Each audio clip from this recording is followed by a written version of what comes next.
The Sailor Who Fell from Grace with the Sea. Written by Yukio Mishima. Narrated by Brian Nishi.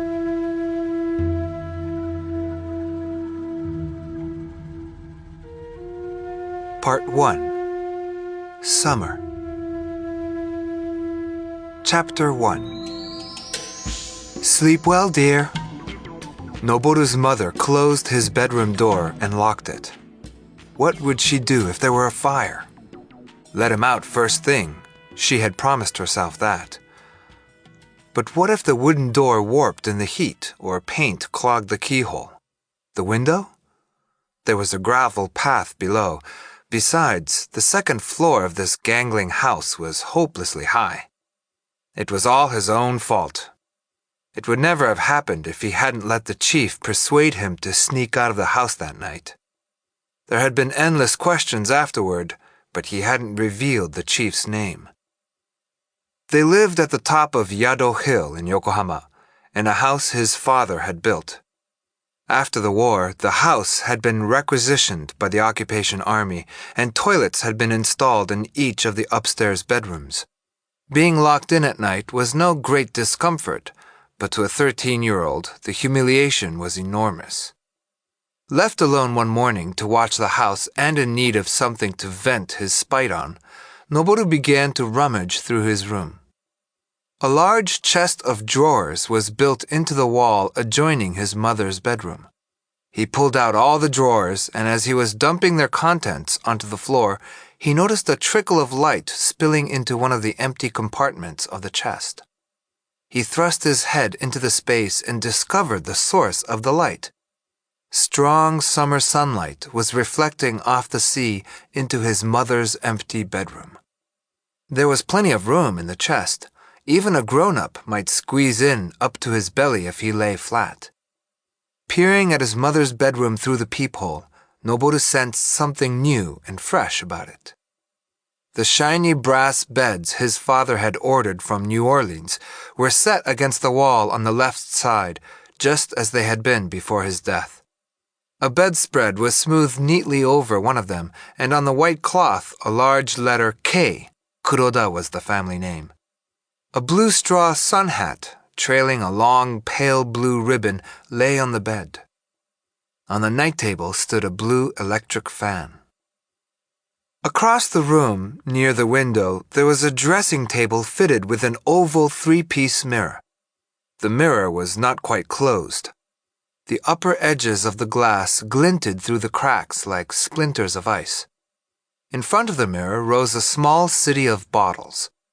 Eau de cologne, perfume sprays, lavender toilet water, a bohemian glass goblet, facets glittering in the light.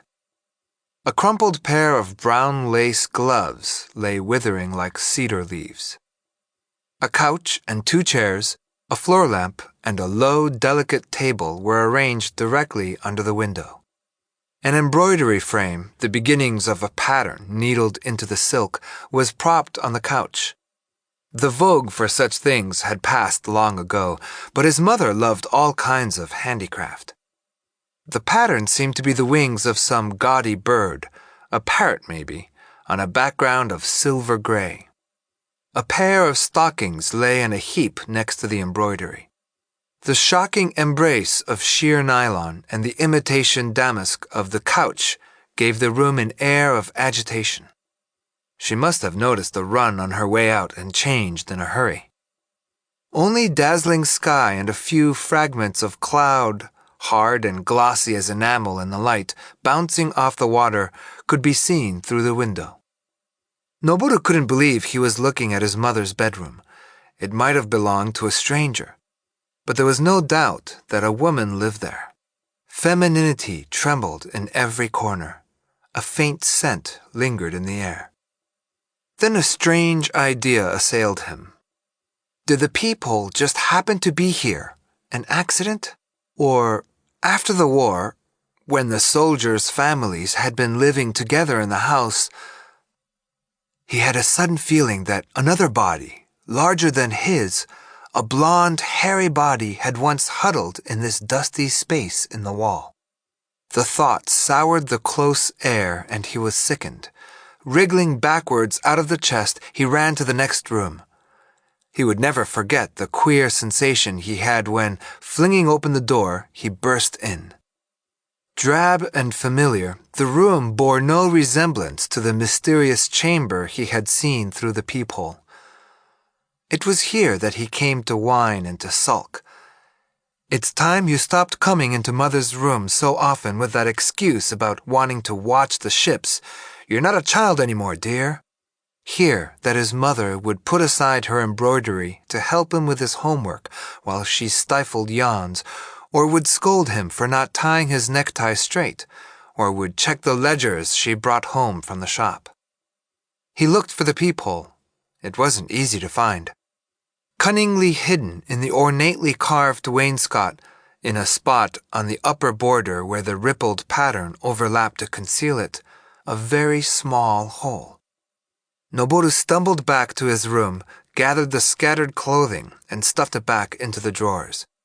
When everything was as it had been, he vowed never to do anything that might attract the grown-up's attention to the chest. Shortly after he made this discovery, Noboru began spying on his mother at night, particularly when she had nagged or scolded him. The moment his door was closed, he would slip the drawer quietly out of the chest and then watch in unabating wonder while she prepared for bed. On nights when she was gentle, he never looked. He discovered that it was her habit, though the nights were not yet uncomfortably hot, to sit completely naked for a few minutes before going to bed. He had a terrible time when she went near the wall mirror, for it hung in a corner of the room he couldn't see. She was only 33, and her slender body, shapely from playing tennis every week, was beautiful. Usually she got right into bed after touching her flesh with perfumed water, but sometimes she would sit at the dressing table and gaze into the mirror at her profile for minutes at a time, eyes hollow as though ravaged by fever, scented fingers rooted between her thighs. On those nights, mistaking the crimson of her bundled nails for blood, Noboru trembled. Never had he observed a woman's body so closely. Her shoulders, like the shoreline, sloped gently downward.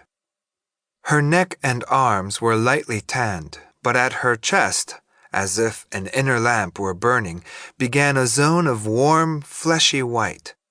Her haughty breasts inclined sharply away from her body, and when she kneaded them with her hands, the rosy nipples danced apart. He saw the trembling belly, and the scar that meant she had borne children. A dusty red book in his father's study had taught him that.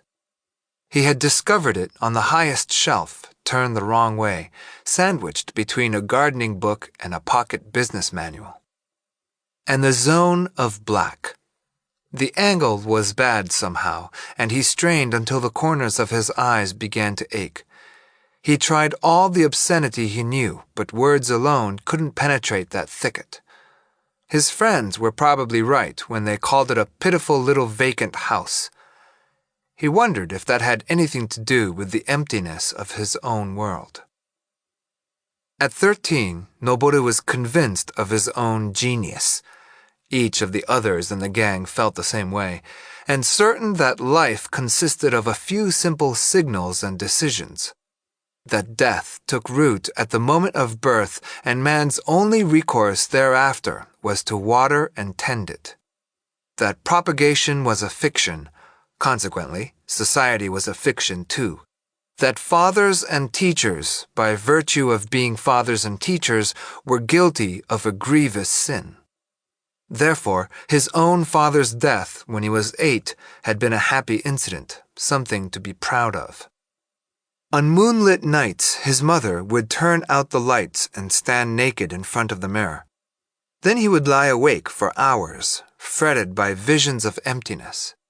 An ugliness unfurled in the moonlight and soft shadow, and suffused the whole world. If I were an amoeba, he thought, with an infinitesimal body, I could defeat ugliness. A man isn't tiny or giant enough to defeat anything. As he lay in bed, ships' horns often screeched like nightmares through his open window. When his mother had been gentle, he was able to sleep without looking. On those nights, the vision appeared in his dreams instead.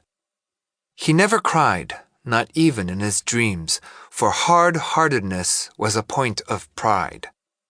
A large iron anchor withstanding the corrosion of the sea and scornful of the barnacles and oysters that harass the hulls of ships, sinking polished and indifferent through heaps of broken glass, toothless combs, bottle caps, and prophylactics into the mud at harbor bottom.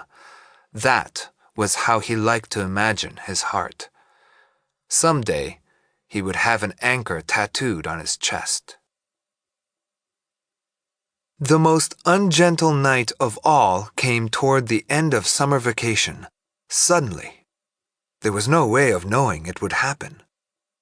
His mother left early in the evening, explaining that she had invited second mate Tsukazaki to dinner. To thank him, she said, for having shown Noboru around his ship the day before. She was wearing a kimono of black lace over a crimson underrobe. Her obi was white brocade. Noboru thought she looked beautiful as she left the house. At 10 o'clock, she returned with Tsukazaki. Noboru let them in and sat in the living room with the tipsy sailor, listening to stories about the sea. His mother interrupted at 10:30, saying it was time for him to go to bed. She hurried Noboru upstairs and locked the bedroom door. The night was humid, the space inside the chest so stuffy he could scarcely breathe. He crouched just outside, ready to steal into position when the time came, and waited. It was after midnight when he heard stealthy footsteps on the stairs. Glancing up, he saw the doorknob turning eerily in the darkness as someone tried the door. That had never happened before. When he heard his mother's door open a minute later, he squeezed his sweating body into the chest. The moonlight, shining in from the south, was reflected back from one pane of the wide-open window. Tsukazaki was leaning against the windowsill. There were gold braid epaulets on his white short-sleeved shirt. His mother's back came into view, crossed the room to the sailor. They embraced in a long kiss. Finally, touching the buttons on his shirt, she said something in a low voice, then turned on the dim floor lamp and moved out of sight. It was in front of the clothes closet, in a corner of the room he couldn't see, that she began to undress. The sharp hiss of the sash unwinding, like a serpent's warning, was followed by a softer swishing sound as the kimono slipped to the floor. Suddenly, the air around the peephole was heavy with the scent of arpege. She had walked perspiring and a little drunk through the humid night air, and her body, as she undressed, exhaled a musky fragrance which Noboru didn't recognize. The sailor was still at the window, staring straight at Noboru. His sunburned face was featureless except for the eyes that glittered in the lamplight. By comparing him with the lamp, which he had often used as a yardstick, Noboru was able to estimate his height. He was certainly no more than 5'7", probably a little less. Not such a big man. Slowly, Tsukazaki unbuttoned his shirt, then slipped easily out of his clothes. Though he must have been nearly the same age as Noboru's mother, his body looked younger and more solid than any landsman's. It might have been cast in the matrix of the sea. His broad shoulders were square as the beams in a temple roof. His chest strained against a thick mat of hair, knotted muscle like twists of sisal hemp bulged all over his body. His flesh looked like a suit of armor that he could cast off at will. Then Noboru gazed in wonder as, ripping up through the thick hair below the belly, the lustrous temple tower soared triumphantly erect. The hair on his rising and falling chest scattered quivering shadows in the feeble light. His dangerous, glittering gaze never left the woman as she undressed. The reflection of the moonlight in the background traced a ridge of gold across his shoulders and conjured into gold the artery bulging in his neck. It was authentic gold of flesh, gold of moonlight, and glistening sweat. His mother was taking a long time to undress. Maybe she was delaying purposely. Suddenly, the full long wail of a ship's horn surged through the open window and flooded the dim room. A cry of boundless, dark, demanding grief. Pitch black and glabrous as a whale's back and burdened with all the passions of the tides. The memory of voyages beyond counting, the joys, the humiliations, the sea was screaming. Full of the glitter and the frenzy of night, the horn thundered in, conveying from the distant offing, from the dead center of the sea, a thirst for the dark nectar in the little room. Tsukazaki turned with a sharp twist of his shoulders and looked out toward the water. It was like being part of a miracle. In that instant, everything packed away inside Noboru's breast since the first day of his life was released and consummated. Until the horn sounded, it was only a tentative sketch. The finest materials had been prepared, and all was in readiness, verging on the unearthly moment. But one element was lacking. The power needed to transfigure those motley sheds of reality into a gorgeous palace. Then, at a signal from the horn, the parts merged into a perfect whole. Assembled there were the moon and a feverish wind, the incited naked flesh of a man and a woman, sweat, perfume, the scars of a life at sea, the dim memory of ports around the world, a cramped, breathless peephole, a young boy's iron heart. But these cards from a gypsy deck were scattered, prophesying nothing. The universal order at last achieved, thanks to the sudden screaming horn, had revealed an ineluctable circle of life. The cards had paired, Noboru and mother, mother and man, man and sea, sea and Noboru. He was choked, wet, ecstatic. Certain he had watched a tangle of thread unravel to trace a hallowed figure, and it would have to be protected. For all he knew, he was its 13-year-old creator. If this is ever destroyed, it'll mean the end of the world, Noboru murmured, barely conscious. I guess I'd do anything to stop that, no matter how awful. Chapter 2. Surprised, Ryuji Tsukazaki woke up in an unfamiliar bed. The bed next to his was empty. Little by little, he recalled what the woman had told him before she had fallen asleep. Noboru was going swimming with friends in Kamakura in the morning. She would get up early and wake him, and would come back to the bedroom as soon as he left. Would he please wait for her quietly?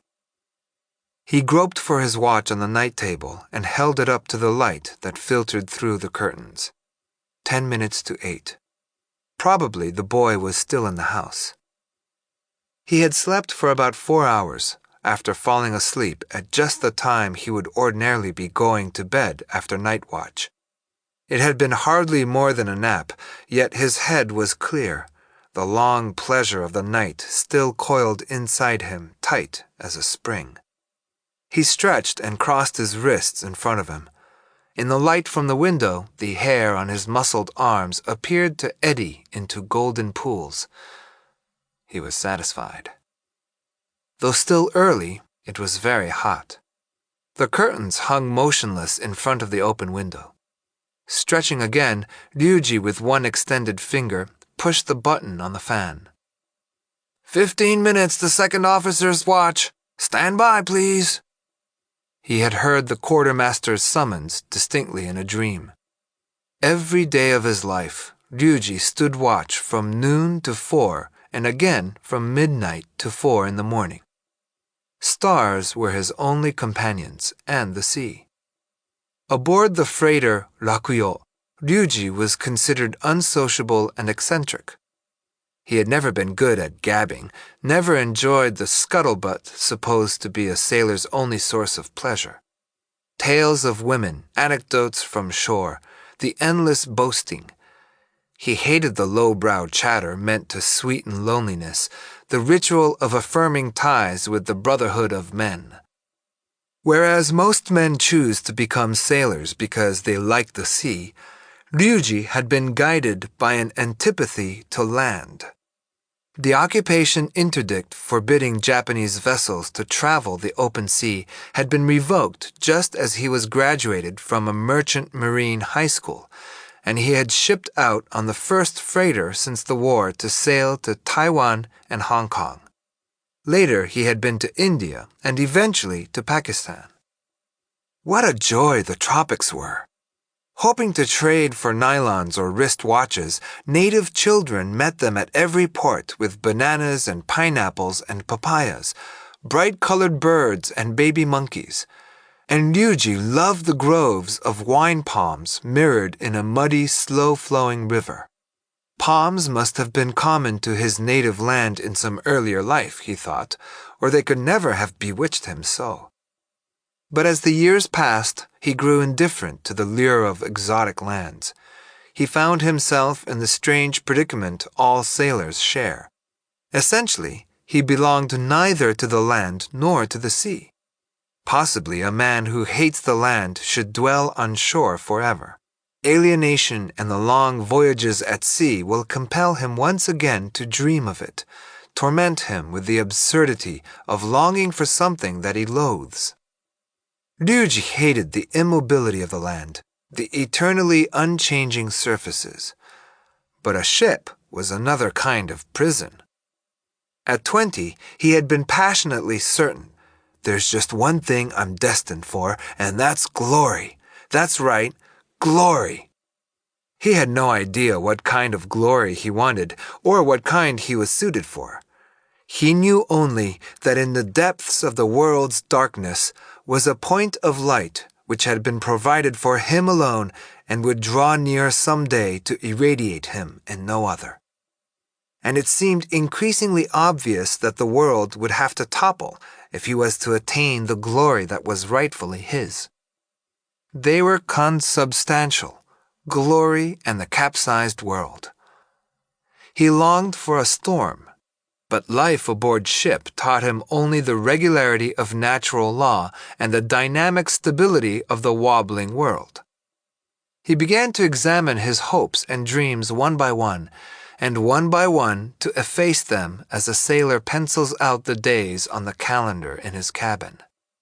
Sometimes, as he stood watch in the middle of the night, he could feel his glory knifing toward him like a shark from some great distance in the darkly heaping sea.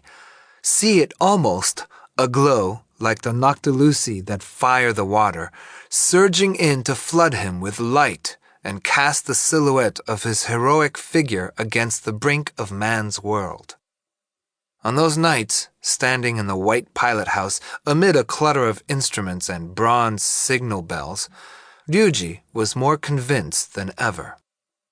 There must be a special destiny in store for me, a glittering special order kind no ordinary man would be permitted. At the same time, he liked popular music. He bought all the new records and learned them by heart while at sea and hummed the tunes when he had a minute, stopping when anyone came near. He liked sailor songs.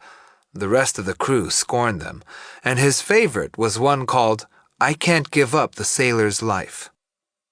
The whistle wails and streamers tear, our ship slips away from the pier. Now the sea's my home, I decided that, but even I must shed a tear. As I wave, boys, as I wave so sad, at the harbor town where my heart was glad. As soon as the noon watch was over, he would shut himself up in his darkening cabin and play the record again and again until it was time for dinner. He always turned the volume down because he didn't want to share the song. Besides, He was afraid a fellow officer might drop in with some scuttlebutt if he happened to hear the music. The rest of the crew knew how he felt, and no one ever disturbed him. Sometimes, as he listened to the song or hummed it, tears brimmed in his eyes, just as in the lyrics. Strange that a man with no ties should become sentimental about a harbor town, but the tears welled directly from a dark, distant, enervated part of himself he had neglected all his life and couldn't command. The actual sight of land receding into the distance never made him cry. Wharf and docks, cranes and the roofs of warehouses slipping quietly away, he watched with contempt in his eye. Once the cast-off had lighted a fire in his breast, but more than 10 years at sea had quelled those flames. He had gained only his sunburn and keen eyes. Ryuji stood watch and slept, woke up, stood watch and slept again. He was full of unexpressed feelings, and his savings steadily increased, for he tried to be alone as much as possible. He became expert at shooting the sun. He counted the stars as friends. He mastered the arts of mooring and warping and towing until finally, listening to the din of waves at night, his ear could discern the surge of the sea from this lake. While he grew more familiar with lustrous tropical clouds and the many colored coral seas, the total in his bank book climbed, and now he had almost 2 million yen in the bank, an extraordinary sum for a second mate. He had sampled the pleasures of dissipation, too. He had lost his virginity on his first cruise. They were in Hong Kong, and a senior officer had taken him to a Chinese whore. Ryuji lay on the bed, letting the fan scatter his cigarette ashes, and half closed his eyes as if to measure on a balance the quantity and quality of the previous night's pleasure against the pitiful sensations of that first experience. Staring into space, he began to see again at the back of his mind the dark wharves of Hong Kong at night, the turbid heaviness of water lapping at the pier, the sampan's feeble lanterns. In the distance, beyond the forests of masts and the lowered straw mat sails of the moored fleet, the glaring windows and neon signs of Hong Kong outshone the weak lanterns in the foreground and tinted the black water with their colors. Ryuji and the older seaman who was his guide were in a sampan piloted by a middle-aged woman.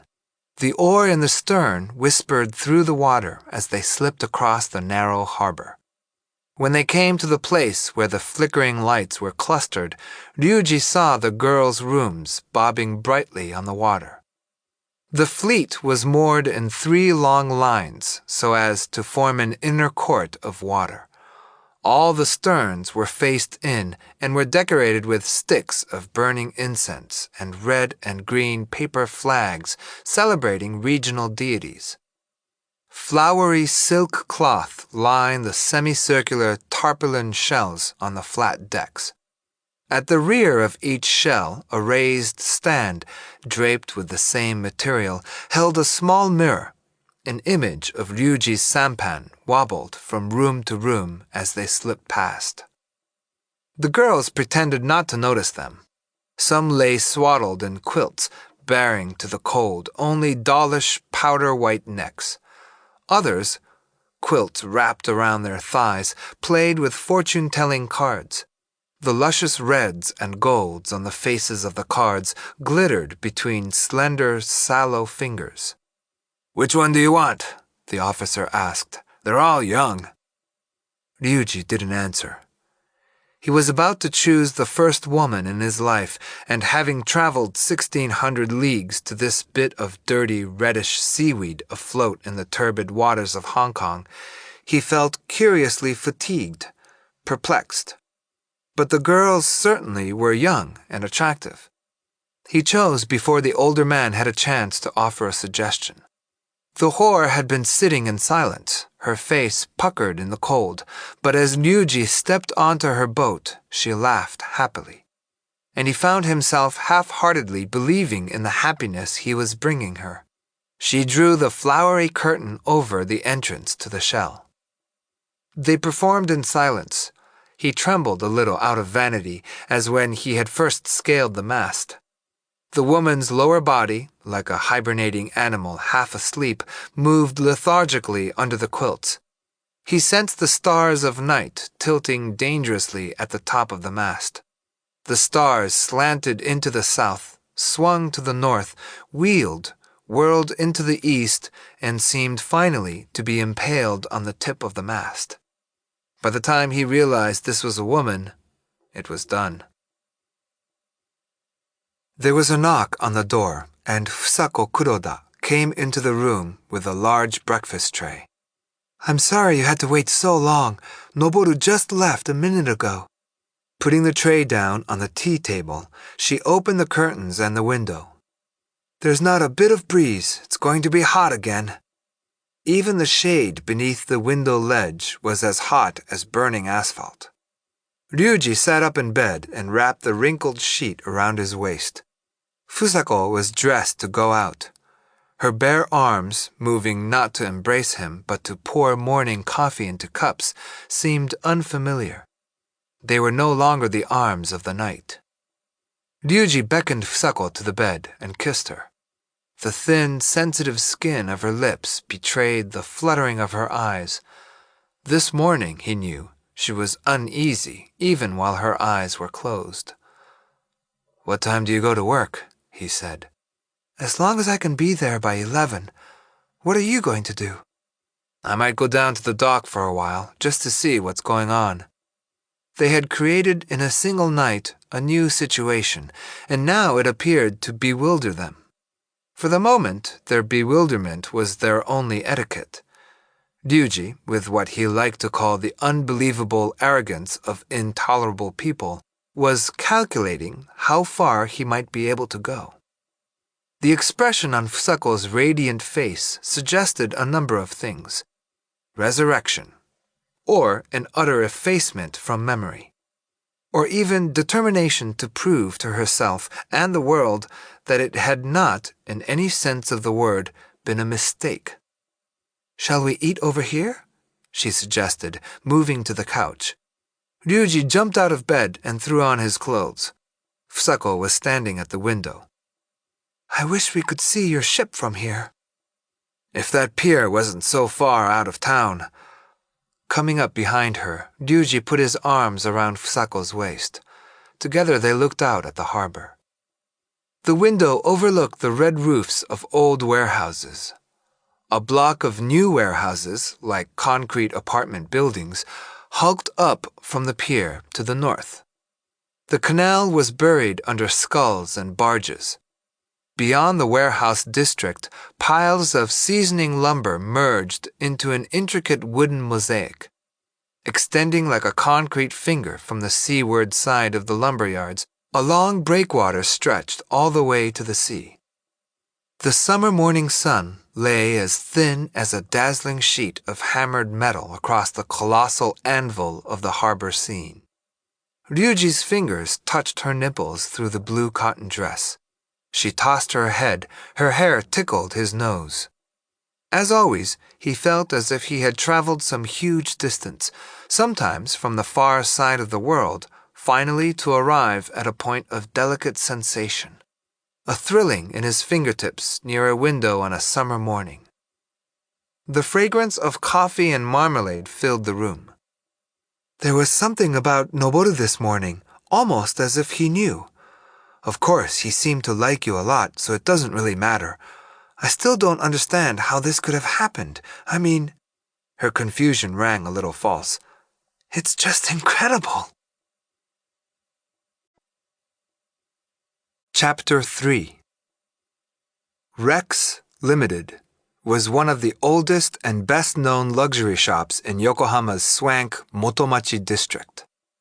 Since her husband's death, Fusako had been running the business by herself. The Moorish architecture of the small two-story building was distinctive. The mosque window set into the thick white wall at the front of the shop always contained a tasteful display. Inside, an open mezzanine much like a veranda, overlooked a patio of imported Spanish tile. A small fountain bubbled in the center of the patio. A bronze Bacchus, some Vivex neckties carelessly draped over its arms, was one of the many curios collected by Fusako's husband before his death. These were priced so as to discourage any would-be buyer. Fusako employed an elderly manager and 4 salesgirls. Among the clientele were wealthy foreigners who lived in Yokohama, a large number of dandies and movie people from Tokyo, and even some buyers from small retail shops on the Ginza who came down to forage. Rex enjoyed a reputation for uncanny discernment of fine quality, particularly in imported menswear and accessories. Both Fusako and the manager, a man called Shibuya, who possessed her husband's tastes, were scrupulous buyers. Whenever a ship docked in Yokohama, an import agent who was an old friend of the family used his connections to get them into the bonded warehouse as soon as the cargo had been unloaded. Often, Fusako was able to place a bid before other buyers had seen the shipment. Her policy was to emphasize quality labels while providing a wide price range in every item. Rex's order for Jaeger sweaters, for example, would be divided equally between the manufacturer's most exclusive and more modest lines. The same was true of imported Italian leather. Rex's selection included leather from the tanning school attached to the Chiesa Santa Croce in Florence, as well as the most expensive gloves and purses from the Via Condotti. Though Fusako was unable to travel abroad herself because of Noboru, she had sent Mr. Shibuya on a buying trip to Europe the year before, and he had established new connections all over the continent.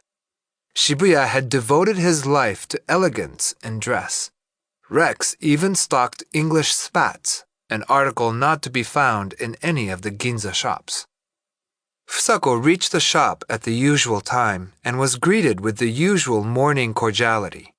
She asked a few business questions and then went up to her office on the mezzanine and opened the day's mail. The air conditioner in the window whirred solemnly. Being able to sit at her desk at the usual time was a great relief. It had to be this way. Today of all days, she couldn't imagine what might have happened if she had stayed home from work. She took a lady's cigarette from her purse and glanced, as she lit it, at the memo book on her desk. Yoriko Kasuga, a movie actress in Yokohama on location, was due to arrive at noon for some colossal shopping. She had just returned from a film festival in Europe and, having spent all her gift money on other things, hoped to cover up with presents from Rex. "Some stunning French accessories," she had telephoned to say, "for about 20 men. Pick out whatever you like."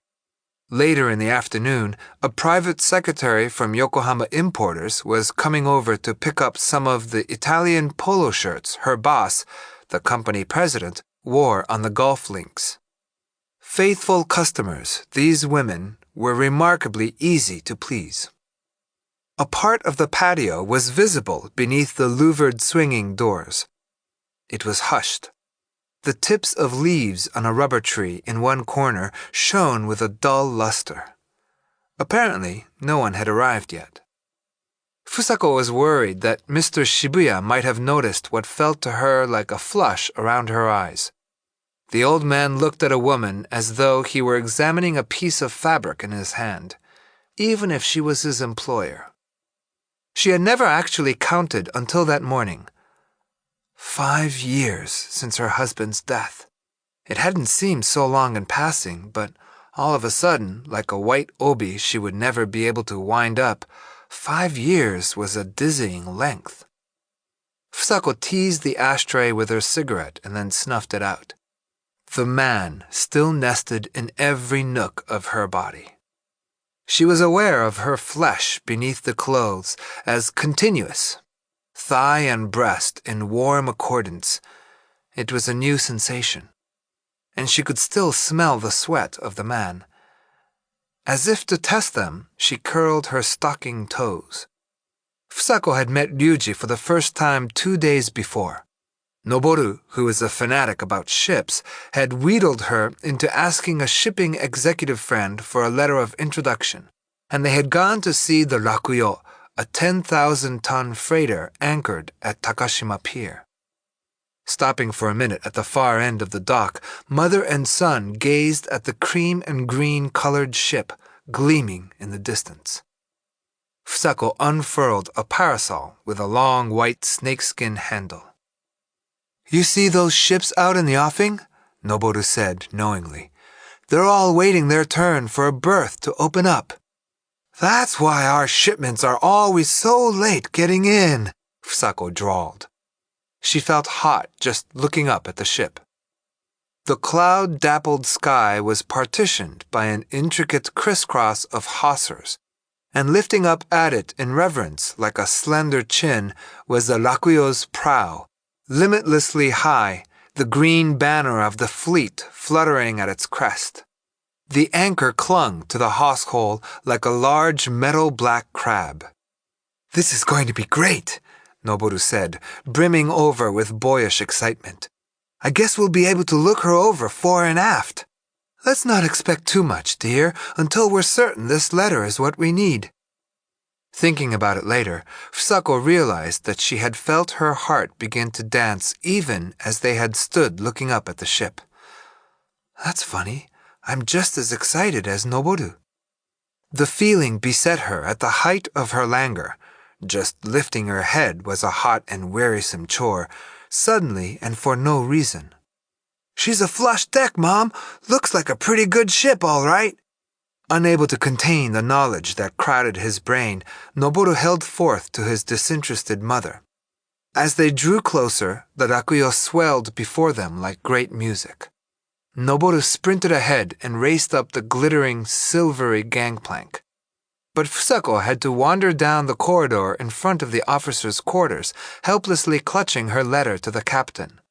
The decks, where unloading was in progress, were bustling and noisy, but the stuffy corridor was unpleasantly hushed. Then a cabin door marked second officer opened, and Tsukazaki appeared. "Can you tell me where I might find the captain?" "He's not here now. Can I help you?" Fusako showed him the letter. Noboru, eyes shining, gaped up at the sailor. "I see. A kind of study trip. I suppose I can show you around." His manner was brusque. His gaze never left her face as he spoke. That was their first encounter. She would never forget his eyes as he confronted her in the corridor. Deep set in the disgruntled, swarthy face, they sought her out as though she were a tiny spot on the horizon, the first sign of a distant ship. That, at least, was the feeling she had. Eyes viewing an object so near had no business piercing that way, focusing so sharply. Without leagues of sea between them, it was unnatural. She wondered if all eyes that endlessly scanned the horizon were that way. Unlooked-for signs of a ship descried.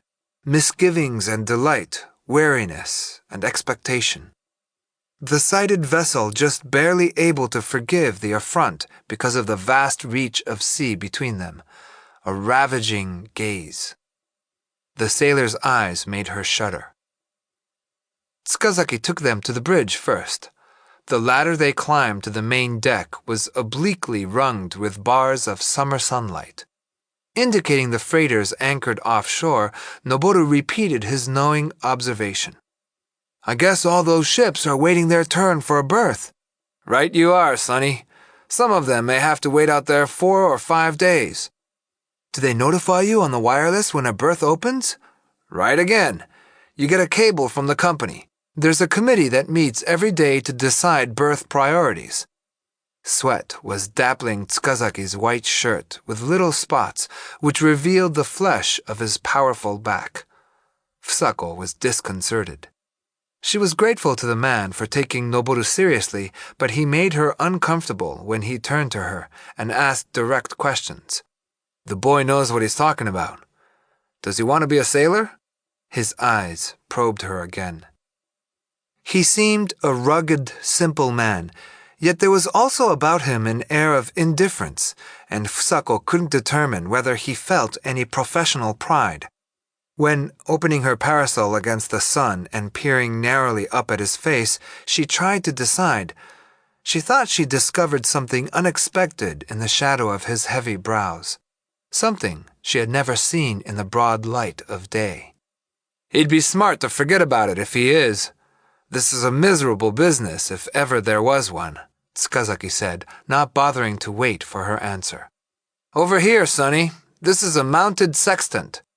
The instrument he slapped looked like a white mushroom on a long stem.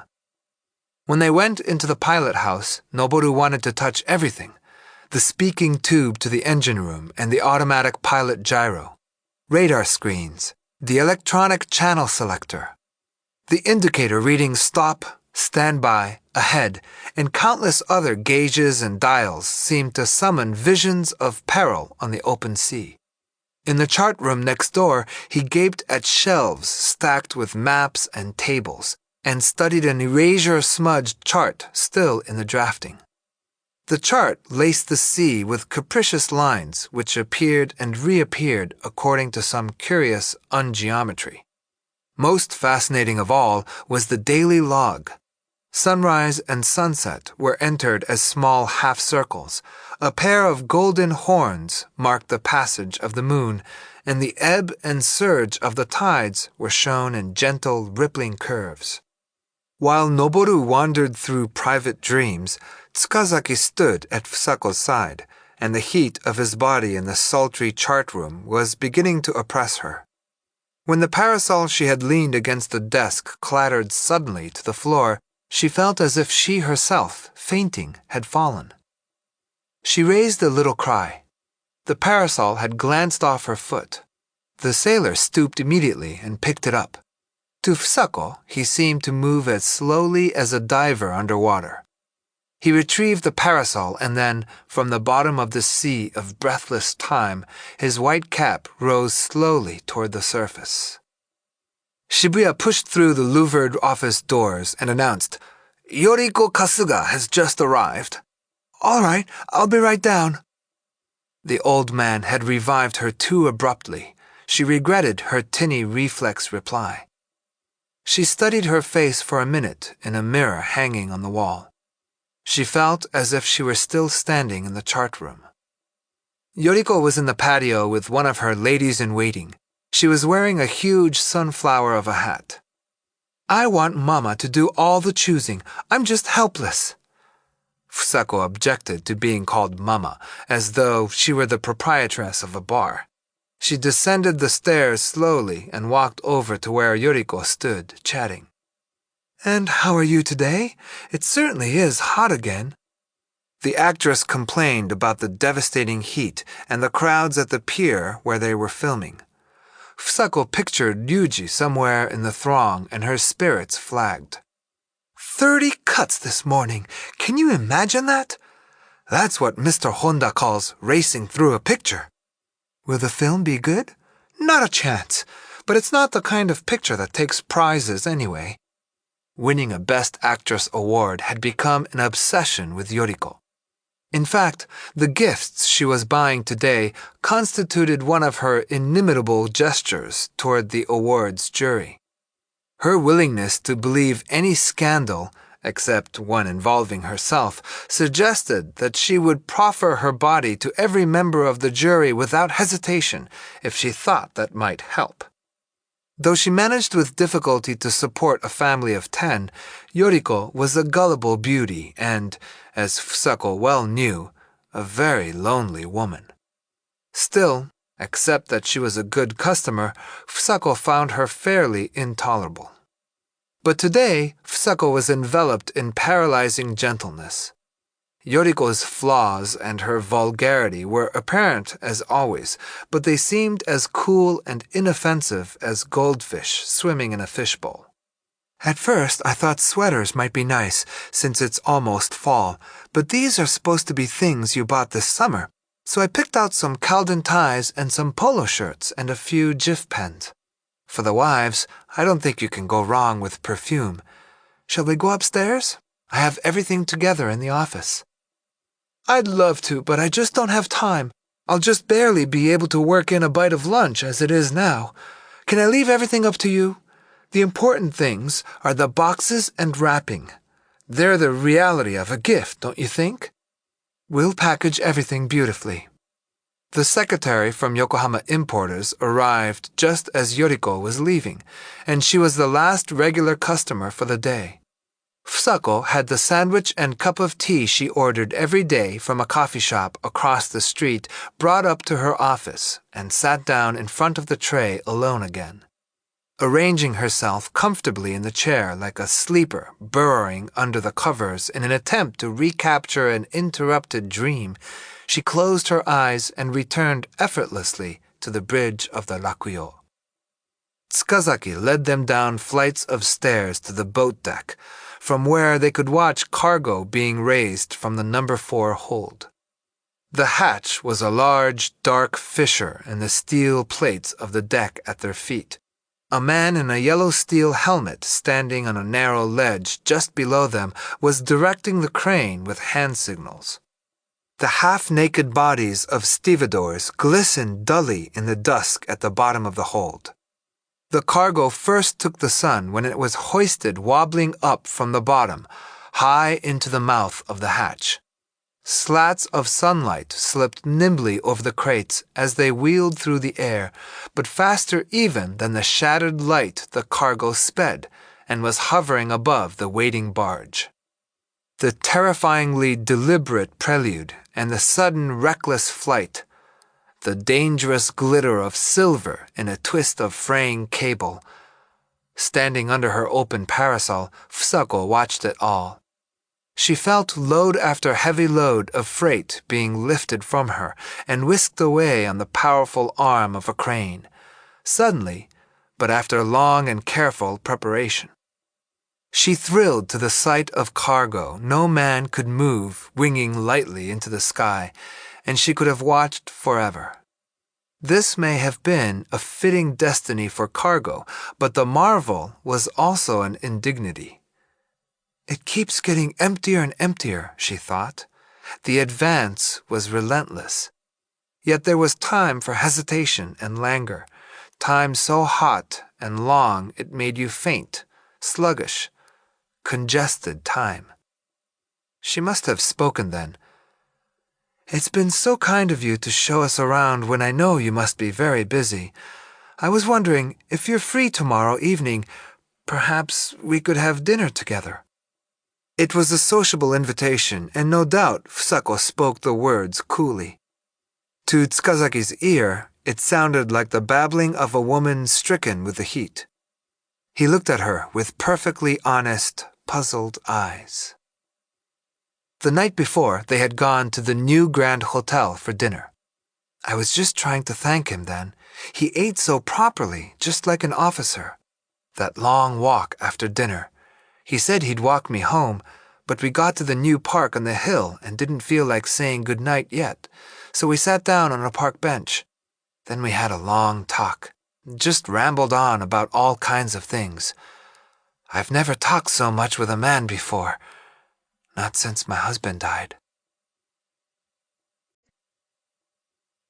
Chapter 4. After leaving Fusako on her way to work, Ryuji returned briefly to the Rakuyo, and then taxied back through empty, simmering streets to the park where they had stopped the night before. He couldn't think of anywhere else to go until late afternoon when they had arranged to meet. It was noon, and the park was empty. The drinking fountain was overflowing, dyeing the stone walk a watery black. Locusts were shrilling in the cypress trees. The harbor, sprawling toward the sea from the foot of the hill, rumbled thickly. But Ryuji painted out the noontime scene with reminiscences of night. He relived the evening, paused to savor a moment, traced and traced again the night's course. Not bothering to wipe the sweat from his face, he picked absently at a piece of cigarette paper that clung to his lip, while again and again his mind moaned. How could I have talked so goddamn badly? He hadn't been able to explain his ideas of glory and death, or the longing and the melancholy pent up in his chest, or the other dark passions choking in the ocean's swell. Whenever he tried to talk about those things, he failed. If there were times when he felt he was worthless, there were others when something like the magnificence of the sunset over Manila Bay sent its radiant fire through him, and he knew that he had been chosen to tower above other men. But he hadn't been able to tell the woman his conviction. He remembered her asking, "Why haven't you ever married?"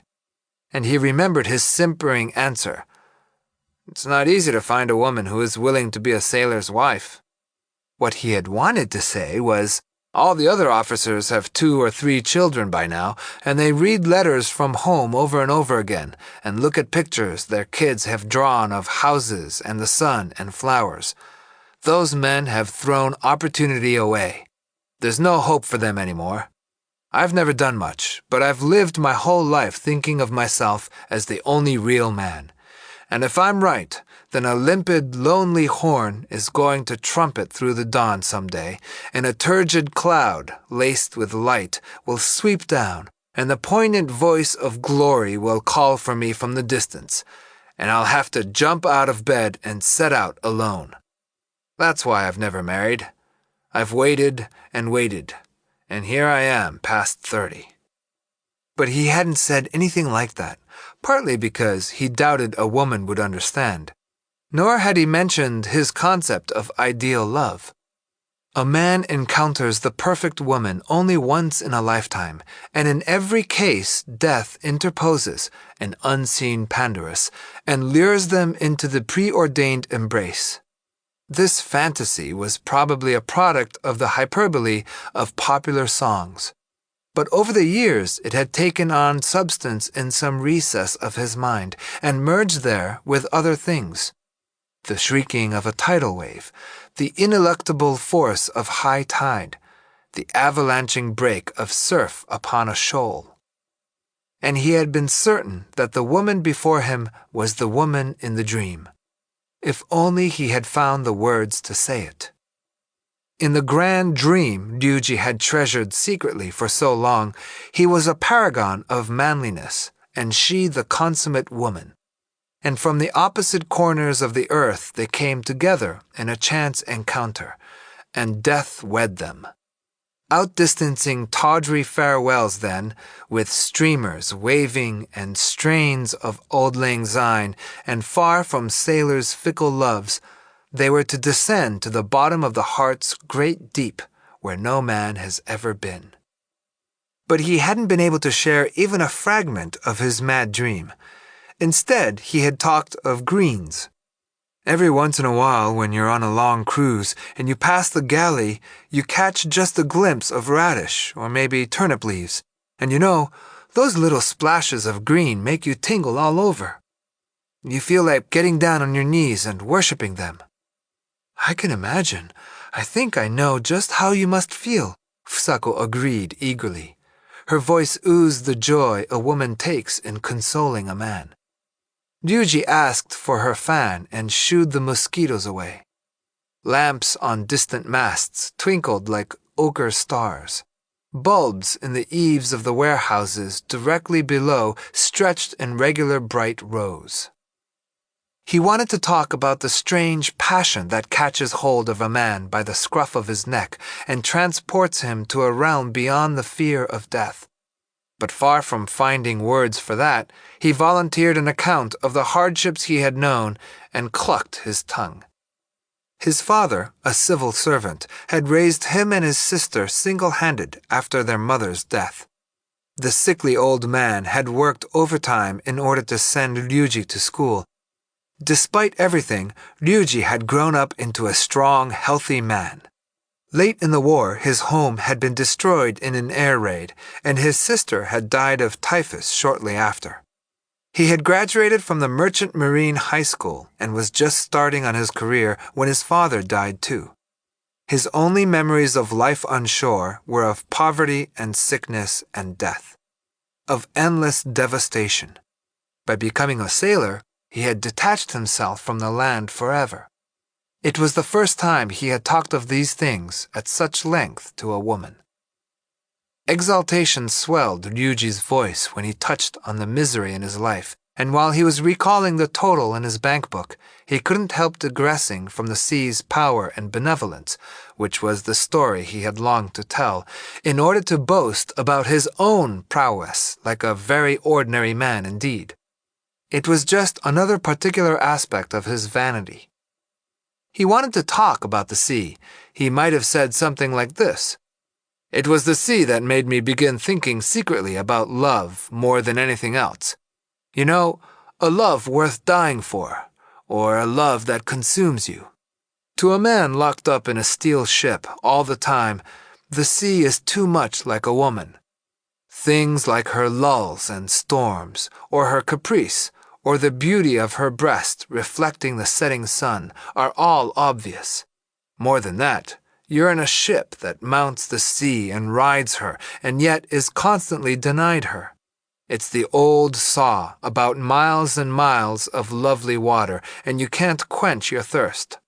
Nature surrounds a sailor with all these elements so like a woman, and yet he is kept as far as a man can be from her warm, living body. That's where the problem begins, right there. I'm sure of it."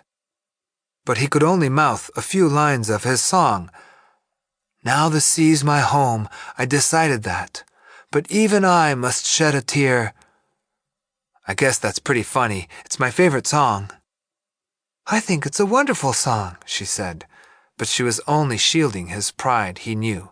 Obviously, this was the first time she had ever heard the song, though she pretended to know it well. She can't penetrate to the feelings deep down in a song like this, or see through the murk of my manhood to the longing that sometimes makes me weep. Fair enough. Then as far as I'm concerned, she's just another body. He saw at a glance how delicate and how fragrant a body it was. Fusako was wearing a black lace kimono over a crimson underrobe, and her obi was white brocade. Her milky face floated coolly in the dusk. Crimson peeped seductively through the black lace. She was a presence suffusing the air around them with the softness of being a woman, an extravagant, elegant woman. Ryuji had never seen anything like her.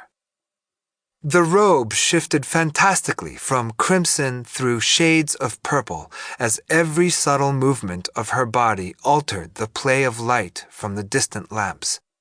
And he detected within the shadowed folds of cloth the hushed breathing of the woman's own folds. Her sweat and perfume fragrance reaching him on the breeze seemed to clamor for his death. "Die, die, die," it screamed, and he imagined the time when her delicate fingertips, stealthy now and reluctant, would quicken into tongues of flame.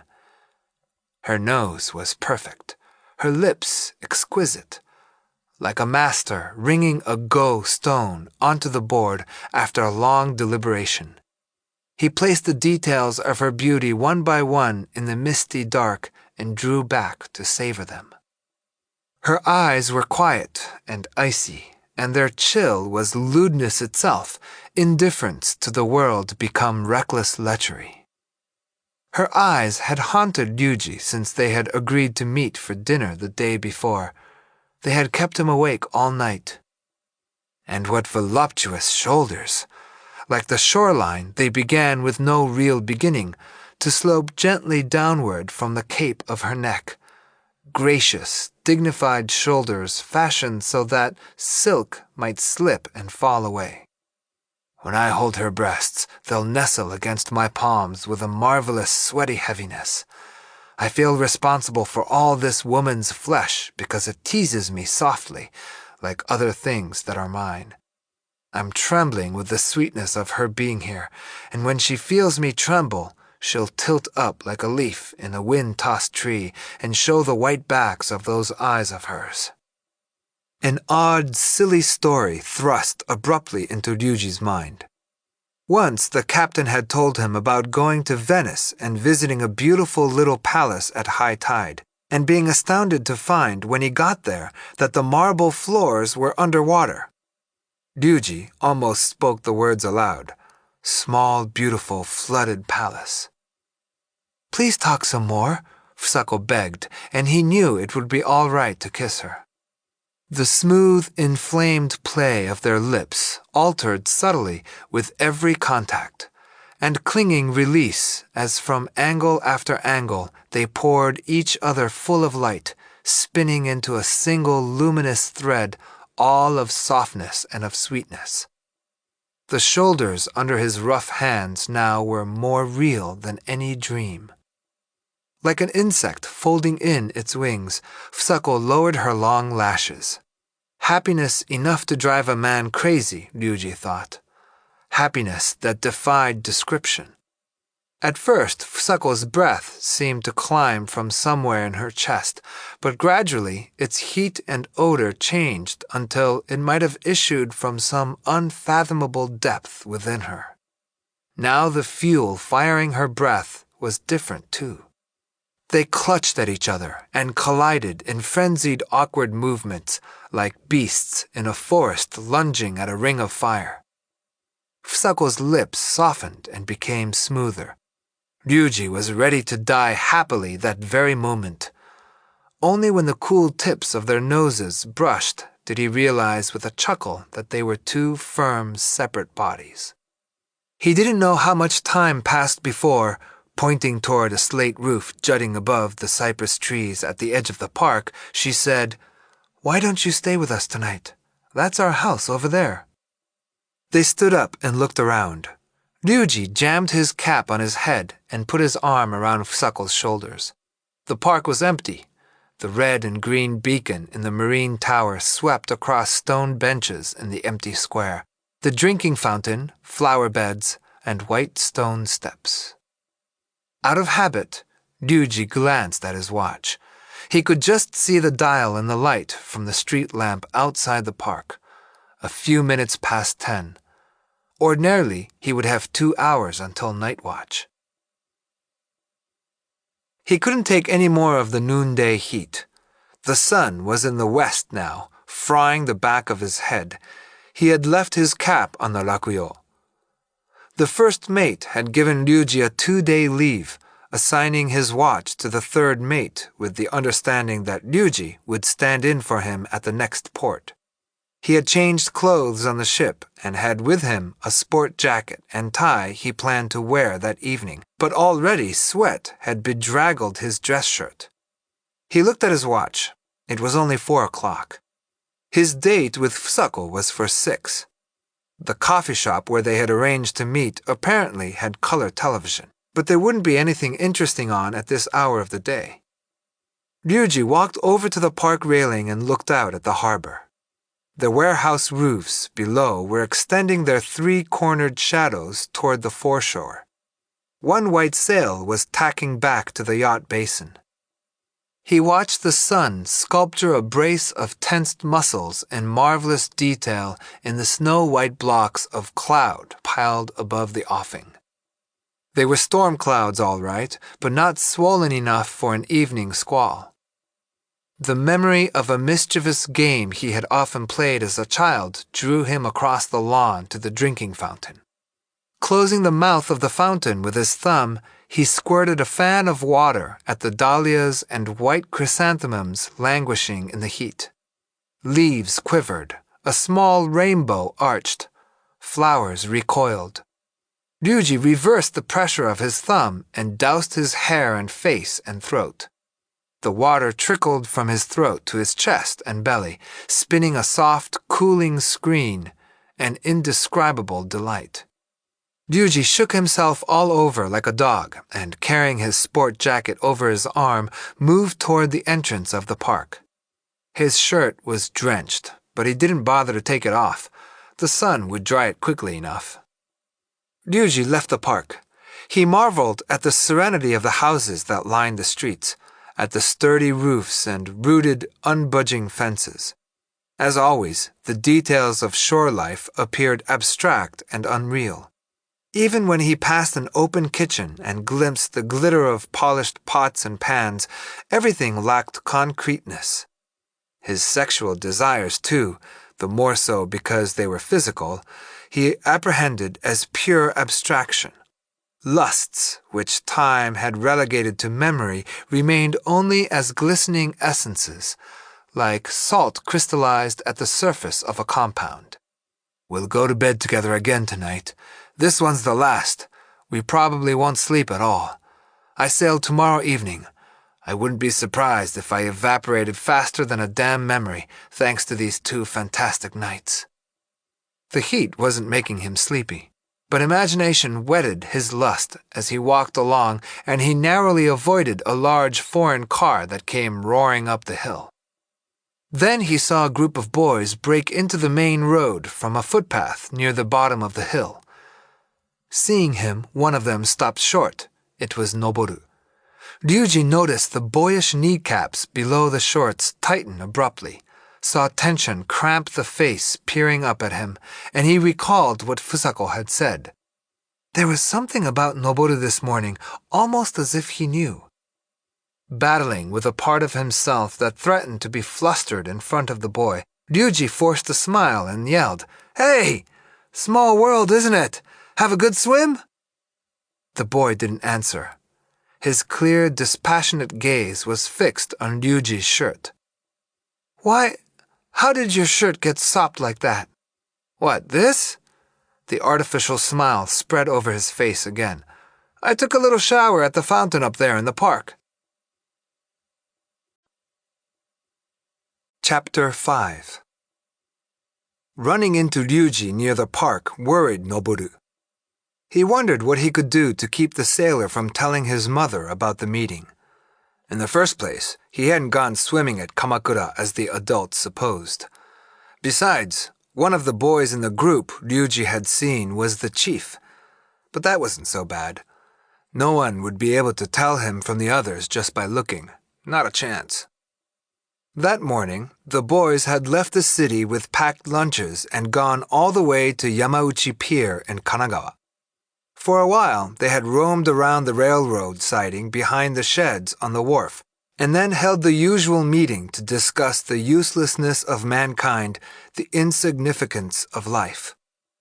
They liked an insecure meeting place where intrusion was always a possibility. The chief, number 1, number 2, Noboru, who was number 3, number 4, and number 5 were all smallish, delicate boys and excellent students. In fact, most of their teachers lavished praise on this outstanding group and even held it up as an encouraging example to poorer students. Number 2 had discovered that morning's meeting place, and all the others had approved. In back of a large shed marked City Maintenance, A, a rusty railroad siding, apparently in long disuse, crawled through high wild chrysanthemums and old abandoned tires across an unkempt field. Far away in the small garden in front of the warehouse office, canna flowers were blazing in the sun. They were dwindling, end-of-summer flames, but so long as they were visible, the boys didn't feel free of the watchman's eye, so they turned away and followed the siding back from the shed. The track stopped in front of a black, heavily bolted warehouse door. They discovered to one side of the warehouse a patch of grass, hidden by a high wall of red and yellow and deep brown drums, and sat down. The garish sun was edging toward the summit of the roof, but the little lawn was still in shade. "That sailor is terrific. He's like a fantastic beast that's just come out of the sea all dripping wet. Last night I watched him go to bed with my mother." Noboru began an excited account of what he had witnessed the night before. The boys kept their faces blank, but he could feel every eye on him and the straining to catch every word, and he was satisfied. "And that's your hero," the chief said when he had finished. His thin red upper lip had a tendency to curl when he spoke. "Don't you realize there is no such thing as a hero in this world? But he's different. He's really going to do something." "Oh? Like what, for instance?" "I can't say exactly, but it'll be something terrific." Are you kidding? A guy like that never does anything. He's probably after your old lady's money. That'll be the punchline. First, he'll suck her out of everything she's got, and then, bang, bam! See you around, ma'am! That'll be the punchline. Well, even that's something, isn't it? Something we couldn't do? Your ideas about people are still pretty naive, the 13-year-old chief said coldly. No adult is going to be able to do something we couldn't do. There's a huge seal called impossibility pasted all over this world. And don't ever forget that we're the only ones who can tear it off once and for all. Awe-stricken, the others fell silent. How about your folks? The chief asked, turning to number 2. I suppose they still won't buy you an air rifle. Nah, I guess it's hopeless. The boy crooned to himself, arms hugging his knees. They probably say it will be dangerous, don't they? Yes. That's crap. Dimples dented the chief's cheeks, white, even in summer. They don't even know the definition of danger. They think danger means something physical, getting scratched and a little blood running and the newspapers making a big fuss. Well, that hasn't got anything to do with it. Real danger is nothing more than just living. Of course, living is merely the chaos of existence, but more than that, it's a crazy mixed-up business of dismantling existence instant by instant to the point where the original chaos is restored, and taking strength from the uncertainty and the fear that chaos brings to recreate existence, instant by instant. You won't find another job as dangerous as that. There isn't any fear in existence itself, or any uncertainty, but living creates it. And society is basically meaningless, a Roman mixed bath. And school is just society in miniature. That's why we're always being ordered around. A bunch of blind men tell us what to do, tear our unlimited ability to shreds. But how about the sea? Noboru persisted. How about a ship? Last night, I'm sure I caught the meaning of the internal order of life you talked about. I suppose the sea is permissible to a certain extent. The chief took a deep breath of the salt breeze blowing in between the sheds. As a matter of fact, it's probably more permissible than any of the few other permissible things. I don't know about a ship, though. I don't see why a ship is any different from a car. Because you don't understand. Is that right? An expression of chagrin at this blow to his pride appeared between the chief's thin, crescent-shaped eyebrows. Their artificial look, as though they were painted on, was the barber's fault. He insisted, despite the chief's protestations, on shaving his brow and above his eyelids. Is that right? Since when is it your place to tell me what I understand and what I don't? Come on, let's eat. Number 5 was a quiet, gentle boy. They had just unwrapped their lunches on their laps when Noboru noticed a shadow fall across the lawn and looked up in surprise. The old watchman from the warehouse, his elbows propped on a drum, was peering in at them. You boys sure picked a messy place for a picnic. With admirable poise, the chief beamed a scrubbed, schoolboy smile at the old man and said, Would it be better for us to go somewhere else? We came down to watch the ships, and then we were looking for a shady place to have lunch. Go right ahead. You're not doing any harm. Just be sure not to leave any litter around. Yes, sir. The smiles were boyish, innocent. You don't have to worry about that. We're hungry enough to eat the wrappings and everything, right, you guys? They watched the hunchback shuffle down the path, treading the border between sunlight and shadow. Number 4 was the first to speak. There are plenty of that type around, about as common as you can get, and he just loves the youngsters. I'll bet he felt so generous just now. The boys shared the sandwiches and raw vegetables and little cakes in their lunches and drank iced tea from small thermos bottles. A few sparrows flew in over the siding and alighted just outside their circle, but no one shared even a crumb with the birds. Matchless inhumanity was a point of pride with every one of them. These were children from good homes, and their mothers had packed them rich and varied lunches. Noboru was a little ashamed of the plainish sandwiches he had brought. They sat cross-legged on the ground, some in shorts, some in dungarees. The chief's throat labored painfully as he wolfed his food. It was very hot. Now the sun was flaming directly above the warehouse roof, the shallow eaves barely protecting them.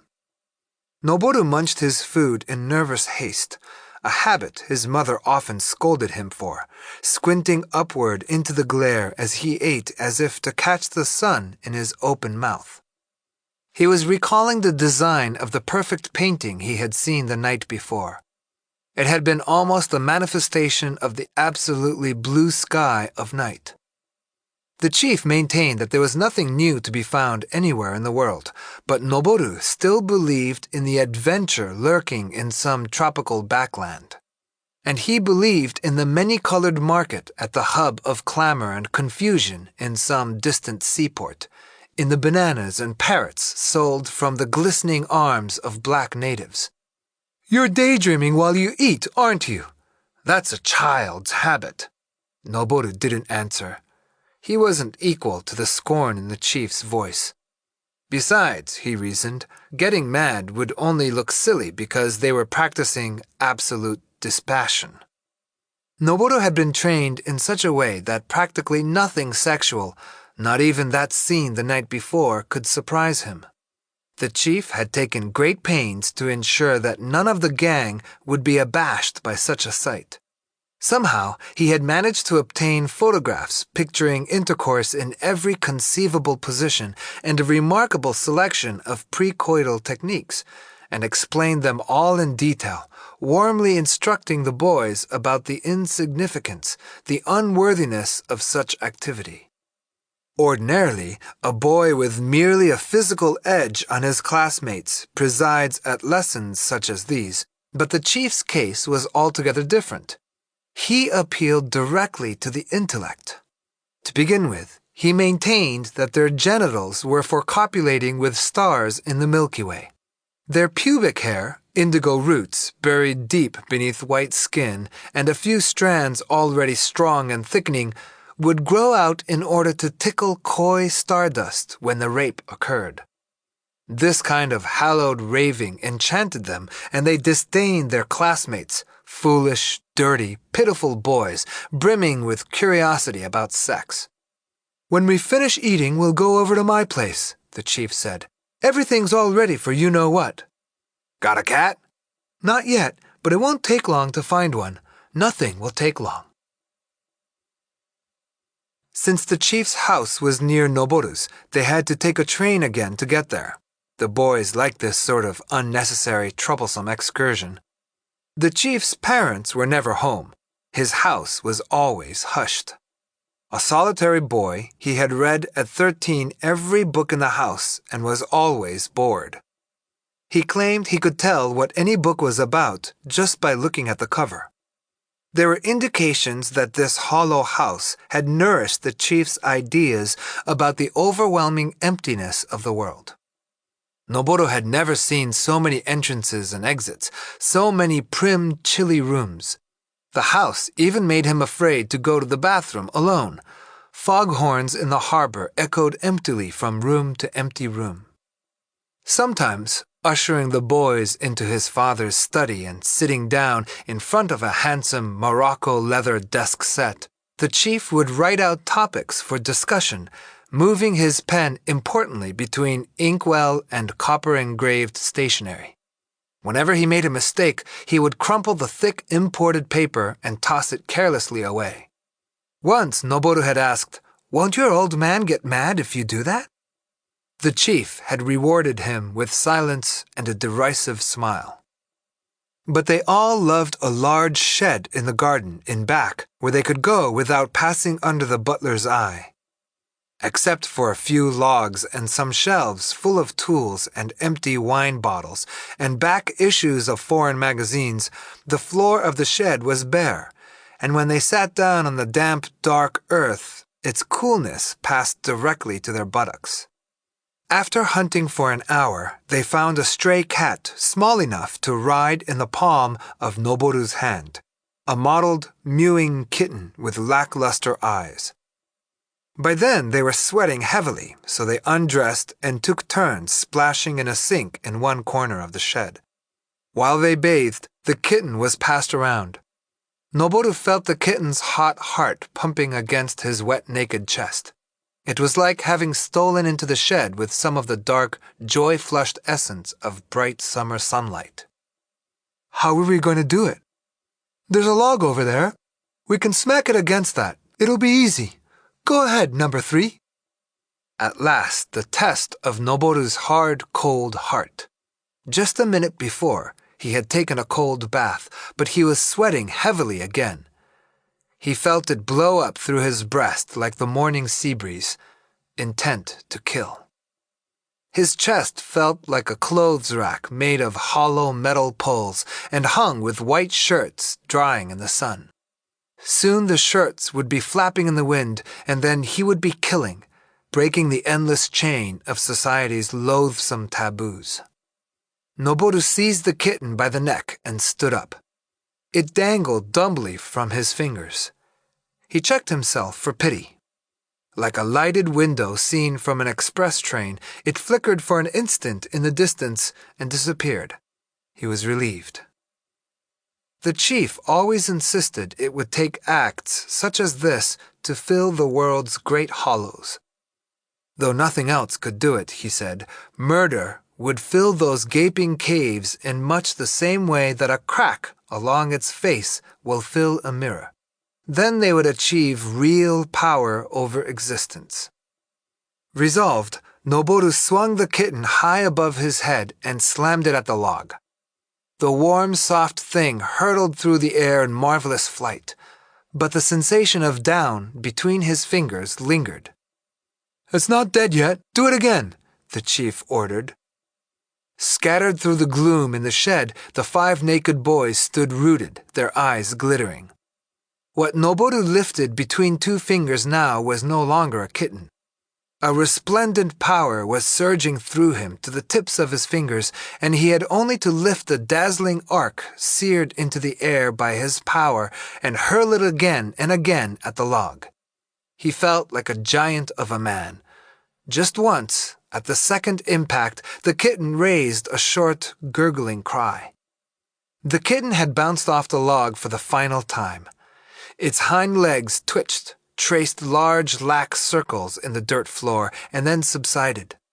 The boys were overjoyed at the spattered blood on the log. As if staring into a deep well, Noboru peered after the kitten as it plummeted down the small hole of death. He sensed in the way he lowered his face to the corpse his own gallant tenderness so clinical it was almost kind. Dull red blood oozed from the kitten's nose and mouth.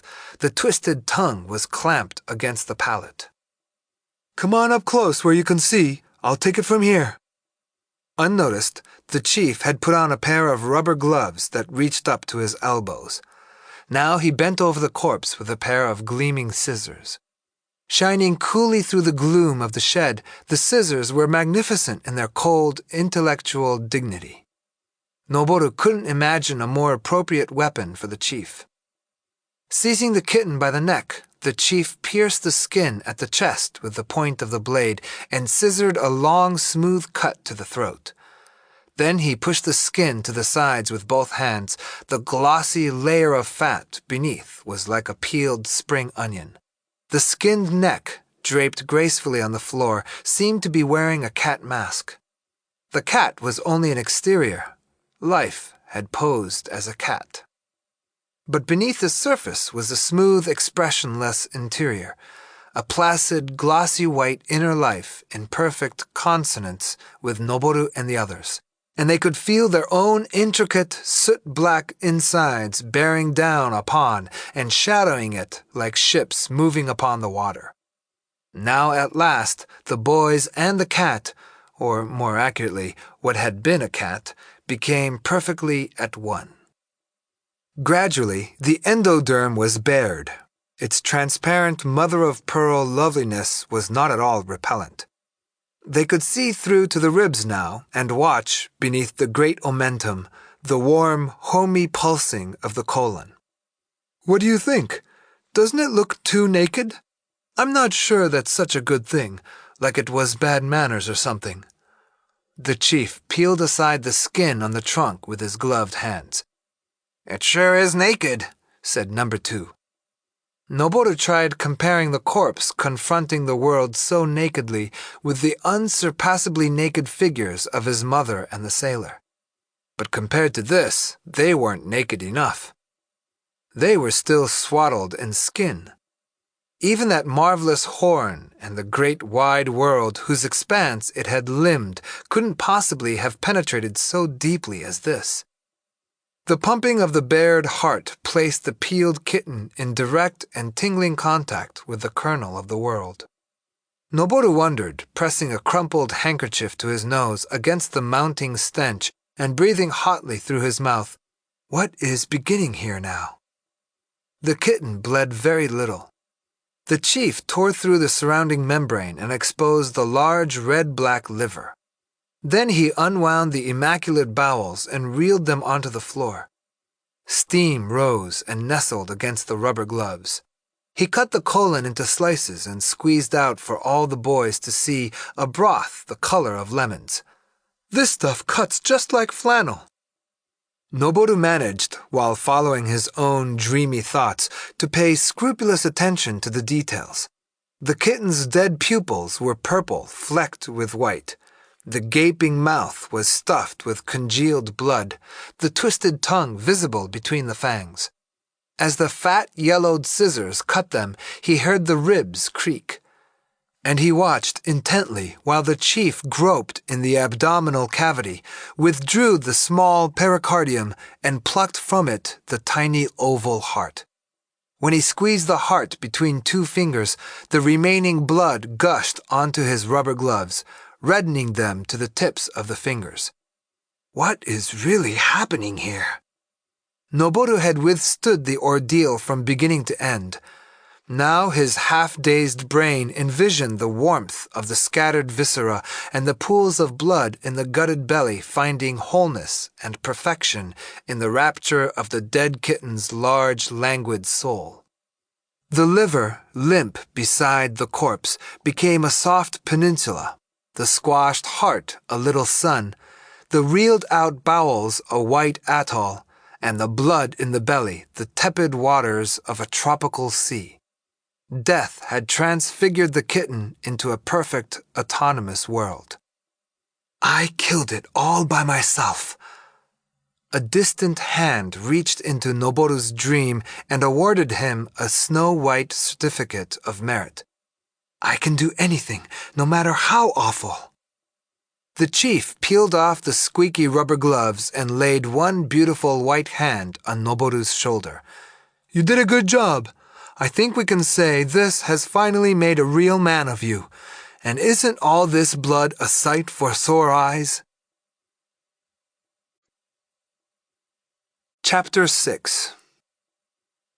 Meeting Ryuji on the way back from the chief's house just after they had buried the cat was pure bad luck. Noboru had scrubbed his hands, but what if there was blood somewhere else on his body or on his clothes? What if he reeked of dead kitten? What if his eyes betrayed him, like those of a criminal encountering an acquaintance just after the crime? For one thing, there would be trouble if his mother learned that he had been near the park at this time of day. He was supposed to be in Kamakura with a different group of friends. Noboru had been caught off guard, and he was even a little frightened, and he decided arbitrarily that Ryuji was entirely to blame. The others scattered after hurried goodbyes, and they were left alone on the hot road with their long afternoon shadows. Noboru was mortified. He had been waiting for an opening to introduce Ryuji casually. If, under perfect circumstances, the introduction had succeeded, the chief might have admitted reluctantly that Ryuji was a hero, and Noboru's honor would have been redeemed.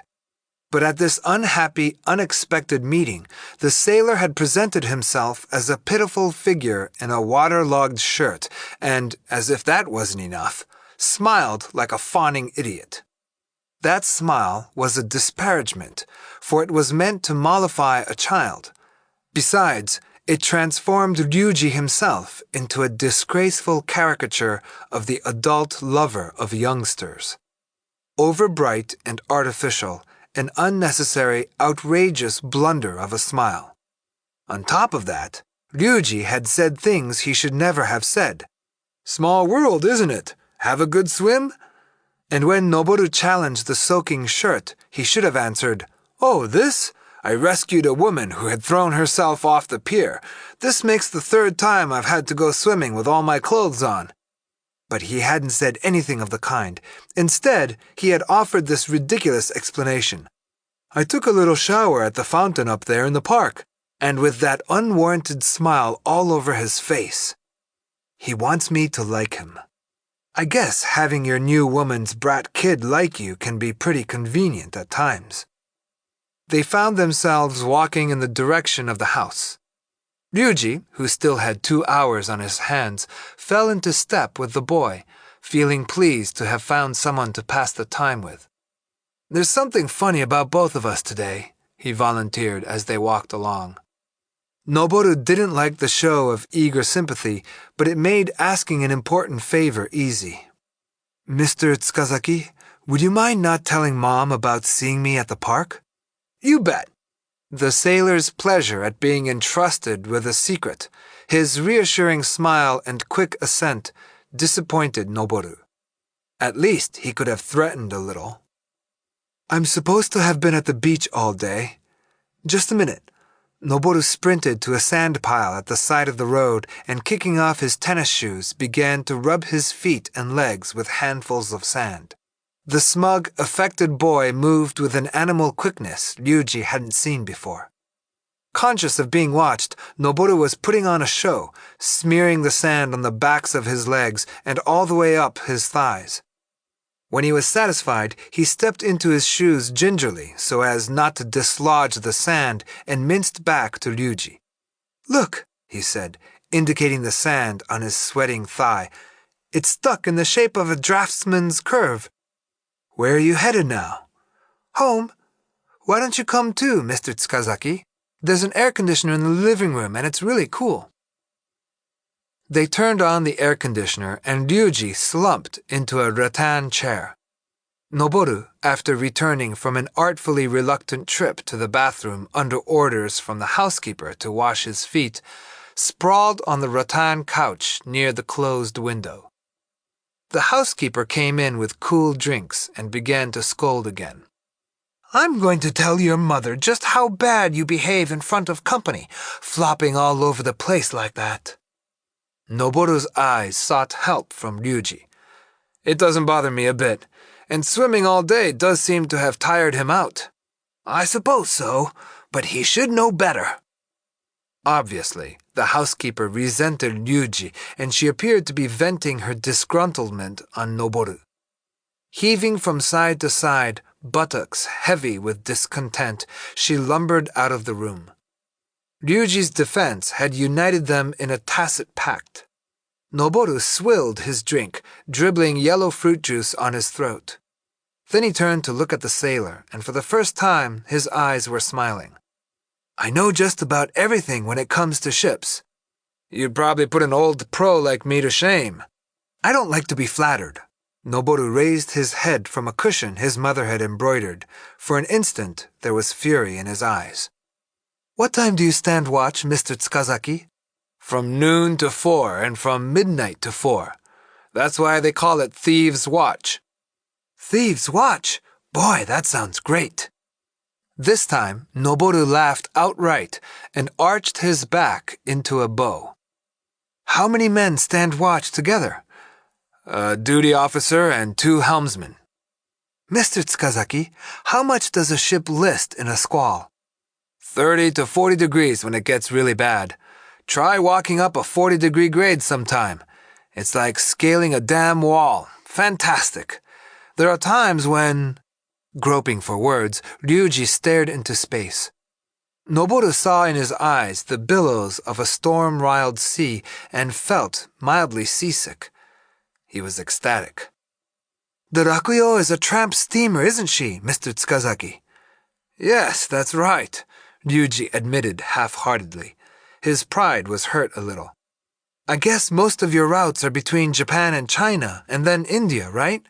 You do know what you're talking about, don't you? Sometimes we ship wheat from Australia to England, too. Noboru's questions were precipitate. His interest leaped from one subject to another. What was the Philippines' chief product again? Lauan wood, I guess. How about Malaya? That'll be iron ore. Here's one for you. What's Cuba's chief product? Sugar. What else? Anybody knows that. Say, have you ever been to the West Indies? Yes, just once, though. Did you get to Haiti? Yes. Boy, how about the trees there? Trees? You know, like shade trees or... Oh, that. Palms, mostly. And then the mountains are full of what they call flamboyants. And silk trees. I can't remember whether the flamboyant looks like the silk tree or not. Anyway, when they blossom, they look like they're on fire. And when the sky gets pitch black just before an evening storm, they turn fantastic colors. I've never seen blossoms like that again anywhere. Ryuji wanted to talk about his mysterious attachment to a grove of wine palms, but he didn't know how to tell that kind of story to a child, and as he sat and wondered, the doomsday glow of sunset in the Persian Gulf roused in his mind, and the sea wind caressing his cheek as he stood at the anchor davit, and the rankling fall of the barometer that warned of an approaching typhoon. He was sensible again of the sea's nightmarish power working endlessly on his moods, his passions. Noboru, just as he had seen storm billows a minute before, beheld one by one in the sailor's eyes the phantoms he had summoned. Surrounded by visions of distant lands and by white paint nautical jargon, he was being swept away to the Gulf of Mexico, the Indian Ocean, the Persian Gulf. And the journey was made possible by this authentic second mate. Here at last was the medium without which his imagination had been helpless. How long he had waited for it! Rapturous, Noboru shut his eyes tight. The 2-horsepower motor in the air conditioner whispered to the room. It was perfectly cool now, and Ryuji's shirt had dried. He clasped his rough hands behind his head. The ridges in the finely laced rattan nestled coolly against his fingers. His eyes roved the dim room, and he marveled at the golden clock enthroned on the mantel, the cut glass chandelier depending from the ceiling, the graceful jade vases poised precariously on open shelves, all delicate, all absolutely still. He wondered what subtle providence kept the room from rocking. Until a day before, the objects here had meant nothing to him, and in a day he would be gone. Yet, for the moment, they were connected. The link was a glance met by a woman's eyes, a signal emanating from deep in the flesh, the brute power of his own manhood. And to know this filled him with a sense of mystery, as when he sighted an unknown vessel on the open sea. Though his own flesh had fashioned the bond, its enormous unreality with respect to this room made him tremble. What am I supposed to be doing here on a summer afternoon? Who am I, sitting in a daze next to the son of a woman I made last night? Until yesterday, I had my song, "The Sea's My Home," I decided that. And the tears I cried for it, and 2 million yen in my bank account as guarantees of my reality. What have I got now? Noboru didn't realize that Ryuji was sinking into a void. He didn't even notice that the sailor wasn't looking in his direction anymore. Lack of sleep and a succession of shocks had exhausted him. The bloodshot eyes he had told the housekeeper were from the salt water were beginning to close. He pondered, as he rocked toward sleep, the glistening figures of absolute reality, twice glimpsed since the night before, during lapses in the unmoving, tedious, barren world. He saw them as marvelous gold embroideries leaping off a flat black fabric, the naked sailor twisting in the moonlight to confront a horn, the kitten's death mask grave and fang bared, its ruby heart. Gorgeous entities all, and absolutely authentic. Then Ryuji too was an authentic hero. All incidents on the sea, in the sea, under the sea. Noboru felt himself drowning in sleep. Happiness, he thought. Happiness that defies description. He fell asleep. Ryuji looked at his watch. It was time to go. He knocked lightly on the door leading to the kitchen and called the housekeeper. "He's fallen asleep." "That's just like that boy." "He might catch a chill. If there's a blanket or something, I'll get one from upstairs." "Well, I'll be going now." "I suppose we can expect you back tonight?" A smirk appeared around the housekeeper's eyes and trickled down her face as she glanced once, quickly, ogling up at Ryuji. Chapter 7. Since dark antiquity, the words have been spoken by women of every caste to sailors in every port. Words of docile acceptance of the horizon's authority, of reckless homage to that mysterious azure boundary.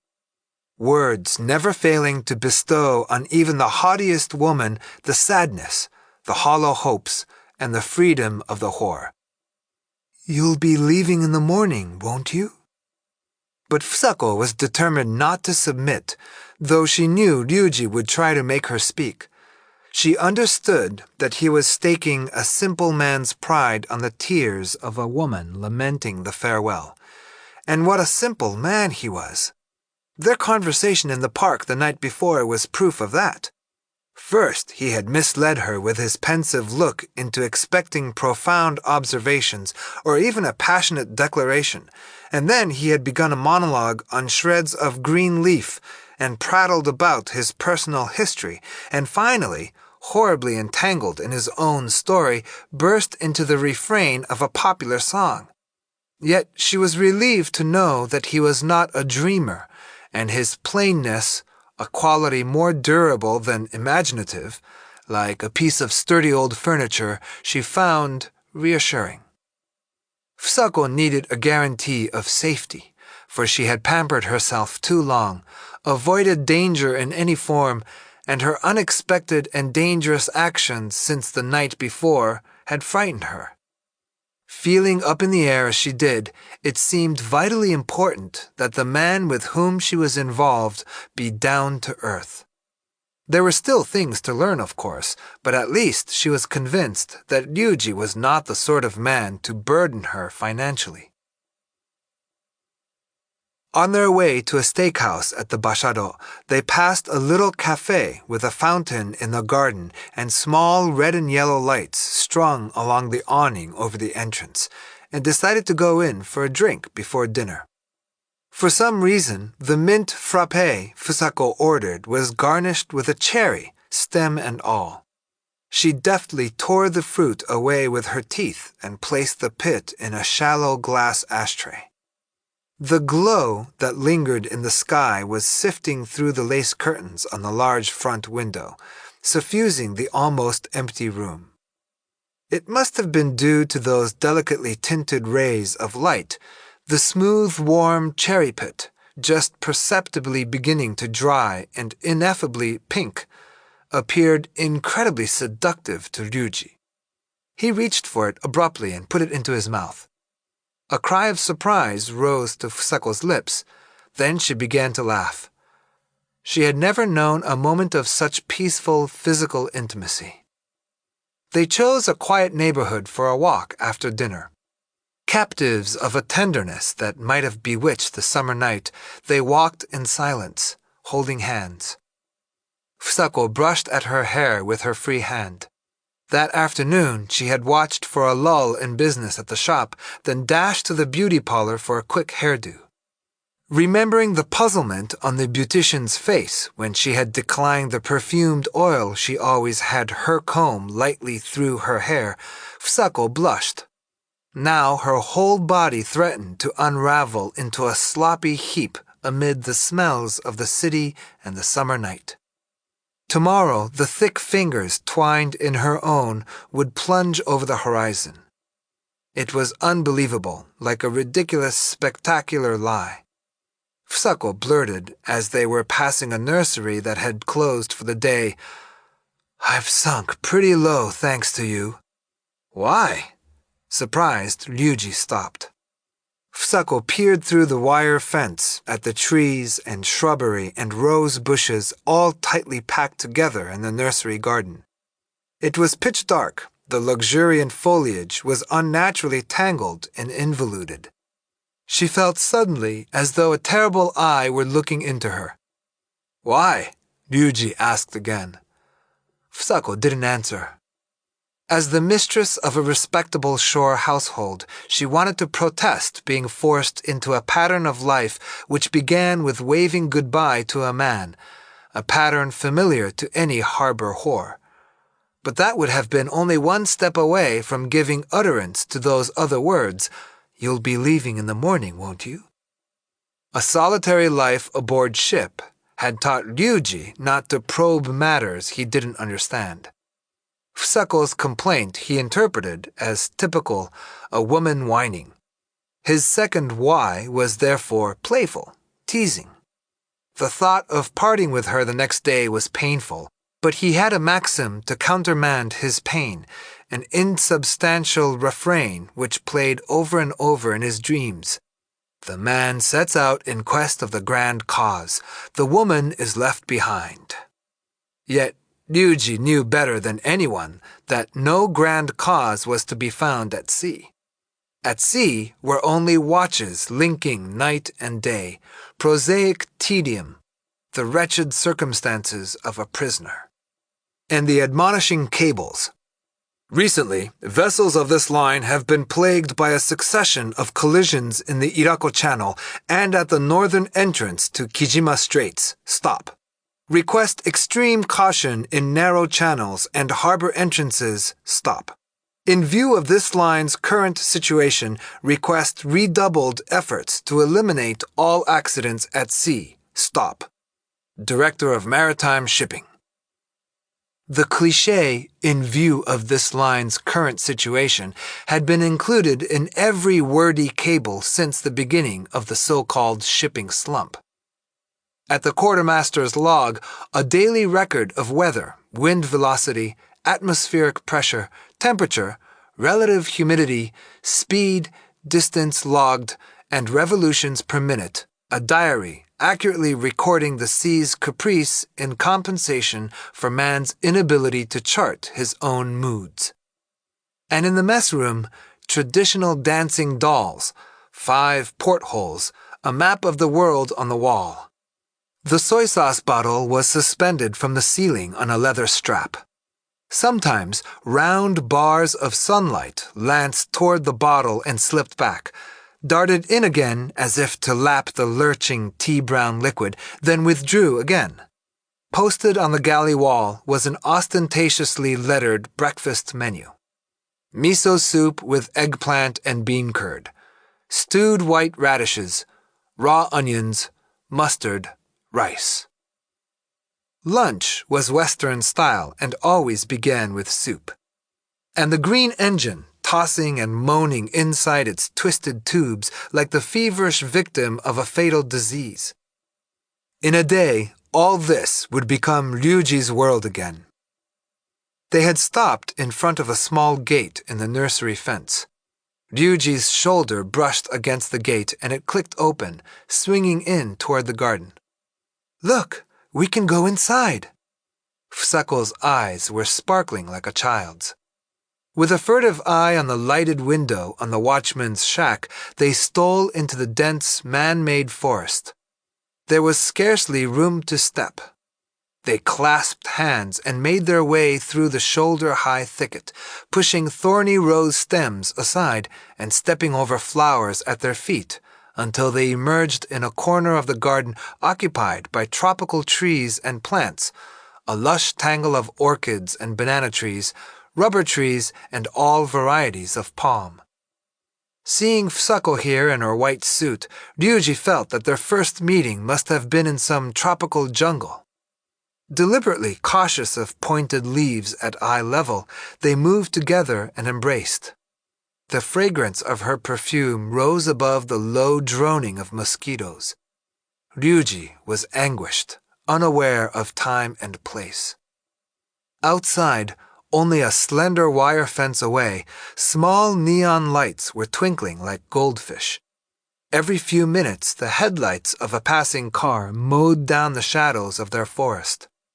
The glow of a red neon sign flashing across the street, carried to Fusako's palm-shadowed face, brought a delicate blush to her white cheeks and blackened her red lips. Ryuji kissed her. The long kiss plunged them into private pools of sensation. Fusako was aware only of the next day's parting. Stroking Ryuji's cheek, touching the hot, lacquered surfaces where he had shaved, smelling the odor of flesh rising from his agitated chest, she sensed every nerve in his body screaming goodbye. His tight, furious embrace told her how desperately he wanted to affirm that she was real and really with him. For Ryuji, the kiss was death, the very death in love he always dreamed of. The softness of her lips, her mouth so crimson in the darkness he could see it with closed eyes, so infinitely moist, a tepid coral sea, her restless tongue quivering like seagrass. In the dark rapture of all this was something directly linked to death. He was perfectly aware that he would leave her in a day, yet he was ready to die happily for her sake. Death roused inside him, stirred. Then the pale tremor of a ship's horn floated in from the direction of Center Pier and settled over the garden. A nebulous mist of sound, it would never have registered on Ryuji's ear if he hadn't been a sailor. Funny time of night for a freighter to be pulling out. I wonder how they got her loaded so fast. The thought broke the spell of the kiss. He opened his eyes, and he could feel the horn probing deep inside him, rousing his passion for the grand cause. But what was it? Maybe another name for the tropical sun? Ryuji drew away from Fusako's lips and began fumbling in his vest pocket. She waited. There was a harsh rustling of paper, and he produced a crooked cigarette and placed it between his lips, but Fusako angrily snatched the lighter out of his hand. He leaned toward her. "Don't expect me to give you a light, because I won't." The lighter flared with a metallic click. The flame danced in her unmoving eyes as she held it to a hemp leaf. The withered tassels should have fired quickly, but the flame wouldn't catch. Her engrossment, the steadiness of her hand, made Ryuji afraid. Then the little flame lit up her cheek, and he saw the string of tears. Fusako put out the lighter when she realized he had noticed. Ryuji embraced her again, and relieved by the assurance of her tears, he began to cry too. Noboru waited irritably for his mother to come home. At 10 o'clock, he heard the telephone ring. A minute later, the housekeeper came to his room with a message. "Your mother just called to say she's going to stay the night at a friend's. She'll be back in the morning to change before she goes to the shop, and you're to spend the evening catching up on all that summer homework." Never before, not as far back as he could remember, had his mother ever stayed out all night. The development itself was no surprise, but he flushed with rage and apprehension. He had been looking forward all day to the peephole. There was no telling what revelations, what miracles it might have disclosed again tonight. He wasn't at all sleepy on account of the nap he had taken in the afternoon. The desk was covered with assignments he had to finish before the new semester began. There were only a few days left. But Ryuji was leaving the next day, and then his mother would help him again. Or would she just wander around in a daze, too preoccupied to worry about her own son's homework? Not that it made much difference. Japanese and English and art were the only subjects she could handle. She was never much help with social studies, and he knew more about math and science than she did. How could anyone that bad at math run a business? She was probably always at Mr. Shibuya's mercy. Noboru opened a textbook and skimmed a few pages, but he couldn't concentrate. He was too disturbed by the indisputable fact that Ryuji and his mother were not in the house. He stood up, sat down, and at last began to pace the small room. What could he do to get to sleep? Go into his mother's room and watch the mast lamps in the harbor? The red lamps on some of the ships blinked on and off all night. There might even be a freighter sailing again, and another screaming horn. Then he heard the door to the next room open. Maybe his mother had been trying to fool him and had come home with Ryuji after all. He slipped the drawer quietly out of the dresser and lowered it to the floor. He was already dripping wet. This time there was a knock at his own door. He couldn't let anyone see the drawer sitting in the middle of the floor at this time of night. He scrambled to the door and pushed against it with all his might. The doorknob rattled harshly. "What's going on in there? Can't I come in?" But it was the housekeeper's voice. "Are you all right? Go ahead and be stubborn then, but you'd better turn those lights out and get to bed. It's almost 11. Noboru was still leaning against the door, maintaining obstinate silence, when a key was rammed into the lock and roughly turned. He was aghast. It had never occurred to him that the housekeeper might have a key. He had assumed that his mother had taken all the keys with her when she went out. Furious, his brow dripping sweat, he wrenched the doorknob with all his strength. The door didn't open. The housekeeper's footsteps faded as she descended the groaning stairs. Noboru had hoped to take advantage of this 1 in 1,000 chance by sneaking over to the chief's house and waking him with a password whispered outside his window. Now this last fervent hope was dashed to bits.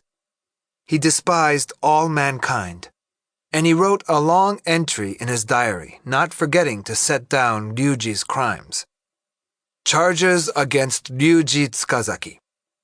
1. Smiling at me in a cowardly, ingratiating way when I met him this noon. 2. Wearing a dripping wet shirt and explaining that he had taken a shower in the fountain at the park, just like an old bum. 3. Deciding arbitrarily to spend the night out with mother, thereby placing me in an awfully isolated position.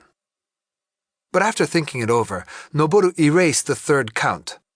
It was obviously a contradiction of the first two, which were aesthetic, idealistic, and therefore objective value judgments.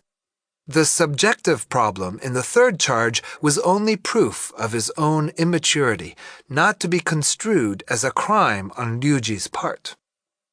Noboru squeezed a mountain of toothpaste onto his toothbrush and belabored his mouth until the gums bled. Staring into the mirror, he watched a pistachio foam swaddle his irregular teeth until only the shiny pointed edges of the boyish cuspids showed. He was despondent. The smell of peppermint made a purity of his rage. Tearing off his shirt, Noboru put on his pajama tops and looked around the room. As if it were material evidence, the dresser drawer was still on exhibit in the middle of the floor. He lifted it, surprised by a heaviness he hadn't noticed before, and was about to return it to the chest when he changed his mind and put it down again. He slipped into the space in the wall with practiced ease. The hole had been closed, he thought for one terrifying instant. Then, groping with his fingers, he discovered that it was open as before. There simply wasn't enough light on the other side to reveal it at a glance. Noboru pressed his eye to the peephole. When the door had opened before, he realized it had been the housekeeper going in to draw all the curtains. Gradually, the pupil strained open, and he discerned around the brass bedsteads a glimmer of light, a wisp of brightness, hardly more than a trace of mold.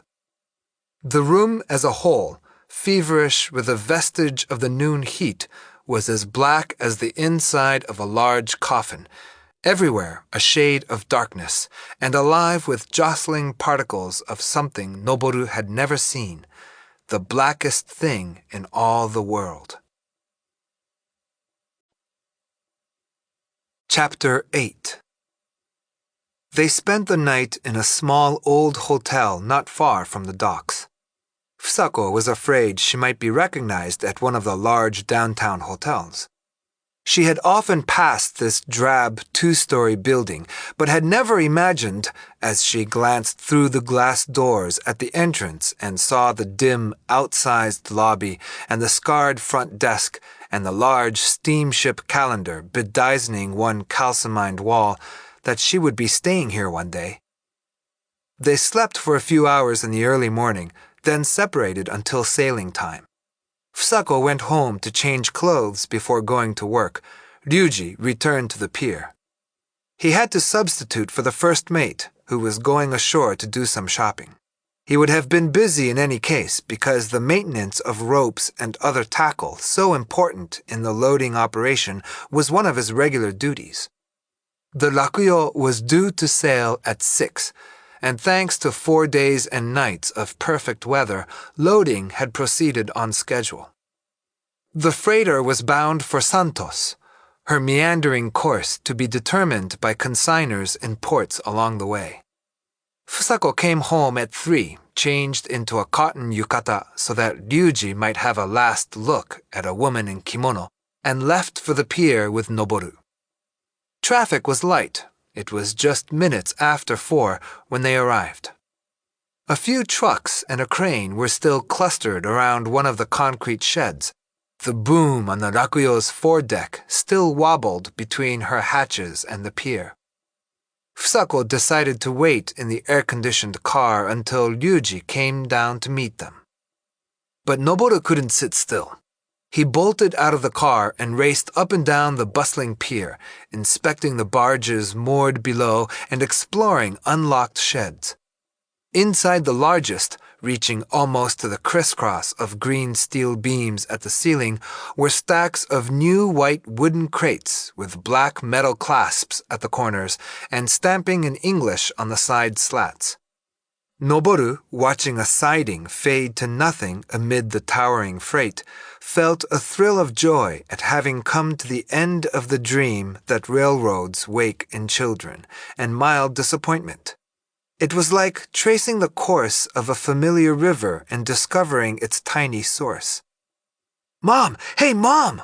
Racing back to the car, Noboru drummed on the window. He had spotted Ryuji standing near the windlass in the ship's prow. Fusako got out of the car and they waved at the high, distant figure in a dirty khaki shirt. Ryuji raised one hand in reply, then moved busily out of sight. Noboru thought of the sailor toiling now and soon to sail away, and he was flushed with pride. Fusako could only wait for Ryuji to appear again. Unfurling a parasol with a silver handle, she watched the Rakuyo's swaying hawsers cut thick gashes across the harbor's face.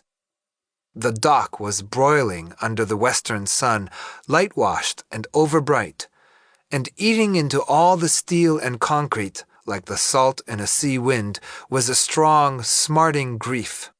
The same grief was diffused through the bright air, its force imparting to the occasional clatter of deck plates and the crash of hurled cables a long, hollow reverberation.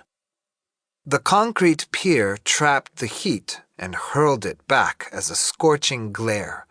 The light breeze blowing off the water brought no relief. They squatted at the edge of the sea wall with their backs to the ferocious sun and stared at the wavelets mincing in to break and foam against the white-flecked stone. Rocking slightly like a rough-hewn cradle, one of the barges moored below edged toward the wall, then slipped back while another sidled in.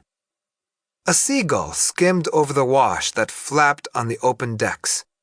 A shiny log floating amid other garbage on the dirty water rode around and around on the eddying swell.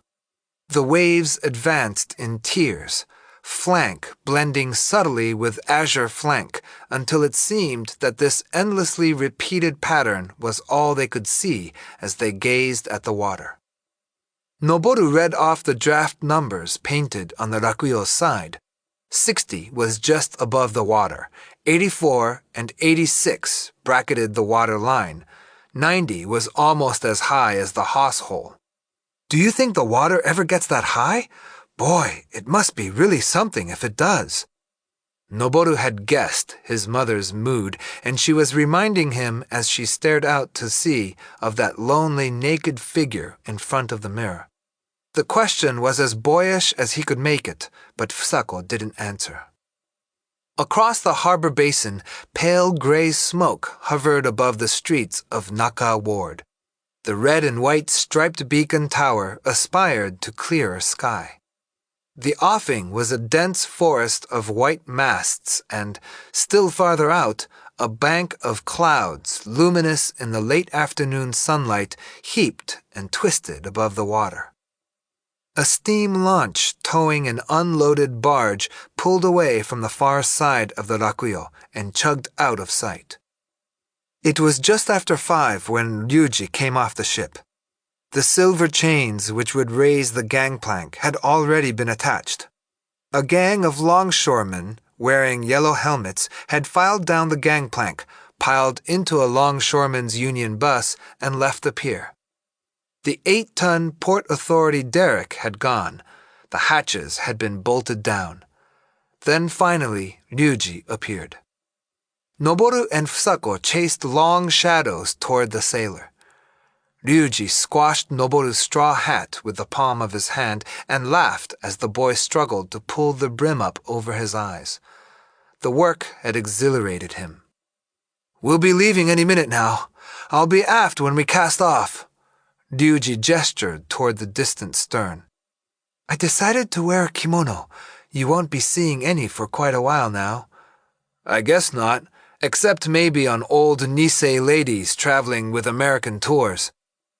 They found surprisingly little to say. Fusako considered mentioning how lonely she was going to be and decided not to. The parting, like the white fruit of an apple discoloring instantly around the bite, had begun 3 days before when they had met aboard the Rakuyo. Saying goodbye now entailed not a single new emotion. Noboru, as he affected childishness, was standing guard over the perfection of the adults, the moment. His was the sentinel's role. The less time they had, the better. The shorter this meeting was, the less perfection would be marred. For the moment, as a man leaving a woman behind to voyage around the world, as a sailor, and as a second mate, Ryuji was perfect. So was his mother. As a woman, to be left behind, as a beautiful sailcloth full-blown with happy memories and the grief of parting, she was perfect too. Both had blundered dangerously during the past 2 days, but at the moment their behavior was beyond reproach. If only Ryuji didn't say something ridiculous and spoil it all before he was safely underway. Peering from beneath the broad brim of his straw hat, Noboru anxiously studied first one face and then the other. Ryuji wanted to kiss Fusako, but he was intimidated by Noboru. Besides, like a man who knows he is dying, he felt a need to be equally tender to all. At the moment, the memories and feelings of others seemed far more important than his own. Yet somewhere beneath the sweet agony of self-denial was a desire to get away as quickly as possible. Fusako still couldn't permit herself to imagine the anxious, exhausting wait to come.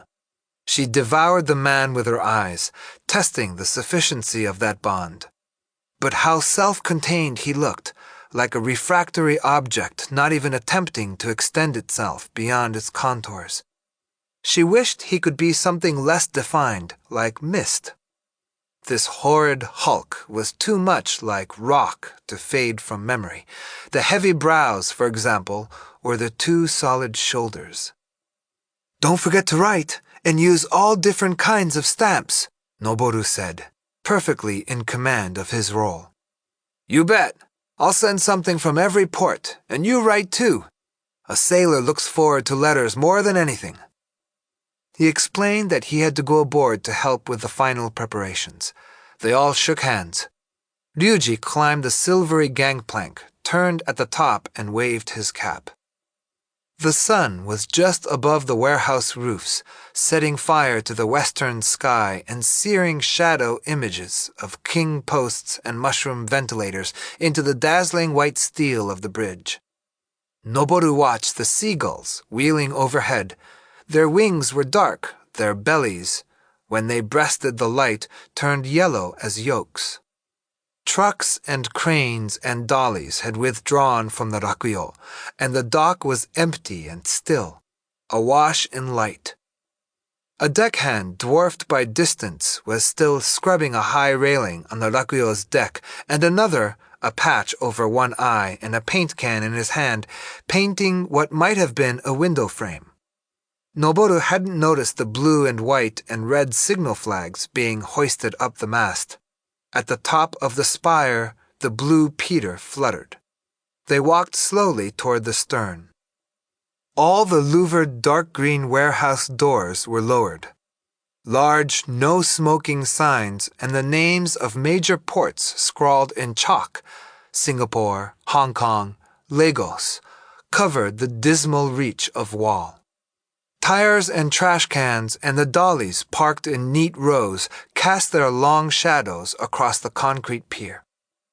The stern high above them was still deserted. There was a quiet sound of water draining.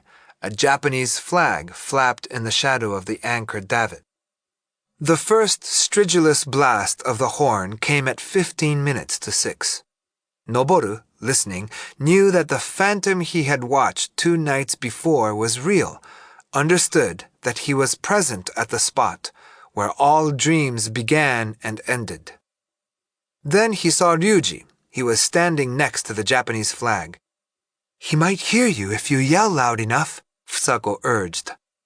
The shout left his throat just as the horn subsided. He was horrified by the shrillness of his voice. Ryuji peered down at them and waved. He was too far away to see the expression on his face. Then he turned back to his work with the same twist of his shoulders that had faced him toward the moonlit horn and didn't look their way again. Fusako glanced toward the prow. The gangplank had been raised. The last link between ship and shore was broken. The rakuyo's green and cream-colored side looked like the blade of a colossal axe fallen out of the heavens to cleave the shore asunder. Smoke began to pour from the smokestacks. Utterly black, it billowed into the sky in huge clouds which rose to smudge the pale zenith. "Stand by! Fore station! Make ready to weigh anchor! Take up on the slack!" There was another short blast on the horn. "That's good, fore station!" "Right! Weigh anchor! Headline away! Shorelines away!" The rakuyo inched away from the pier as the tugboat toiled into the harbor with the stern in tow. The breadth of water, sparkling between the ship and the sea wall, fanned open, and even as their eyes were pursuing the receding glitter of the gold braid on Ryuji's cap, the ship had pivoted a full 90 degrees and was perpendicular to the pier. The rakuyo was transformed into an illusory phantom as angles altered from one instant to the next. Gradually, as the stern was towed farther out into the harbor, the long ship folded like a paneled screen while the superstructure on deck overlapped, piled into impacted tiers and, trapping sunlight in every pocket and dent, soared skyward like a shining pagoda of steel. But the effect was only momentary. Now the tug began to circle back in order to face the prow toward open sea, and the storied tower thrusting up from the deck was dismantled. Each object in order from prow to stern resumed its proper shape until finally the stern itself reappeared and a matchstick figure, just recognizable as Ryuji, swung back into the splendor of the setting sun. "Tow lines away!" The voice on the loudspeaker was still clear when it reached them on the wind. The tug pulled away. Poising motionless on the water, the ship sounded 3 blasts on her horn. Uneasy silence followed. an interval of quiescence during which it seemed that Ryuji aboard ship and Fusako and Noboru on the pier were trapped in the same viscous moment of time. Finally, rocking the whole harbor and carrying to every city window, besetting kitchens with dinner on the stove, and shoddy hotel bedrooms where sheets are never changed, and desks waiting for children to come home, and schools and tennis courts and graveyards, plunging everything into a moment of grief and ruthlessly tearing even the hearts of the uninvolved, the Rakuyo's horn screamed one last enormous farewell. Trailing white smoke, she sailed straight out to sea. Ryuji was lost from sight. Part 2. Winter. Chapter 1. At 9 o'clock in the morning on December 30th, Ryuji emerged from the customs shed at Center Pier. Fusako was there to meet him. Center Pier was a curious abstraction of a neighborhood. The streets were unpeopled and too clean. The plane trees lining them were withered. Down a siding, which ran between archaic red brick warehouses and a pseudo-Renaissance shipping office, chugged an ancient steam engine, huffing clouds of black smoke. Even the little railroad crossing seemed unauthentic, as though it belonged with a set of toy trains. The sea was responsible for the unreality of the place, for it was to her service alone that the streets, the buildings, even the dumb bricks in the wall were pledged.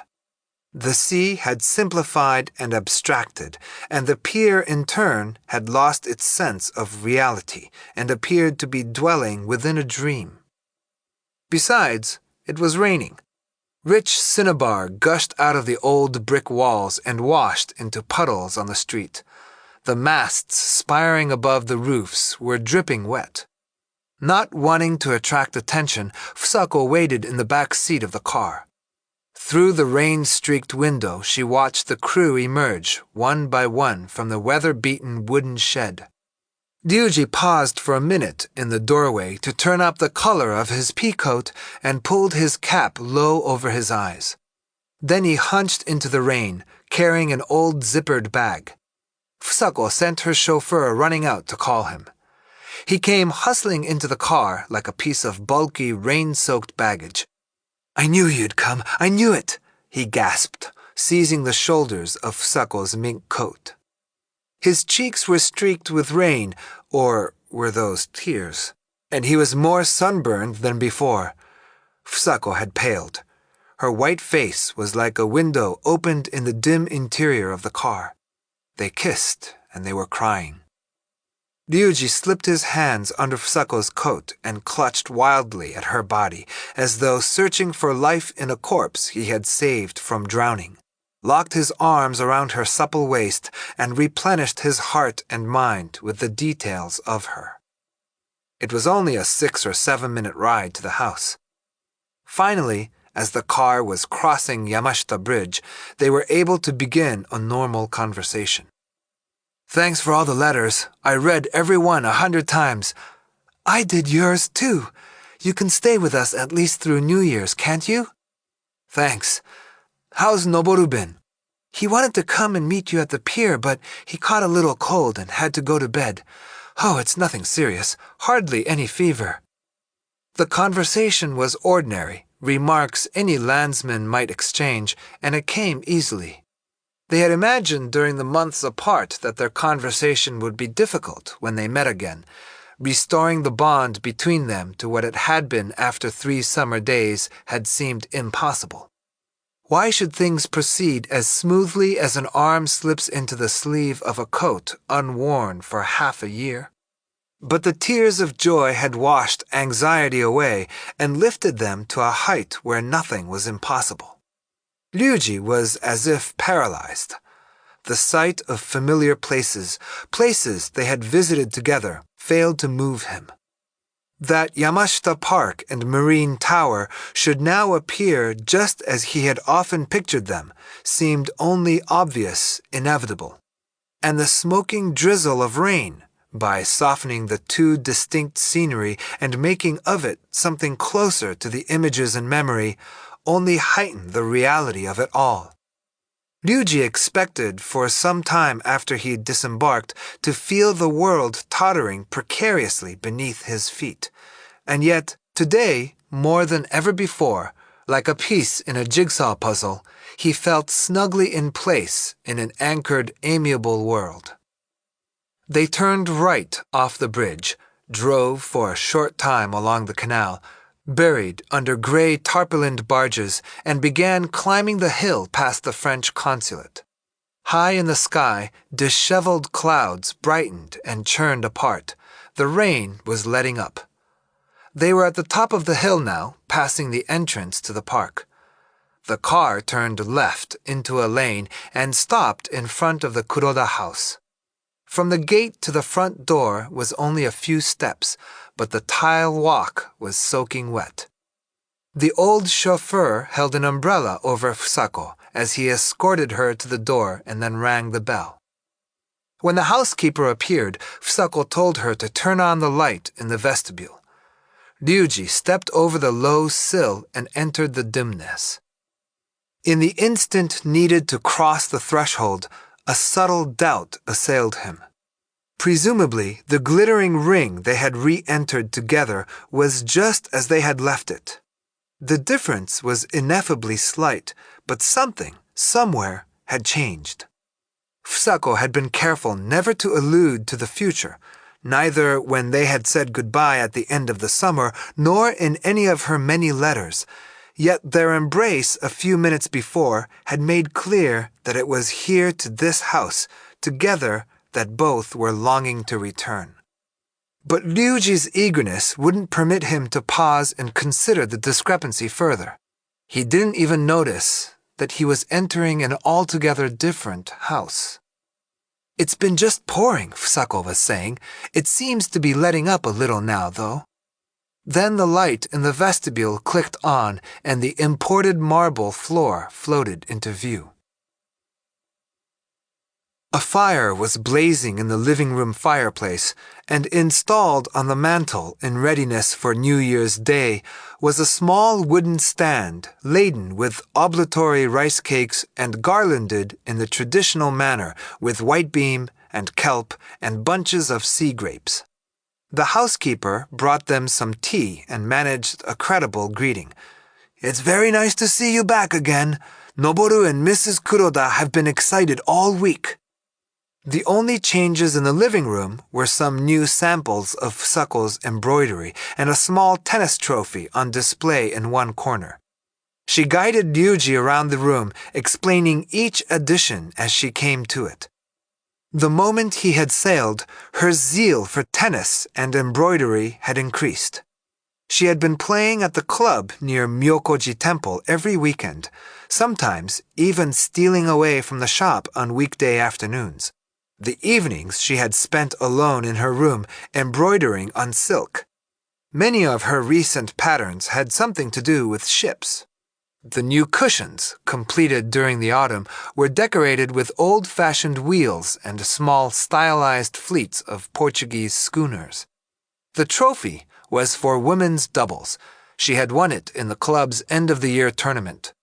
For Ryuji, all this was proof of her chastity during his absence. "But nothing really wonderful happened," Fusako said, "not while you were away." She confessed how peeved she had been to discover herself waiting for him despite her determination not to. She had thrown herself into her work confident that he was forgotten, and when the last customer for the day had left and the shop was hushed, she would hear the fountain bubbling in the patio, and listening, be struck with terror. Then she knew that she was waiting. This time, Fusako was able to express herself with fluency and candor.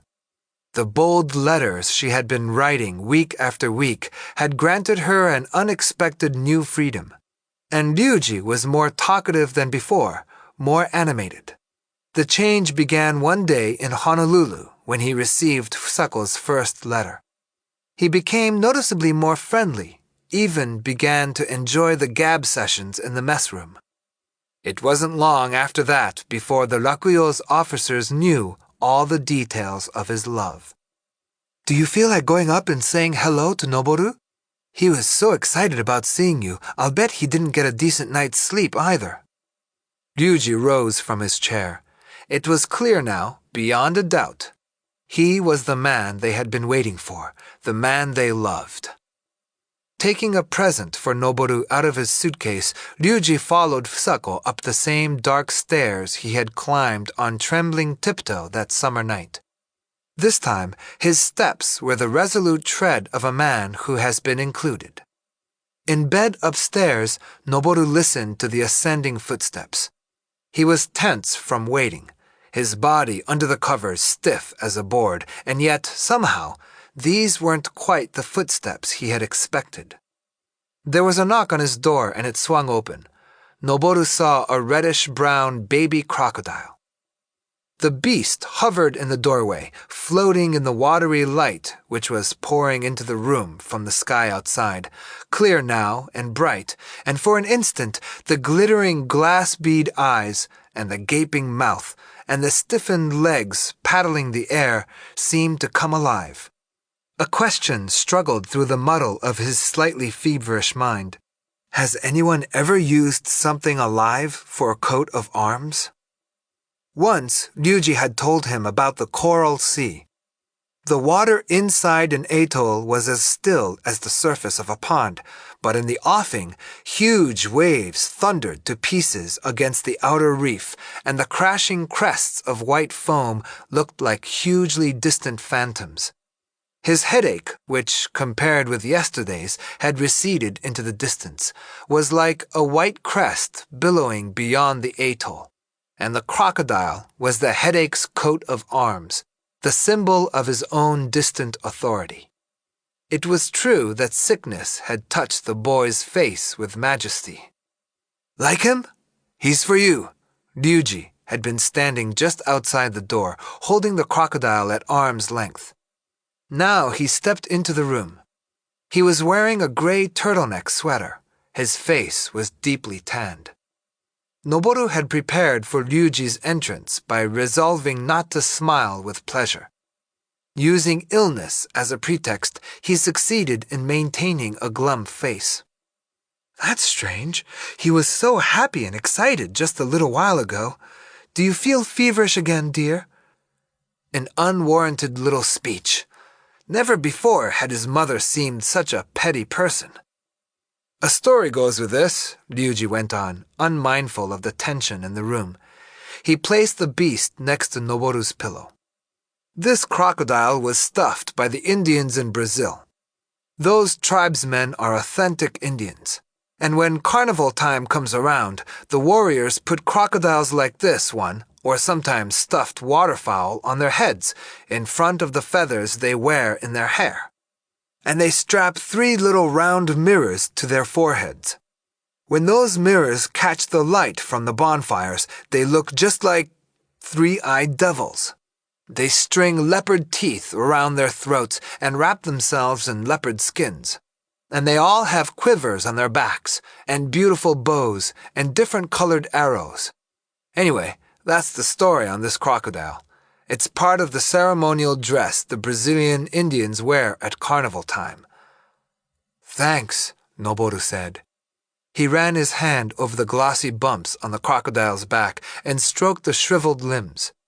Then he inspected the dust which had accumulated beneath the red glass bead eyes while the beast had crouched on a shelf in some Brazilian country store, and thought about what Ryuji had said. The room was too hot. The sheets were feverish, wrinkled, damp. The bits of skin on the pillow had flaked off Noboru's dried lips. He had been picking at them furtively a few minutes before. Just as he began to worry that his lips might look too red, he glanced involuntarily toward the drawer that concealed the peephole. Now he had done it. He was in agony.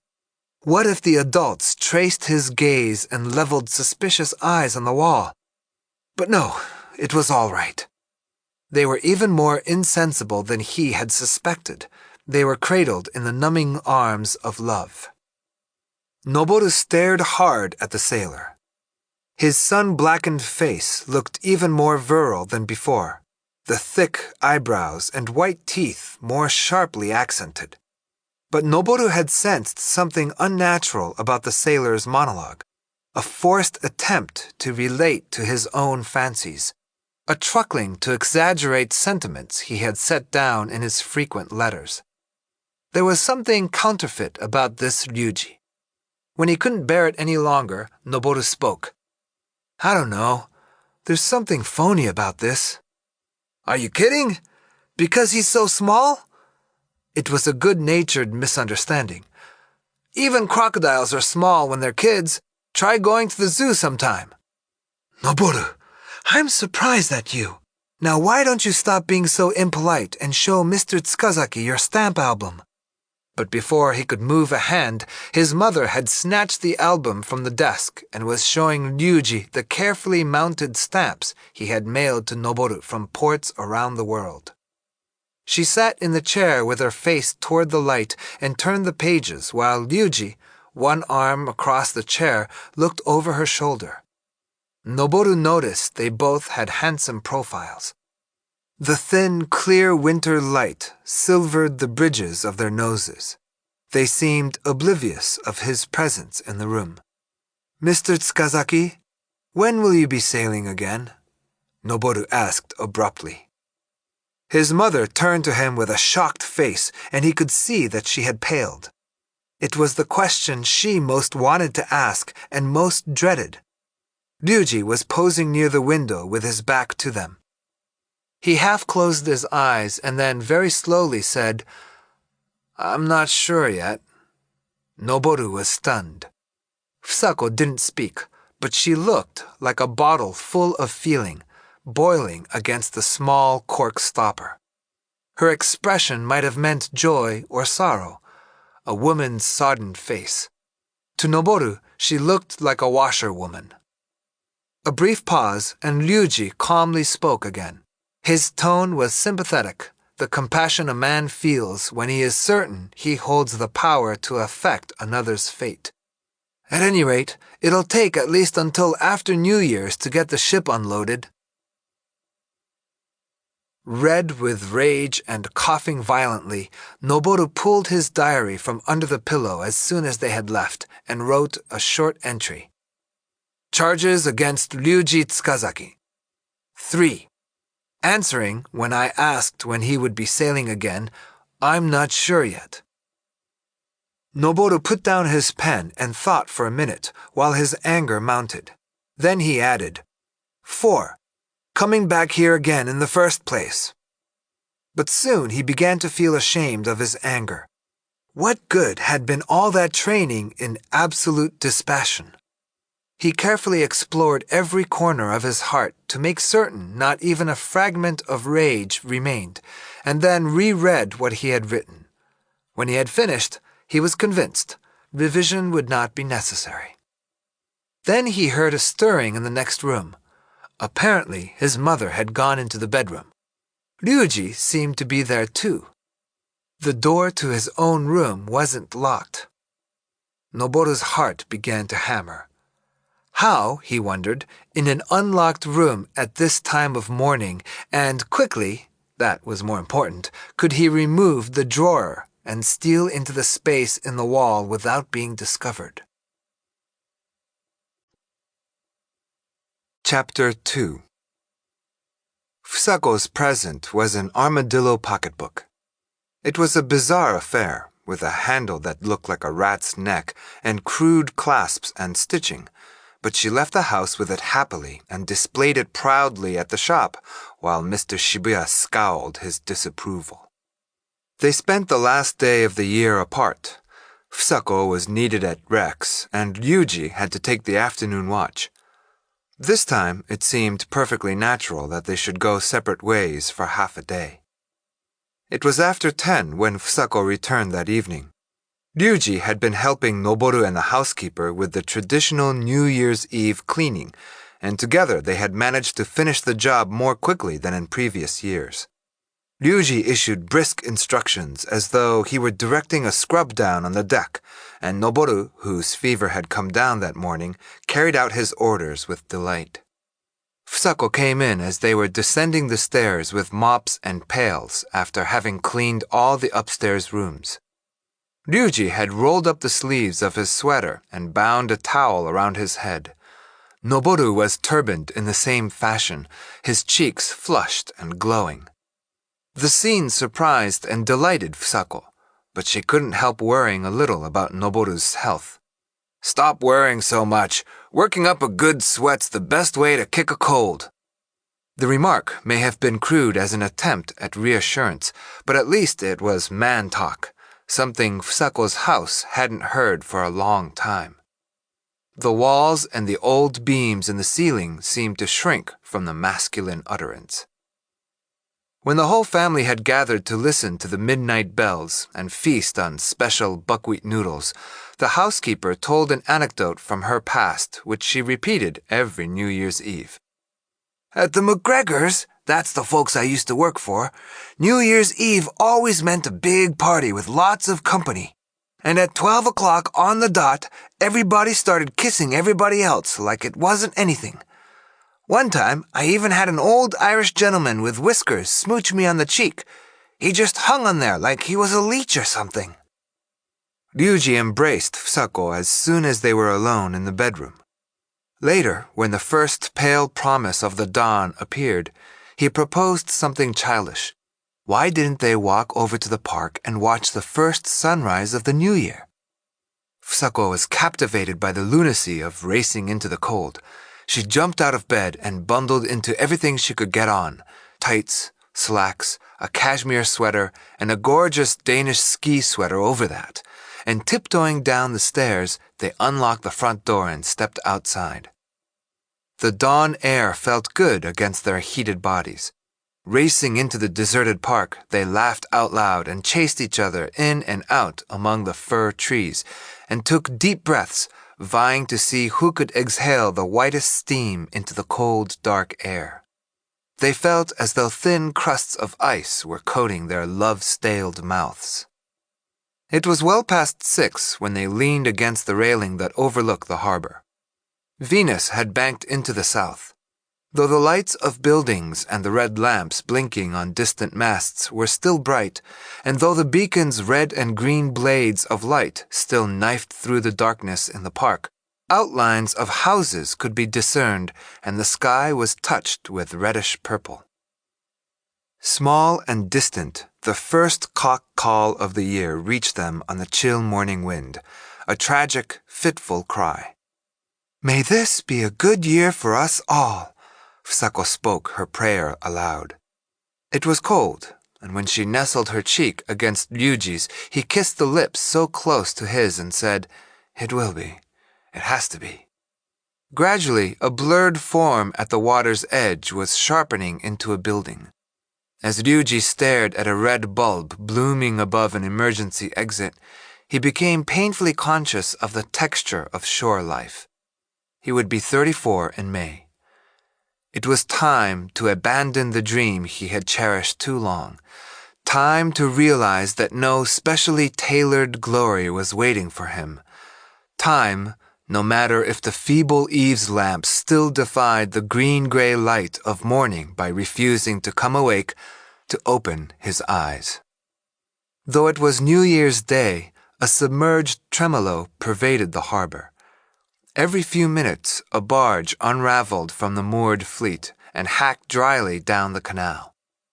As a rosy hue stained the surface of the water and seemed to inflate itself into round abundance, the poles of light slanting away from anchored ships began to dwindle.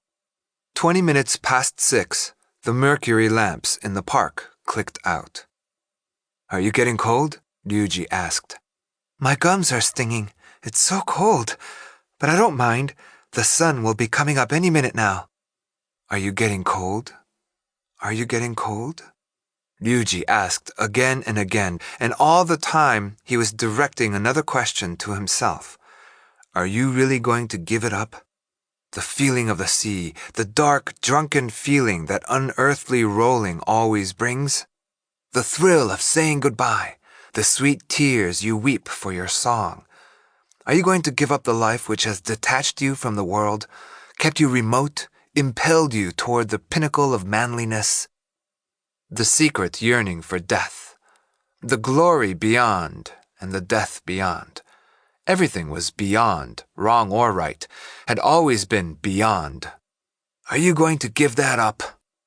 His heart in spasm, because he was always in contact with the ocean's dark swell and the lofty light from the edge of the clouds, twisting, withering until it clogged and then swelling up again, and he unable to distinguish the most exalted feelings from the meanest, and that not mattering really, since he could hold the sea responsible. Are you going to give up that luminous freedom? And yet, Ryuji had discovered on the return leg of his last voyage that he was tired to death of the squalor and the boredom in a sailor's life. He was convinced that he had tasted it all, even the lees, and he was glutted. What a fool he'd been! There was no glory to be found, not anywhere in the world. Not in the northern hemisphere, not in the southern hemisphere, not even beneath that star every sailor dreams about, the Southern Cross. Now they could make out the lumber yards beyond the canal. Roosters had crowed at the sky until a coy blush spread across her face. Finally, the mast lamps blinked out, and ships withdrew like phantoms into the fog that shrouded the harbor. Then, as an angry red began to smolder along the edges of the sky, the space of park behind them unfurled into whitish emptiness, and the skirts on the beacon beam fell away, leaving only glinting needlepoints of red and green light. It was very cold. Leaning against the railing with their arms around each other, they stamped their feet. "It can't be long now," Fusako said, her voice rising above the chatter of small birds. The lipstick she had dashed on before they left the house, a spot of vivid red rising out of the whiteness of her chilled, drawn face, looked beautiful to Ryuji. A minute later, far to the right of the floating lumber and surprisingly high up, a gauzy red ring loomed in the slate-gray sky. Immediately, the sun became a globe of pure red, but still so weak they could look straight at it, a blood-red moon. "I know this will be a good year. It couldn't be anything else with us here like this, watching the first sunrise together. And you know something? This is the first time I've ever seen the sunrise on New Year's Day." Fusako's voice warped in the cold. Ryuji heard himself bellow in the resolute voice he used to shout orders into the wind on the winter deck. "Will you marry me?" "What?" Annoyed at having to repeat himself, he blurted things better left unsaid. "I'm asking you to marry me. I may be just a dumb sailor, but I've never done anything I'm ashamed of. You may laugh when I say this, but I have nearly 2 million yen saved up. You can see my bank book later. That's everything I have to my name, and I'm going to give it all to you, whether you marry me or not." His artless proposal touched the worldly lady more deeply than he knew. Overjoyed, Fusako began to cry. The sun was blazing now, too dazzlingly bright for Ryuji's anxious eyes, and the whistle-wailing, gear-grinding cacophony of the harbor was surging toward full pitch. The horizon was misted over, the sun's reflection spreading like a reddish haze over the surface of the water. "Yes, of course I will. But I think there are some problems we ought to discuss first. There's Noboru, for example, and my work at the shop. Can I make just one condition? What you've just said, I mean, if you're planning to leave again soon, it would be hard." "I won't be sailing again for a while. As a matter of fact," Ryuji faltered and was silent. There wasn't a single Japanese room in Fusako's house. Her mode of living was thoroughly Western, except on New Year's Day, when she observed tradition by serving the special New Year's breakfast on lacquered trays and drinking toasts with spiced sake. Ryuji hadn't slept at all. He washed his face with young water, the first water drawn in the year, and went into the dining room. It was a strange feeling, as though he were still in Europe, at the Japanese consulate in some northern seaport. In the past, he and the other officers of the Rakuyo had been invited to New Year's breakfast at consulates abroad. The sake dipper and the wooden cups stacked on a stand inlaid with gold, and the lacquered boxes filled with traditional side dishes, were always arrayed on a table in a bright Western dining room, just as they were here. Noboru came down wearing a new necktie, and New Year's congratulations were exchanged. In previous years, Noboru had always drunk the first toast, but when the time came and he reached for the uppermost and smallest of the 3 cups, Fusako stopped him with a reproving look. Pretending to be embarrassed, he simpered. "It seems pretty silly for Mr. Tsukazaki to drink out of the smallest." But his eyes never left the cup. It seemed to wither in the grasp of the huge, calloused hand that carried it to the sailor's lips. Buried under the thick fingers of a hand accustomed to grappling rope, the vermilion plum branch cup looked horribly vulgar.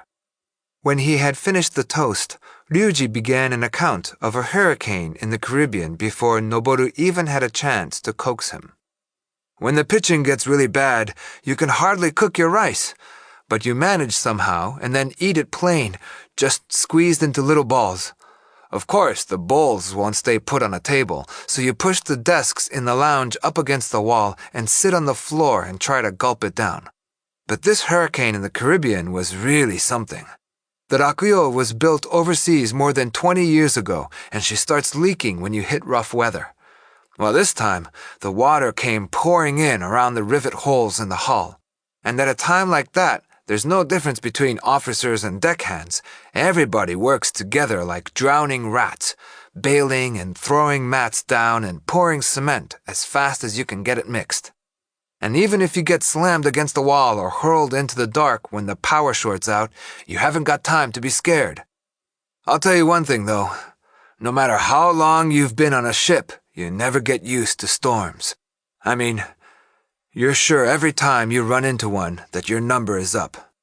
Anyway, the day before this last hurricane, the sunset looked too much like a big fire, and the red in the sky was kind of murky, and the water was quiet as a lake. I had a sort of feeling that then something was coming. Stop it! Please stop! Fusako screamed, clapping her hands over her ears. Please don't talk about things like that anymore. His mother's histrionics annoyed Noboru. Why did she have to cover her ears and protest about an adventure story which obviously was being told for his benefit? Or had it been intended for her in the first place? The thought made him uncomfortable. Ryuji had told the same sort of sea story before, but this time his delivery seemed different. The tone of his voice reminded Noboru of a peddler selling sundry wares while he handled them with dirty hands. Unsling a pack from your back and spread it open on the ground for all to see. One hurricane, Caribbean style, scenery along the banks of the Panama Canal, a carnival smeared in red dust from the Brazilian countryside, a tropical rainstorm flooding a village in the twinkling of an eye, bright parrots hollering beneath a dark sky. No doubt about it, Ryuji did have a pack of wares. Chapter 3. On the 5th of January, the Rakuyo sailed and Ryuji was not aboard. He stayed on as a guest in the Kuroda house. Rex opened on the 6th. Relieved and in high spirits because Ryuji had stayed behind, Fusako arrived at the shop just before noon and received New Year's congratulations from Mr. Shibuya and the rest of the staff.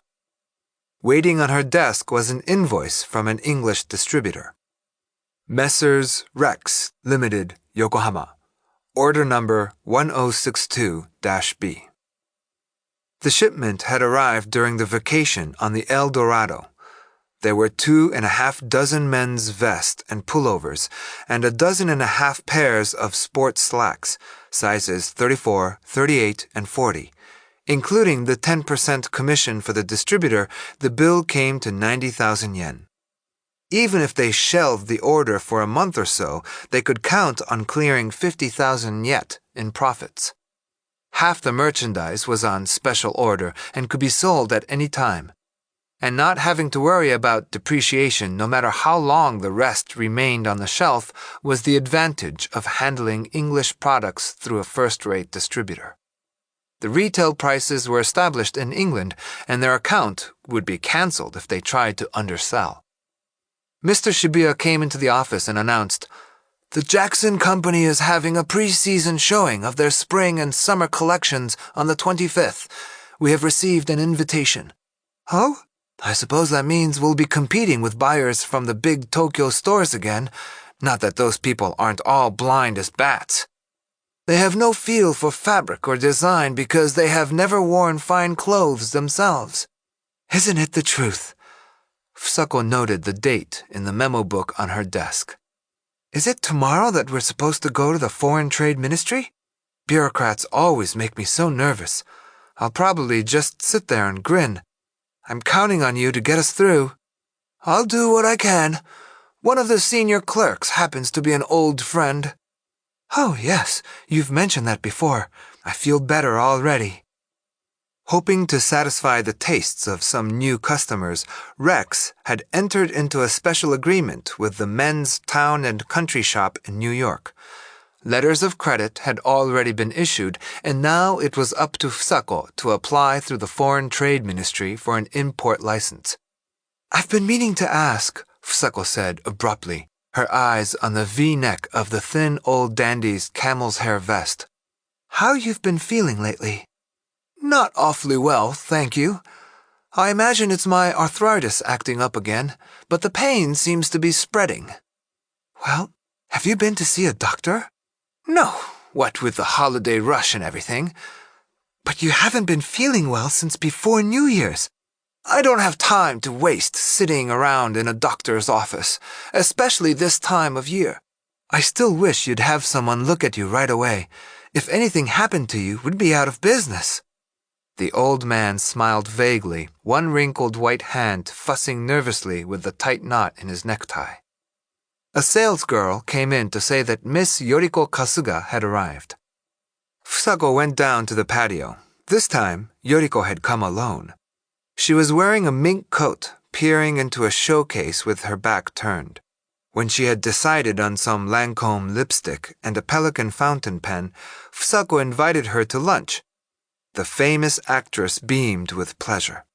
Fusako took her to Le Centaure, a small French restaurant near the harbor where yachtsmen often gathered. The proprietor was an old gourmet who once had worked at the French consulate. Fusako looked at the actress as though to measure the loneliness of this simple, somehow stolid woman.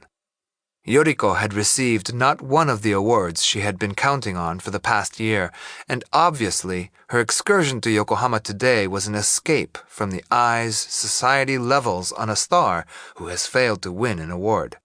Though she must have had followers beyond counting, the only person with whom she could be frank and at ease was the proprietress of a Yokohama luxury shop, not even a close friend. Fusako decided it would be best not to mention movie awards during lunch. They drank a bottle of the restaurant's celebrated vin de maison with their bouillabaisse. Fusako had to order for Yoriko because she couldn't read the French menu. "You know, Mama, you're really beautiful," the large beauty said abruptly. "I'd give anything to look like you." Yoriko slighted her own beauty more than any woman Fusako knew. The actress had marvelous breasts, gorgeous eyes, a fine sculptured nose, and voluptuous lips, and yet she was tormented by vague feelings of inferiority. She even believed, and it pained her not a little, that the awards committee had passed her by because men watching her on the screen saw only a woman they would love to take to bed. Fusako watched the famous, beautiful, unhappy woman flush with contentment as she decorated her name in an autograph book produced by the waitress. Yoriko's reaction to an autograph book was always a good indication of her mood, and judging from the drunken generosity with which she was flourishing her pen just now, a fan would need only to ask for one of her breasts to receive it. "The only people in this world I really trust are my fans, even if they do forget you so fast," Yoriko mumbled as she lit an imported woman's cigarette. "Don't you trust me?" Fusako teased. She could predict Yoriko's felicitous response to such a question. "Do you think I'd come all the way to Yokohama if I didn't? You're the only real friend I have. Honestly, you are. I haven't felt this relaxed in ages, and it's all thanks to you, Mama." That name again. Fusako winced. The walls of the restaurant were decorated with watercolor paintings of famous yachts. Bright red checkered tablecloths covered the empty tables. They were the only people in the small room. The old window frames began to creak in the wind, and a page of a newspaper scudded down the empty street. The window opened on a dismal reach of ashen warehouse walls. Yoriko kept her mink coat draped around her shoulders while she ate. An imposing necklace of heavy gold chains swayed on her stately chest. She had escaped the scandal-loving world. She had even eluded her own ambition, and now, like a muscular woman laborer lazying in the sun between wearisome tasks, she was content. Though her reasons for sorrow or joy rarely seemed convincing to the observer, Yoriko managed to support a family of 10, and it was at moments like this that the source of her vitality became apparent. She derived her strength from something she herself was least aware of, her beauty. Fusako had a sudden feeling that she would find in Yoriko the ideal confidant. Thereupon, she began to tell about Ryuji, and the happiness in the story made her so drunk that she revealed every intimate detail. "Is that right? And did he really give you his seal and a bank book with 2 million yen on deposit?" "I tried to refuse, but he wouldn't take no for an answer." "But there was no reason for you to have refused. And wasn't that a manly thing to do? Of course, the money is only pennies as far as you're concerned, but it's the spirit behind it that counts. I would never have dreamed that there were men like that around anymore. Especially since the only men who come near me are freeloaders out for whatever they can get. I hope you realize how lucky you are." Fusako had never dreamed that Yoriko could be practical, and she was astonished when, having listened to the whole story, the actress promptly prescribed a course of action. A prerequisite of any marriage, she began, was an investigation by a private detective agency. Fusako would need a photograph of Ryuji and about 30,000 yen. If she hurried them, she could have the results within a week. Yoriko would be happy to recommend a reliable agency. Though she didn't imagine there was any cause for worry in this case, there was always the possibility that a sailor might have an ugly disease. It would be best if they exchanged health certificates, Ryuji accompanying Fusako to a doctor of her choice. Inasmuch as the new relationship was between father and son and would not involve the question of a stepmother, there would be no serious problems where Noboru was concerned. And since the boy worshipped Ryuji as a hero, and since he seemed to be basically a gentle man, they were certain to get along. It would be a bad mistake to allow Ryuji to remain idle any longer. If Fusako intended to train Ryuji to take over Rex someday, she would be wise to start him learning the business and helping around the shop at once, particularly since Shibuya the manager was beginning to show his age. Finally, though his gesture with the bank book had made clear that there was nothing mercenary about Ryuji, the fact remained that the shipping slump had brought maritime stocks crashing, and it was obvious, besides, that he had been looking for a way out of his career as a seaman. Fusako would have to be careful not to compromise herself just because she was a widow. It was up to her to insist on an equal relationship, to make certain that she was not being used. Yoriko pressed each point home firmly, but with patience, as if she were trying to persuade a child, though in fact Fusako was the older. Fusako was amazed to hear a woman she had considered a fool make such good sense. "I never realized you were so—" There was new respect in her voice. "So capable. It's easy once you find out what they're up to. A year or so ago, there was a man I thought I wanted to marry, and I told one of our producers the whole story. Maybe you've heard of him, Tatsuo Muragoshi? He's one of the best in the business. Anyway, it was just like him not to mention my work or my rating or even my contract. He just smiled the warmest smile you've ever seen and congratulated me, and then he advised me to do all the things I've just told you to do. It seemed like such a nuisance. I left everything up to him. Well, in 1 week I found out that a certain person was seeing 3 women and had already fathered 2 bastards, and that wasn't all. He was sick, if you know what I mean. He had never held a decent job for long, and it looked like he was planning to kick the rest of my family out as soon as we got married so he could sit around swilling beer while I supported us. What do you think about that? That's men for you. Not that there aren't exceptions." From that moment, Fusako loathed the actress, and her hatred was charged with the indignation of an honest, respectable bourgeois.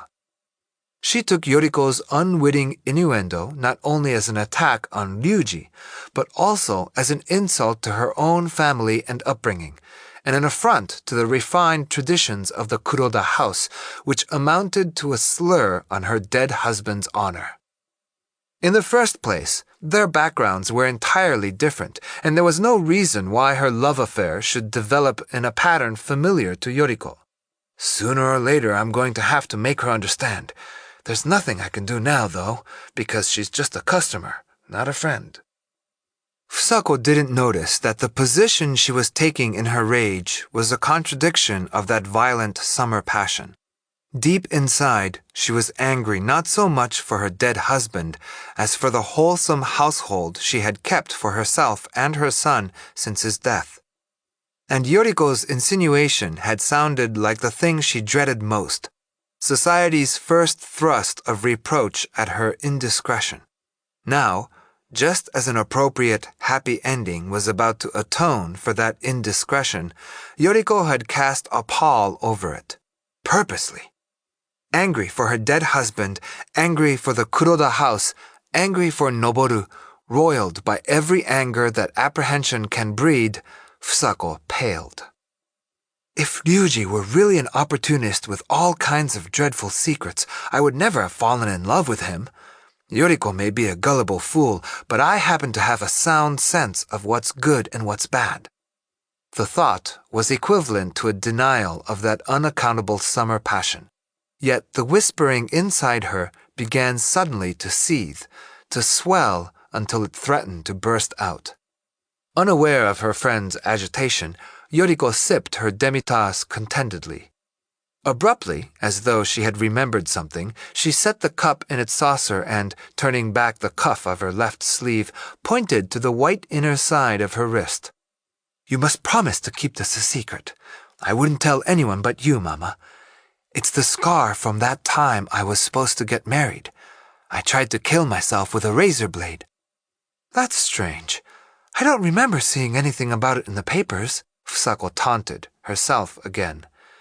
"No, because Mr. Muragoshi ran all over the city and managed to keep the news hushed up. But it bled and bled." Yoriko held her arm up in front of her and touched her lips pityingly to the wrist before entrusting it to Fusako for inspection. You had to look closely to see them at all, a few irregular whitish scars that must have been shallow, tentative cuts. Fusako felt only contempt, and she made a point of searching Yoriko's wrist as though unable to locate the scars at all. Then she knit sympathetic brows and said, becoming the proprietress of Rex again, "What a dreadful thing! Can you imagine how many people all over Japan would have wept if you'd succeeded? A lovely girl like you. Such a waste. Promise me you'll never do anything like that again?" Of course I won't, Mama. A stupid thing like that. Those people you said would cry for me are all I have to live for. Would you cry for me, Mama? Crying wouldn't begin to be enough, Fusako crooned. But let's talk about something more pleasant.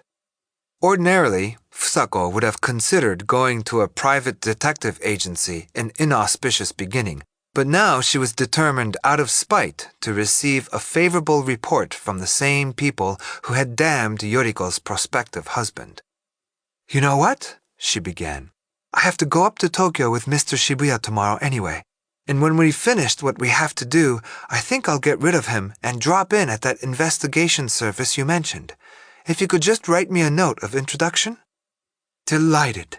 Yoriko took out the fountain pen she had just bought and, fumbling through the contents of her alligator pocketbook, came up with a small white card. A week and a day later, Fusako had a long telephone conversation with Yoriko. She sounded proud. I just wanted to call and thank you. I'm so grateful. I did just as you suggested. Yes, a great success. The report is really very interesting. 30,000 yen is cheap when you consider all the trouble they must have taken. Would you like to hear it? I mean, do you have a minute? Do me a favor then and let me read it to you. Special Investigation. Confidential Report. The following are the findings of an investigation into the affairs of Ryuji Tsukazaki as stipulated by the client. 1. Particulars as indicated. Subject's criminal record, relations with women, etc. Particulars of the subject's personal history coincide precisely with information in the client's possession. The mother, Masako, died when the subject was 10 years of age. The father, Hajime, was employed as a clerk in the Katsushita Ward office in Tokyo. He did not remarry after his wife's death, devoting himself to raising and educating his only son. The family home was destroyed in an air raid in March of 1945. The subject's sister, Yoshiko, died of typhus in May of the same year. The subject graduated from the Merchant Marine Academy. It goes on and on that way. Isn't the writing terrible? Let me skip ahead. As for the subject's relations with women, he is not at present involved with a woman, nor is there any indication that he has ever cohabited with a woman or even engaged in a prolonged or significant affair. That's really summing it up, wouldn't you say? Though the subject displays slightly eccentric tendencies, he is conscientious about his work, highly responsible, and extremely healthy. He has never had a serious illness. Results of the investigation to date show no history of mental illness or other hereditary disease in the immediate family. There was one more thing. Yes, here it is. The subject has no debts. He has never borrowed in advance of his salary, nor has he ever owed money to his employer. All indications point to a spotless financial record. The subject is known to prefer solitude to company and has never been at ease socially. Accordingly, he does not always get along well with his colleagues. As long as we get along well, that's all that matters. Oh, someone at the door? I'll let you go then. I just wanted to thank you for being so very kind. I'm truly grateful. I hope we'll be seeing you at the shop again soon. Ryuji? Yes, he's coming in every day since last week, just as you suggested. You know, getting to know his way around. You'll meet him next time you come down. Yes, I will. And thanks again. Goodbye. Chapter 4. School began on the 11th, but classes were over at noon. The gang hadn't met at all during the vacation. The chief hadn't even been in town. His parents had dragged him off on a sightseeing trip to Kyoto and Nara. Together again at last, they decided after eating lunch at school that the tip of Yamashita Pier, which was always deserted, would be a good place for a meeting. You guys probably think it's freezing out there. Everybody does, but they're all wrong, the chief announced. There happens to be a very good windbreak. You'll see when we get there. Since noon, the sky had been cloudy, and it was getting colder. The north wind, blowing down on them as they walked out along the pier, burned like icy fire. Reclamation of the foreshore had been completed, but one of the new docks was still under construction. The sea was undulating grayly. 3 buoys, washed by endless waves, were bobbing up and down. The only distinct objects in the murky factory jungle across the harbor were the 5 smokestacks of an electric power plant. Brackish yellow smoke struggled above the blurred line of factory rooftops. Beyond and far to the left of the dock, the pair of squat red and white lighthouses, which formed the gateway to the harbor, looked from here like a single column. Moored at the dock in front of the shed to the right of them was a 5 or 6 ton freighter in terrible disrepair, a gray banner drooping from the stern. On the far side of the shed, in a berth they couldn't see, a foreign ship was apparently at anchor. Her beautiful white spars, which spired above the shed, were swaying, the only bright motion in the gloomy scene. They saw immediately what the chief's windbreak was. Piled from the warehouse to the edge of the sea wall was a jumbled village of green and silver packing crates, each large enough to accommodate a small cow. Large plywood boxes begirt with tough steel bands and stamped with the names of foreign exporters, they had been left on the pier to rot.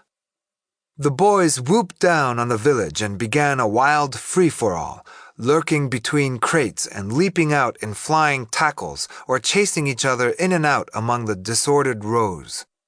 They were all in a sweat by the time the chief discovered at the very center of the village a large crate that was to his liking. 2 of the sides had fallen away, but the steel band was still intact, and the contents had been removed down to the last wisp of excelsior. Shouting in a shrike's voice, the chief assembled the scattered band inside the crate. 3 sat on the floor, 3 stood on the corners, arms resting on the steel band. They felt as if their outlandish vehicle was about to ascend on the arm of a crane into the cloudy winter sky. Scribblings covered the plywood walls. They read each of them aloud. "Let's meet in Yamashita Park. Forget it all and try having some fun." Like linked verses in a classical poem, each line was a clever distortion of the hopes and dreams in the preceding line. "We need to fall in love, pal. Forget women. Who needs them? Don't ever forget your dream. Got a black scar on my blue, blue heart." Peeking out of a corner was a young sailor's trembling soul. "I have changed. I'm a new man."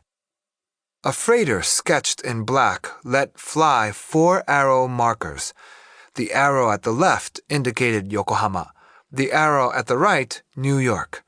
The 3rd arrow aspired to heaven, and the last plummeted toward hell.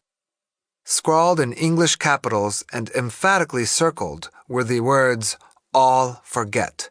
And there was a self-portrait, a sailor with mournful eyes, wearing a pea coat with upturned collar and smoking a seaman's pipe.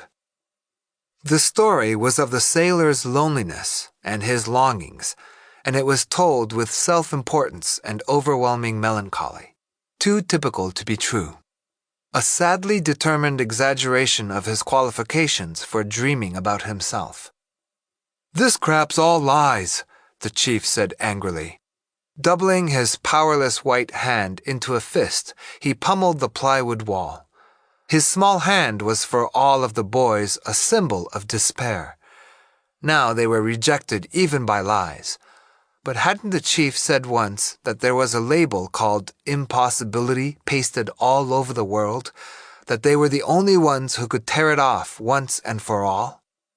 "What's your hero been up to since last time?" "Well, number 3, there's a rumor going around that he's come back." The chief felt every eye on him, and his voice was cold, venomous. As he spoke, he pulled out of the pockets of his overcoat a pair of leather gloves and, smoothing them over his fingers, turned back the cuffs just enough so that the fluffy, bright red lining showed. "He's back," Noboru admitted, wishing the subject hadn't come up. And? Did he do anything terrific during this last trip? Well, yes. He ran into a hurricane in the Caribbean. Is that right? I suppose he got soaked like a drowned rat, like that time he took a shower in the drinking fountain at the park? With that, everyone laughed and kept laughing.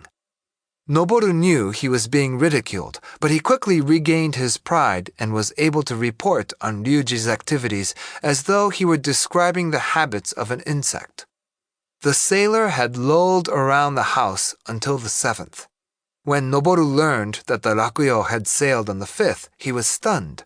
This man, so at one with the Rakuyo's existence, so inseparably a part of the receding luster of a ship, had sundered himself from that beautiful whole, willfully banished from his dream the phantoms of ships and the sea. Naturally, Noboru stuck close to Ryuji during the vacation and listened to sea stories by the hour, gaining a knowledge of sailing none of the others could match. What he wanted, though, was not that knowledge, but the green drop the sailor would leave behind when someday, in the very middle of a story, he started up in agitation and soared out to sea again. The phantoms of the sea and ships and ocean voyages existed only in that glistening green drop. But with each new day, another of the fulsome odors of shore routine adhered to the sailor. The odor of home, the odor of neighbors, the odor of peace. Odors of fish frying and pleasantries and furniture that never budged. The odor of household budget books and weekend excursions. All the putrid odors landsmen reek of, the stench of death. Then began the laborious projects. Ryuji read the silly novels and art books Fusako recommended, and he studied English conversation, a class each night on television and a text empty of nautical terms. He listened to Fusako lecture on problems of store management. He learned to wear the smart English clothes she lavished on him. He had suits tailored and vests and overcoats, and then, from the 8th of January, he began going into the shop every day. That first morning, natty in a new suit of English tweed they had rushed to have ready in time, cheerful, expectant, eager. Eager. Noboru spoke the word as though he had ice on the tip of his tongue.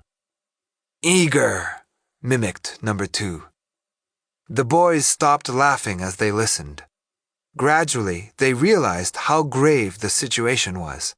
It seemed to indicate the end of a dream they shared. A bleak, dreary future. And maybe they had been wrong. Maybe there was no such thing as the ultimate after all.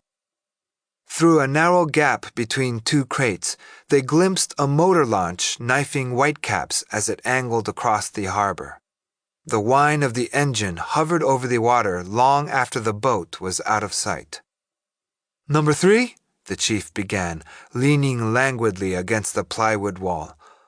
"Would you like to make that sailor a hero again?" Suddenly, Noboru felt cold. He crouched and began to toy with the pointed tips of his shoes. The answer, when it finally came, was an evasion. "But you know, he still keeps his sailor cap and his pea coat and even his dirty old turtleneck sweater folded away in his closet. You can tell he doesn't want to throw them away." "There's just one way to make him a hero again," the chief continued, giving no indication that he had heard Noboru. "But I can't tell you what it is yet. The time will come, though, and soon." The others were forbidden to probe for the answer when the chief chose to speak in riddles. Effortlessly changing the subject, he focused the conversation on himself. "Let me tell you about my vacation. On this trip we took, I was rubbing noses with my folks every day from morning to night for the first time in quite a while. Fathers. Just think about it for a minute. They're enough to make you puke. Fathers are evil itself, laden with everything ugly in man. There's no such thing as a good father because the role itself is bad. Strict fathers, soft fathers, nice, moderate fathers, one's as bad as another. They stand in the way of our progress while they try to burden us with their inferiority complexes, and their unrealized aspirations, and their resentments, and their ideals, and the weaknesses they've never told anyone about, and their sins, and their sweeter-than-honey dreams, and the maxims they've never had the courage to live by. They'd like to unload all that silly crap on us, all of it. Even the most neglectful fathers, like mine, are no different. Their consciences hurt them because they've never paid any attention to their children, and they want the kids to understand just how bad the pain is, to sympathize. On New Year's Day, we went to Arashiyama in Kyoto, and as we were crossing the Bridge of Moons, I asked my old man a question. Dad, is there any purpose in life? You see what I was getting at, don't you? What I really meant? Father, can you give me one single reason why you go on living? Wouldn't it be better just to fade away as quickly as possible? But a first-class insinuation never reaches a man like that. He just looked surprised and his eyes bugged, and he stared at me. I hate that kind of ridiculous adult surprise. And when he finally answered, what do you think he said? Son, nobody is going to provide you with a purpose in life. You've got to make one for yourself. How's that for a stupid, hackneyed moral? He just pressed a button and out came one of the things fathers are supposed to say. And did you ever look at a father's eyes at a time like that? They're suspicious of anything creative, anxious to whittle the world down into something puny they can handle. A father is a reality-concealing machine, a machine for dishing up lies to kids, and that isn't even the worst of it. Secretly, he believes that he represents reality. Fathers are the flies of this world. They hover around our heads waiting for a chance, and when they see something rotten, they buzz in and root in it. Filthy, lecherous flies broadcasting to the whole world that they've screwed with our mothers. And there's nothing they won't do to contaminate our freedom and our ability. Nothing they won't do to protect the filthy cities they've built for themselves. My old man still won't buy me an air rifle, Number 2 murmured, his arms around his knees. And he never will either. But it's time you realized that a father who would buy you an air rifle is just as bad as one who won't. My father beat me again yesterday. That makes the 3rd time since New Year's. Beat you? Noboru repeated in horror. He slaps me across the face. Sometimes he even punches. Why don't you do something? 'Cause I'm not strong enough to take him. Then you should. Why don't you? Noboru's face was bright red and he was shouting, butter his toast with potassium cyanide or something like that. There are worse things than being beaten. The chief's thin red upper lip curled. There are lots of worse things than that, only you don't know about them. You're one of the fortunate ones. When your father died, your case became special. But you've got to know about the evil in the world too. Otherwise, you'll never have any real power. My old man is always coming home drunk and bullying my mother, Number 4 said. And when I stood up for her one time, he got white as a sheet and grinned and said, Keep out of this. You want to take away your mother's pleasure? But this time, I've got something on him. He's got 3 mistresses. All my father ever does is pray to God, said Number 5. Noboru asked what he prayed for. Well, the family's safety, peace on earth, prosperity, stuff like that. He thinks we're a model home or something. The bad part is, he's even got my old lady thinking the same thing. The whole house is spick and span, and everybody's supposed to be real honest and full of what he calls the good. We even leave food out for the mice in the rafters so they won't have to sin by stealing. And you know what happens when dinner's over? Everybody hunches over and licks his plate clean so none of God's grace will be wasted. Does your old man make you do that too? He never makes you do anything. He starts doing all this crappy stuff himself, and everybody else is sort of in the habit of copying him. You're really lucky, Noboru. You should be thankful."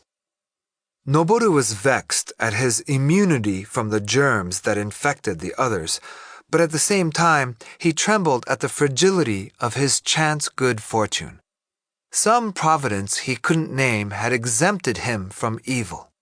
His purity was as brittle as a new moon. His innocence had sent an intricate net of feelers snaking toward the world, but when would they be snapped? When would the world lose its vastness and lace him in a straitjacket? That day, he knew, was not far away, and even now he could feel a lunatic courage welling within him. The chief had turned away so as not to see Noboru's face. He was peering through a narrow gap in the crates at the convolutions of the smoke and clouds above the gray offing. He bit with small, sharp, shiny teeth at the red lining of his leather gloves. Chapter 5. His mother's attitude changed. She became more affectionate, devoted more time to looking after his needs. Obviously, this was the prelude to something he was going to find difficult to accept.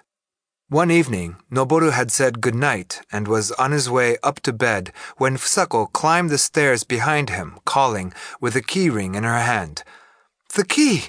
I almost forgot the key!" In this, he sensed something unnatural. She always came upstairs with him to lock his bedroom door, and some nights she was gay and some nights sullen, but this was the first time she had ever made a speech about the key. And then Ryuji, who was sitting in the living room in a maroon-checked bathrobe, reading a book called The Reality of Merchandising, looked up as though he had just happened to overhear and called his mother's name. "Yes, Ryuji?" she said, turning on the stairs. Noboru shuddered at the fawning sweetness in her voice. "Don't you think it's time you stopped locking the boy's door? After all, Noboru's not a child anymore, and he knows what he should do and what he shouldn't. Isn't that right, Noboru?" The large voice from the living room lumbered up the stairs. In the darkness at the top, Noboru froze like a small animal at bay, silent, his eyes gleaming. Fusako, who was maintaining a gentleness as smooth as oil, didn't even scold him for not answering. "Well, I bet I know one happy young man around here," she said, as she led him into his room. She checked the textbooks on his desk against the schedule of classes for the next day and examined the points on his pencils. Ryuji had been helping him with math every night, and his grades had improved. Fusako's body, as she wandered around the room putting things in order, seemed so inordinately light and her movements so smooth that it was like watching an underwater dance. Finally, she said goodnight and left. The long, familiar click of the lock never came. As soon as he found himself alone, Noboru was uneasy. He had seen through the deceit, but there was no comfort in that at all. It was a trap, a rabbit trap. The grown-ups expected the captive animal's rage and the familiar odors of his lair to transform themselves into the resignation and tolerance of a creature who has confined himself. A hideously subtle trap. The rabbit, ensnared, was no longer a rabbit. His uneasiness at being in the unlocked room made him shiver even after he had buttoned his pajamas to the neck. They were beginning his education. A terrific, destructive education. Trying to force maturity on a 13-year-old boy. Maturity, or, as the chief would call it, perversion. Noboru's feverish brain was pursuing an impossibility. Is there no way that I can remain in the room and at the same time be out in the hall locking the door? A few days later, he came home from school to find Ryuji and Fusako dressed for the evening and was told that they were all going out to see a movie. It was a 70mm spectacular Noboru had been wanting to see, and he was very pleased. After the movie, they went to a restaurant in Chinatown and had dinner in a small private room upstairs. Noboru loved Chinese food, and he liked the dish-laden wooden tray which spun around and around in the center of the table. When all the food had been brought to the table, Ryuji signaled Fusako with his eyes. Apparently, she was not prepared to face the moment sober. She had been sipping Chinese Lao-Chu wine, and already her eyes were a little red. Noboru had never received such cordial treatment from the adults, nor had he ever seen them so ridiculously hesitant in his presence. It seemed to be some special adult ritual. He knew what they were going to say, and it interested him very little. But he did enjoy watching them handle him from across the table as though he were a vulnerable, easily frightened, and all-unknowing little bird. That was a real spectacle. They had laid the tender, down-ruffled little bird on a platter and appeared now to be pondering a way to eat out its heart without causing it distress. Noboru didn't really object to the darling image of himself he knew Ryuji and his mother entertained in their imaginations. He would just have to be careful to look victimized.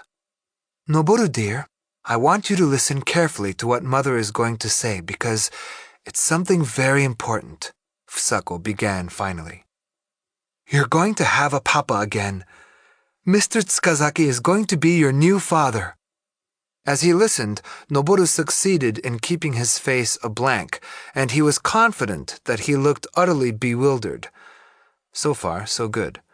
But he hadn't counted on the incredible nonsense that followed. "Your real papa was a wonderful man. You were 8 years old when he passed away, so you must remember him and miss him very much.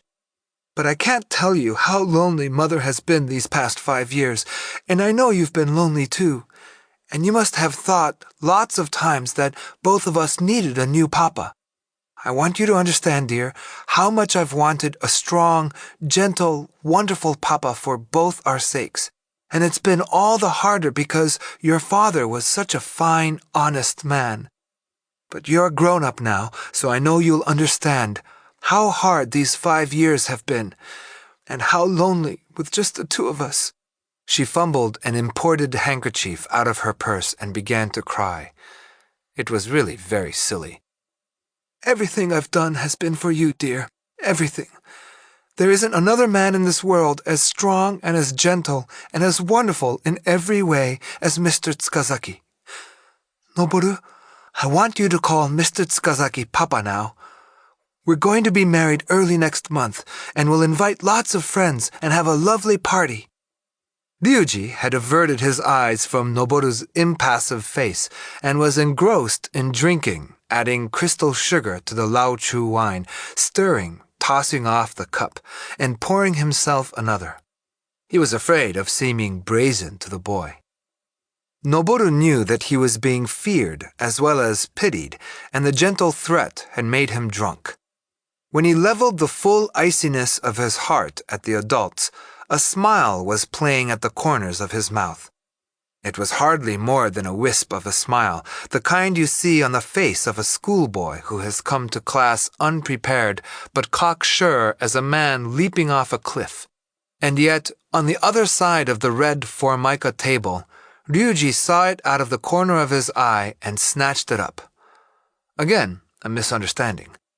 The grin he flashed back was the same brand of exaggerated glee as his smile that day near the park when, to Noboru's intense disappointment and humiliation, he had appeared in a dripping wet shirt. "Fair enough. Then I won't call you Noboru anymore. From now on, it's Son. What do you say, son? Shake hands with Dad." Ryuji placed one hard open hand on the table. Noboru struggled toward it as though he were paddling underwater. No matter how he stretched, Ryuji's fingers seemed just beyond reach. At last their hands met. Thick fingers grappled his own, and the hot, calloused handshake began. Noboru felt a whirlwind catch him up and spin him away toward the tepid, formless world he dreaded most. That night, As soon as Fusako had left his room and closed the door without locking it, Noboru's head began to swim. Hard heart, hard heart. He tried repeating the words to himself, but that only made him want to hold the genuine article in his hand. Hard as an iron anchor. Before leaving the room, his mother had turned off the gas heater. Now heat and cold were mingled in a fold of tepid air.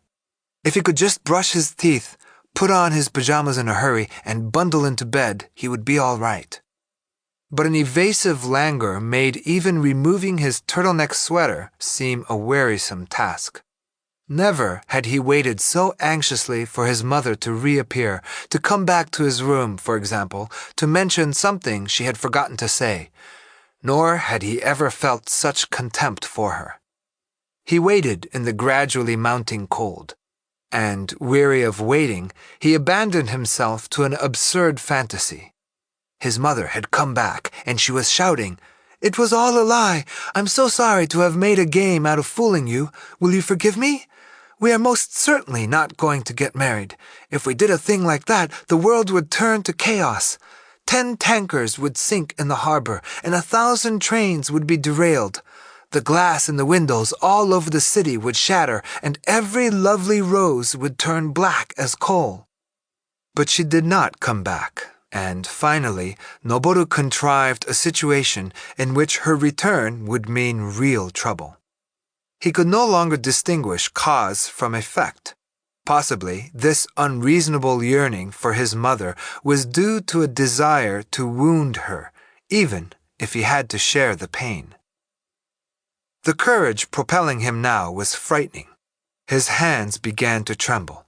He hadn't touched the dresser since the night Fusako had stopped locking his door. There was a reason. Shortly after Ryuji's return on the morning of December 30th, he had observed them through the peephole and managed to watch the progression of merging shapes to its dazzling climax. But the danger in sneaking into the wall in broad daylight, with the door not even locked, had discouraged him from risking the adventure again. But now he felt like invoking curses and longed for a small revolution. If he were really a genius, and the world mere emptiness, then why shouldn't he have the ability to prove it? He would have only to open a tiny crack in the glossy teacup of a world the adults believed in. Noboru bolted to the dresser and seized the handle. Ordinarily, he removed the drawer as quietly as possible, but this time he wrenched it loose and dropped it to the floor. Then he stood and listened. Not a sound in response from anywhere in the house. No footsteps thudding up the stairs. Nothing. The stillness drowned out everything but the pounding in his chest. Noboru looked at his watch. It was only 10 o'clock. Then a strange plot took shape in his mind. He would do his homework inside the dresser. The irony was beautiful, and what better way to mock the meanness of their suspicions? Taking a flashlight and some English word cards, he wriggled into the chest. A mysterious force would draw his mother to the room. She would find him in the chest and guess his purpose. Shame and rage would inflame her.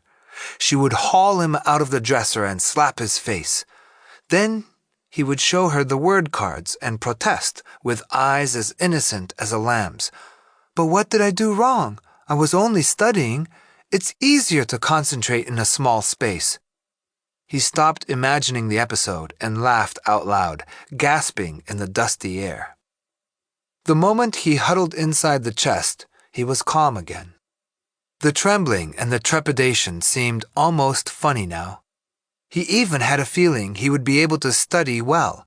Not that it really mattered. This was the world's outer edge. So long as he was here, Noboru was in contact with the naked universe.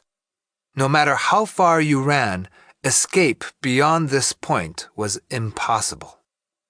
Bending his arms in the cramped space, he began to read the cards in the light of the flashlight. Abandon. By now, this word was an old acquaintance. He knew it well. Ability. Was that any different from genius? Aboard. A ship again. He recalled the loudspeaker ringing across the deck that day when Ryuji sailed, and then the colossal golden horn like a proclamation of despair. Absence. Absolute. He didn't even turn off the flashlight, sinking, before he knew it, into sleep. It was close to midnight when Ryuji and Fusako went up to the bedroom. The announcement at dinner had relieved them of a great weight, and they felt a new phase was beginning. But when it was time to go to bed, a strange shame stirred in Fusako. All evening she had discussed matters of importance, touched too lingeringly on the emotions of kinship, and now, in addition to a deep sense of quiet and relief, she felt embarrassed in the presence of something she couldn't name, something unaccountably sacred. Choosing a black negligee she knew Ryuji liked, Fusako got into bed, and disregarding for the first time Ryuji's preference for a brightly lighted room, asked him to turn out all the lights. He embraced her in the dark. When it was done, Fusako said, "I thought I wouldn't feel embarrassed if all the lights were out, but it was just the opposite. The darkness becomes a huge eye, and you feel as if you're being watched the whole time." Ryuji laughed at her nervousness and glanced around the room. The curtains on the windows shut out all the light from the street. The gas heater burning in one corner gave off a pale reflection of bluish light. It was just like the night sky above a small distant city. The frail luster of the brass bedposts trembled in the darkness. Then Ryuji's eye fell on the wainscot along the wall adjoining the next room. From one spot on the ornately carved wooden border, light was trickling into the room. "I wonder what that is," he mused aloud. "Do you think Noboru's still up? You know, this place is getting pretty run down. I'd better seal that up in the morning." Like a serpent coiling for a strike, Fusako lifted her bare white neck from the bed and peered through the darkness at the point of light. She comprehended with terrific speed. One motion carried her out of bed and into a dressing gown, then she bolted from the room without a word. Ryuji called after her, but there was no answer. He heard Noboru's door open. Silence. A muffled sound that might have been Fusako crying. Ryuji slid out of bed. He paced the floor in the darkness, trying to decide whether he should go straight in or wait, and finally, sitting down on the couch near the window, lit a cigarette. Noboru started awake as something ferociously strong hauled him out of the dresser by the seat of his pants. For a minute, he didn't realize what had happened. His mother's slender, supple hands were falling on his nose and lips and mouth, and he couldn't hold his eyes open. It was the first time she had ever laid a hand on him. He lay almost prostrate on the floor, one of his legs thrust into a tangle of shirts and underwear scattered when they had stumbled over the drawer. He hadn't imagined his mother could muster such terrific strength. Finally, he managed to look up at the panting figure glaring down at him. The skirts of her dark blue robe were wide open. The fleshy swells of her lower body looked grotesquely massive and threatening. Soaring high above the gradually tapering trunk was her face, gasping, grieved, turned horribly old in an instant and drenched in tears. The bulb on the distant ceiling wreathed her bedraggled hair with a lunatic halo. All this Noboru took in at a glance, and at the back of his icy brain a memory stirred. It was as if he had participated in this same moment a long time ago. This, beyond a doubt, was the punishment scene he had watched so often in his dreams. His mother began to sob and, still glaring down at him through her tears, screamed in tones he could scarcely understand. "It's humiliating! It's just so humiliating! My own son, a filthy, disgusting thing like that! I could die this very minute! Oh, Noboru, how could you have done this to me?" To his surprise, Noboru discovered that he had lost all desire to protest that he had been studying English. But all that didn't make any difference now. Obviously, his mother was not mistaken, and she had brushed against reality, a thing she dreaded worse than leeches. In one sense, that made them more nearly equal now than they had ever been. It was almost empathy. Pressing his palms to his reddened, burning cheeks, Noboru resolved to watch carefully how a person drawn so near could retreat in one fleeting instant to an unattainable distance. Clearly, it was not the discovery of reality itself that had spawned her indignation and her grief. Noboru knew that his mother's shame and her despair derived from a kind of prejudice. She had been quick to interpret the reality, and inasmuch as her banal interpretation was the cause of all her agitation, no clever excuse from him would be to any purpose. "I'm afraid this is more than I can handle," Fusako said, finally, her voice ominously quiet. "A frightening child like this is too much for me. You just wait a minute. I'm going to see that father punishes you so that you won't dare think of this kind of thing again." It was clear that Fusako expected her threat to make Noboru cry and apologize. But then her resolution faltered. For the first time, she considered dealing with the problem later. If she could get Noboru to apologize before Ryuji came into the room, she would be able to hide the details from him and save her pride as a mother. Then the tears and the apology would have to come quickly, but she couldn't suggest that mother and son conspire to resolve the problem, for she had threatened that the father would punish him. She could only wait in silence. But Noboru didn't say a word. He was interested only in the ultimate destination of the great engine now in motion. In that dark hole inside the chest, he had stood at the outermost limit of his world, at the edge of the seas and the deserts. And because all things took life there, because he was to be punished for having been there, he could not return to the tepid towns of men, nor lower his face to their tear-moistened lawns. On the oath he had sworn to that beautiful pinnacle of humanity, swathed in the roar of that horn, sworn to the gleaming representatives of order he had seen through the peephole that summer night, he could never turn back again. The door opened tentatively, and Ryuji peeked into the room. Fusako saw that she and her son had lost an opportunity, and she grew angry again. Either Ryuji should have stayed away altogether, or he should have come in with her at the beginning. Irritated by Ryuji's clumsy entrance and struggling to align her feelings, Fusako became more furiously angry at Noboru than before. "Would you mind telling me what's going on here?" Ryuji said as he came into the room. "I want you to punish him, father. If this child isn't beaten within an inch of his life, the evil in him will keep getting worse. He was spying on us through a hole in the chest there." "Is that right, son?" There was no anger in Ryuji's voice. Still sprawled on the floor, his legs flung out in front of him, Noboru nodded. "I see.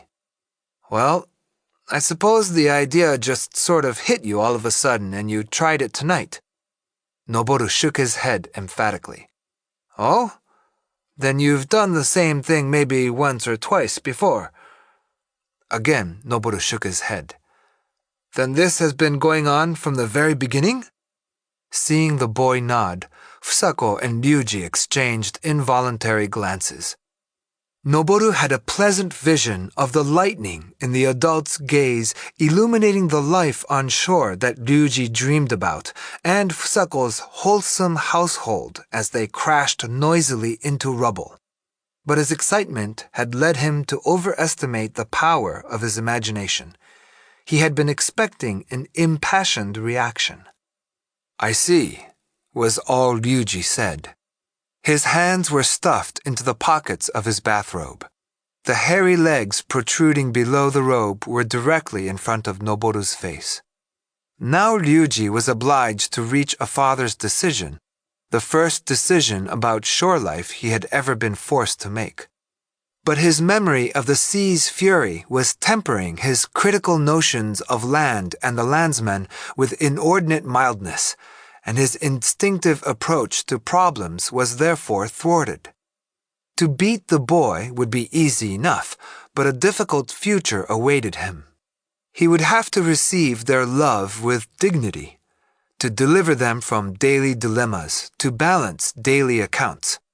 He was expected in some vague, general way to comprehend the incomprehensible feelings of the mother and the child and to become an infallible teacher, perceiving the causes of a situation even as unconscionable as this one. He was dealing here with no ocean squall, but the gentle breeze that blows ceaselessly over the land. Though Ryuji didn't realize it, the distant influence of the sea was at work on him again. He was unable to distinguish the most exalted feelings from the meanest, and suspected that essentially important things did not occur on land. No matter how hard he tried to reach a realistic decision, shore matters remained suffused with the hues of fantasy. In the first place, it would be a mistake to interpret literally Fusako's plea that he beat Noboru. Sooner or later, he knew she would come to feel grateful for his leniency. Besides, he found himself believing in the paternal instinct. As he hurried to banish from his mind merely dutiful concern for this reticent, precocious, bothersome child, this boy, whom he didn't really love, Ryuji managed to convince himself that he was brimming with genuine fatherly affection. It seemed to him, besides, that he was discovering the emotion for the first time, and he was surprised at the unpredictability of his affections. "I see," he said again, lowering himself slowly to the floor and crossing his legs. "You sit down too, Mother. I've been thinking, and it seems to me that Noboru isn't the only one to blame for what's happened. When I came into this house, son, your life changed too. Not that it was wrong for me to come, but your life did change, and it's natural for a boy in junior high school to feel curious about changes in his life. What you did was wrong, there's no question about that. But from now on, I want you to direct that curiosity toward your schoolwork. Do you understand? You have nothing to say about what you saw, and nothing to ask. You're not a child anymore, and someday we'll be able to laugh together and talk about what's happened here as 3 adults. Mother, I want you to calm down too. We're going to forget about the past and face the future happily, hand in hand. I'll seal that hole up in the morning, and then we can all forget this whole unpleasant evening, right? What do you say, Noboru?" Noboru listened, feeling as though he were about to suffocate. Can this man be saying things like that? This splendid hero who once shone so brightly? Every word burned like fire. He wanted to scream, as his mother had screamed. "How can you do this to me?"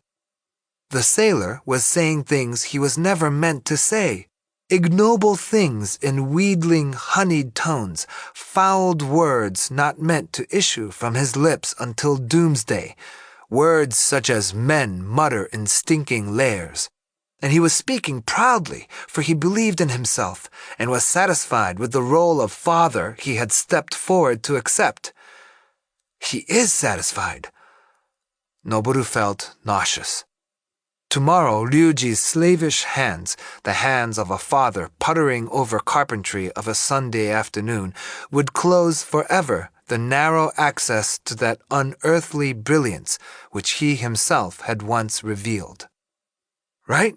What do you say, son?" Ryuji concluded, clapping a hand on Noboru's shoulder. He tried to shake free and couldn't. He was thinking that the chief had been right. There were worse things than being beaten. Chapter 6. Noboru asked the chief to call an emergency meeting. On their way home from school, the boys convened at the swimming pool next to the foreign cemetery. Climbing down a horse's back of a hill, thick with giant oaks, was one way to reach the pool. At mid-slope, they stopped and gazed through the evergreen trees at the cemetery below. Quartz sparkled in the winter light. From this point on the hill, the tombstones and stone crosses, ranged in long terraced rows, were all facing away from them. The inky green of sago palm bloomed among the graves. Greenhouse flower cuttings laid in the shadows of stone crosses brightened the lawn with unseasonable reds and greens. Above the rooftops in the valley loomed the marine tower. The foreigners' graves lay to the right, and in a smaller valley to the left, the pool waited. In the off-season, the bleachers there made an excellent meeting place. Tripping over bared tree roots, which swelled like tumid black blood vessels across the face of the slope, the boys scrambled down the hill and broke onto the withered grass path that led into the evergreens surrounding the pool. The pool was drained and very quiet. The blue paint on the bottom was chipping. Dry leaves had piled up in the corners. The blue steel ladder stopped far short of the bottom. Banking into the west now, the sun was hidden behind the cliffs which enclosed the valley like folding screens. Dusk had come already to the bottom of the pool. Noboru trailed along behind the others. He could still see in his mind the backs of all those endless foreign graves. Graves and crosses all turned away from him. Then what would this place in back be called, this place where they were? They sat in a diamond on the blackened concrete bleachers. Noboru took out of his briefcase a slim notebook and handed it to the chief without a word. Inked on the cover in venomous red was, "Charges against Ryuji Tsukazaki." Craning their necks to see, the boys read the text together. It was an excerpt from Noboru's diary. The dresser drawer incident of the night before brought to 18 the number of entries. "This is awful," the chief mourned. "This last one alone is worth about 35 points. And the total, let's see, even if you go easy and call this first charge 5 points, they get worse the closer they get to the end. I'm afraid the total's way over 150. I didn't realize it was quite this bad. We're going to have to do something about this." As he listened to the chief, Noboru began to tremble. Finally, he asked, "Is there any chance of saving him?" "None at all. It's too bad, though." A long silence followed. This the chief interpreted as indicating a lack of courage, and he began to speak again, twisting between his fingers the tough vein of a dried leaf he had pulverized. "All 6 of us are geniuses, and the world, as you know, is empty. I know I've said this before, but have you ever thought about it carefully? Because to assume for those reasons that we are permitted to do anything we want is sloppy thinking. As a matter of fact, we are the ones who do the permitting. Teachers, schools, fathers, society. We permit all those garbage heaps. And not because we're powerless either. Permitting is our special privilege, and if we felt any pity at all, we wouldn't be able to permit this ruthlessly. What it amounts to is that we are constantly permitting unpermissible things. There are only a very few really permissible things, like the sea, for example, and ships," Noboru added. "Right. Anyway, very few. And if they conspire against us, it's just as if your own dog were to bite a hunk out of your hand. It's a direct insult to our special privilege." "We've never done anything about it before," interrupted number 1. "That doesn't mean we're never going to," the chief answered adroitly, his voice benign. "But getting back to Ryuji Tsukazaki," he continued, "he's never meant much to the group as a whole, but for number 3, he was a person of considerable importance. At least he's credited with having shown number 3 some luminous evidence of the internal order of life I've mentioned so often. But then he betrayed number 3. He became the worst thing on the face of this earth, a father. And something has to be done. It would have been much better if he'd just stayed the useless sailor he started out to be. As I've said before, life consists of simple symbols and decisions. Ryuji may not have known it, but he was one of those symbols. At least, according to number 3's testimony, it seems that he was. I'm sure you all know where our duty lies. When a gear slips out of place, it's our job to force it back into position. If we don't, order will turn to chaos. We all know that the world is empty and that the important thing, the only thing, is to try to maintain order in that emptiness. And so we are guards. And more than that, because we also have executive power to ensure that order is maintained. The chief stated the conclusion simply. We'll have to pass sentence. In the long run, it's for his own good. Number 3, do you remember that day on the pier when I said there was only one way to make him a hero again, and that soon I'd be able to tell you what it was? I remember, Noboru answered, trying to keep his legs from trembling. Well, the time has come. The other boys sought each other's faces, then sat motionless and silent. They understood the grave importance of what the chief was about to say. They gazed into the empty, dusk-shadowed pool. White lines were painted on the chipped blue bottom. The dry leaves in the corners had sifted in like dust. At that moment, the pool was terrifically deep. Deeper and deeper as watery blue darkness seeped up from the bottom. The knowledge, so certain it was sensuous, that nothing was there to support the body if one plunged in, generated around the empty pool an unremitting tension. Gone now was the soft summer water that received the swimmer's body and bore him lightly afloat, but the pool, like a monument to summer and to water, had endured, and it was dangerous, lethal. The blue steel ladder crept over the edge and down into the pool, and still far from the bottom, stopped. Nothing there to support a body, nothing at all. Classes are over at 2 tomorrow. We can have him meet us here and then take him out to our dry dock at Sugita. Number 3, it's up to you to lure him down here somehow. I'm going to give the rest of you instructions now. Please remember what you're supposed to bring. I'll take care of the sleeping pills and the scalpel myself. We won't be able to handle a powerful man like that unless we knock him out first. Adults are supposed to take 1 to 3 tablets of that German stuff we've got at home, so he should go out like a light if we give him about 7. I'll make powder out of the tablets so they'll dissolve quicker in tea. Number 1, you're to bring some 6-foot lengths of strong hemp rope. You'd better have, 1, 2, 3, 4, make it 5 lengths just to be sure. Number 2, you prepare a thermos of hot tea and hide it in your briefcase. Since number 3 has the job of getting him down here, he doesn't have to bring anything. We'll need sugar and spoons and paper cups for us and a dark-colored plastic cup for him. That'll be your job, number 4. Number 5, you get some cloth for a blindfold and a towel we can use for a gag. You can each bring any kind of cutting tool you like, knives, saws, whatever you prefer. We've already practiced the essentials on a cat, and this'll be the same, so there's nothing to worry about. The job's a little bigger this time, that's all, and it may stink a little worse. The boys sat dumb as stones and stared into the empty pool. Are you scared, number 1? Number 1 managed a slight shake of his head. How about you, number 2? As though suddenly cold, the boy stuffed his hands into his overcoat pockets. What's wrong, number 3?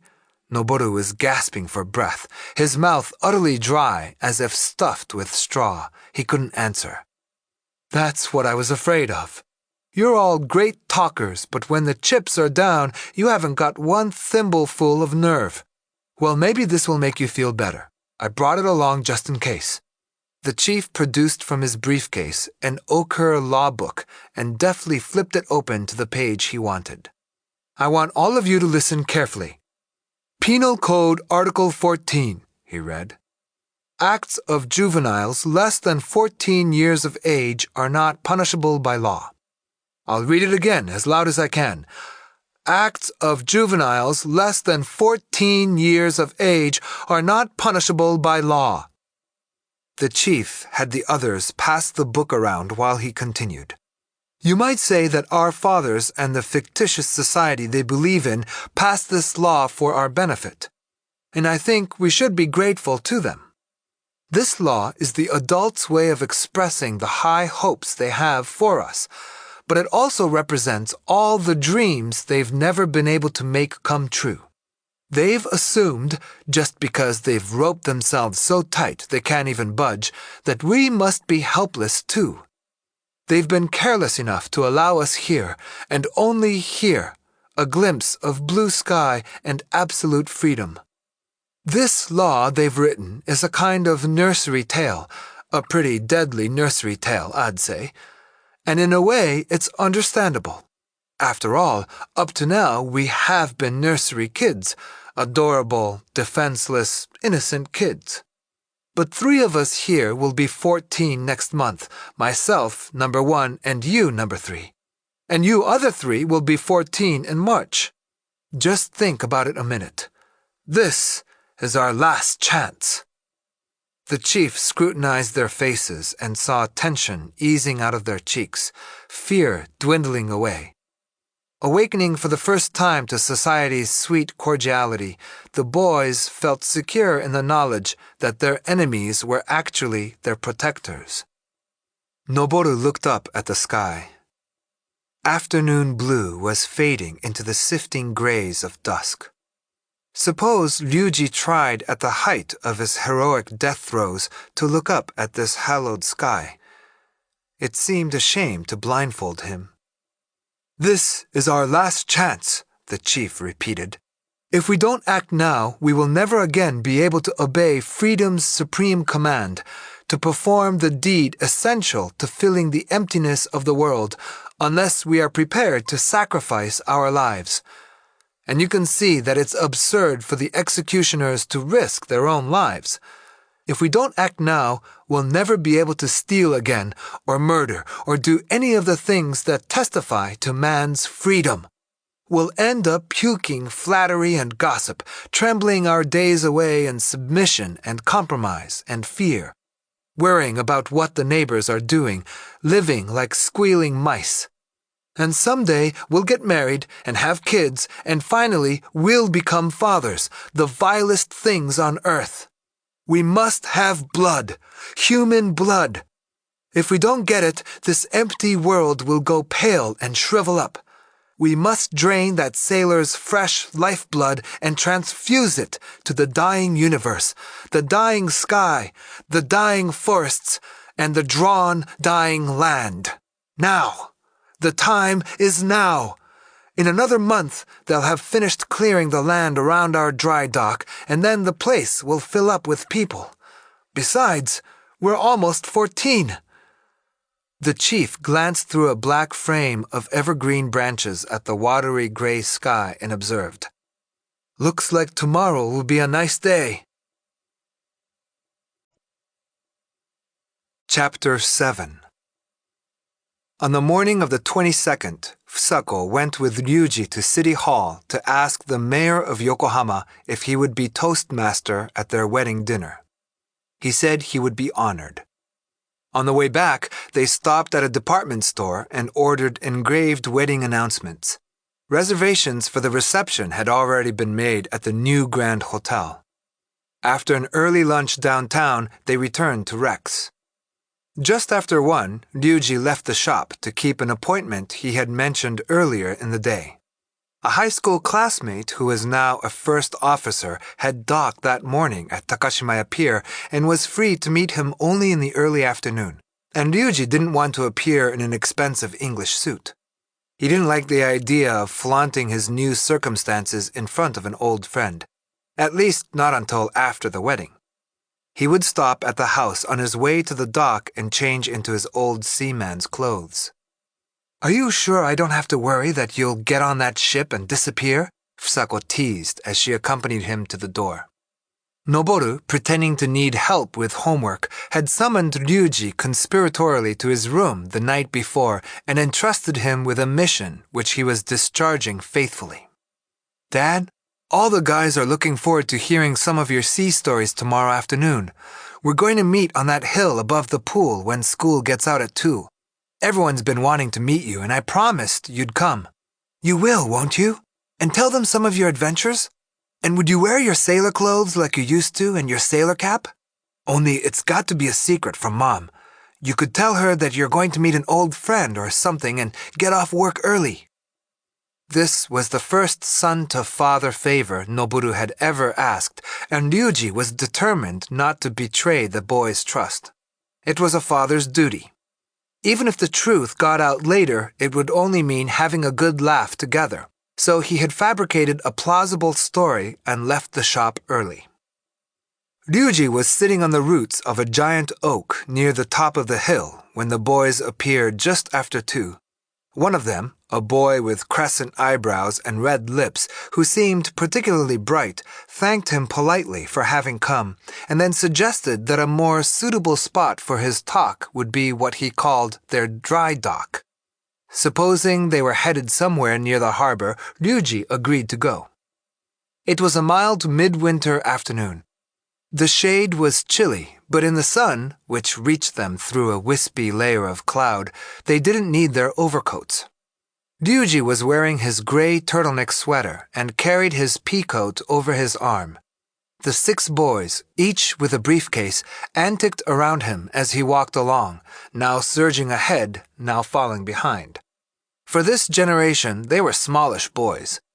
The scene reminded Ryuji of 6 tugboats laboring futilely to tow a freighter out to sea. He didn't notice that their frolicking had a kind of frenzied uneasiness. The boy with the crescent eyebrows informed him they were going to take a streetcar. Ryuji was surprised, but he made no objection. He understood that the setting for a story was important to boys this age. No one made a move to get off until the last stop at Sugita, which was far south of the city. "Say, where are you guys taking me?" he asked repeatedly, as though amused. He had determined to spend a day with the boys, and it wouldn't do to appear annoyed, no matter what happened. Though careful not to draw attention to the fact, he was observing Noboru constantly.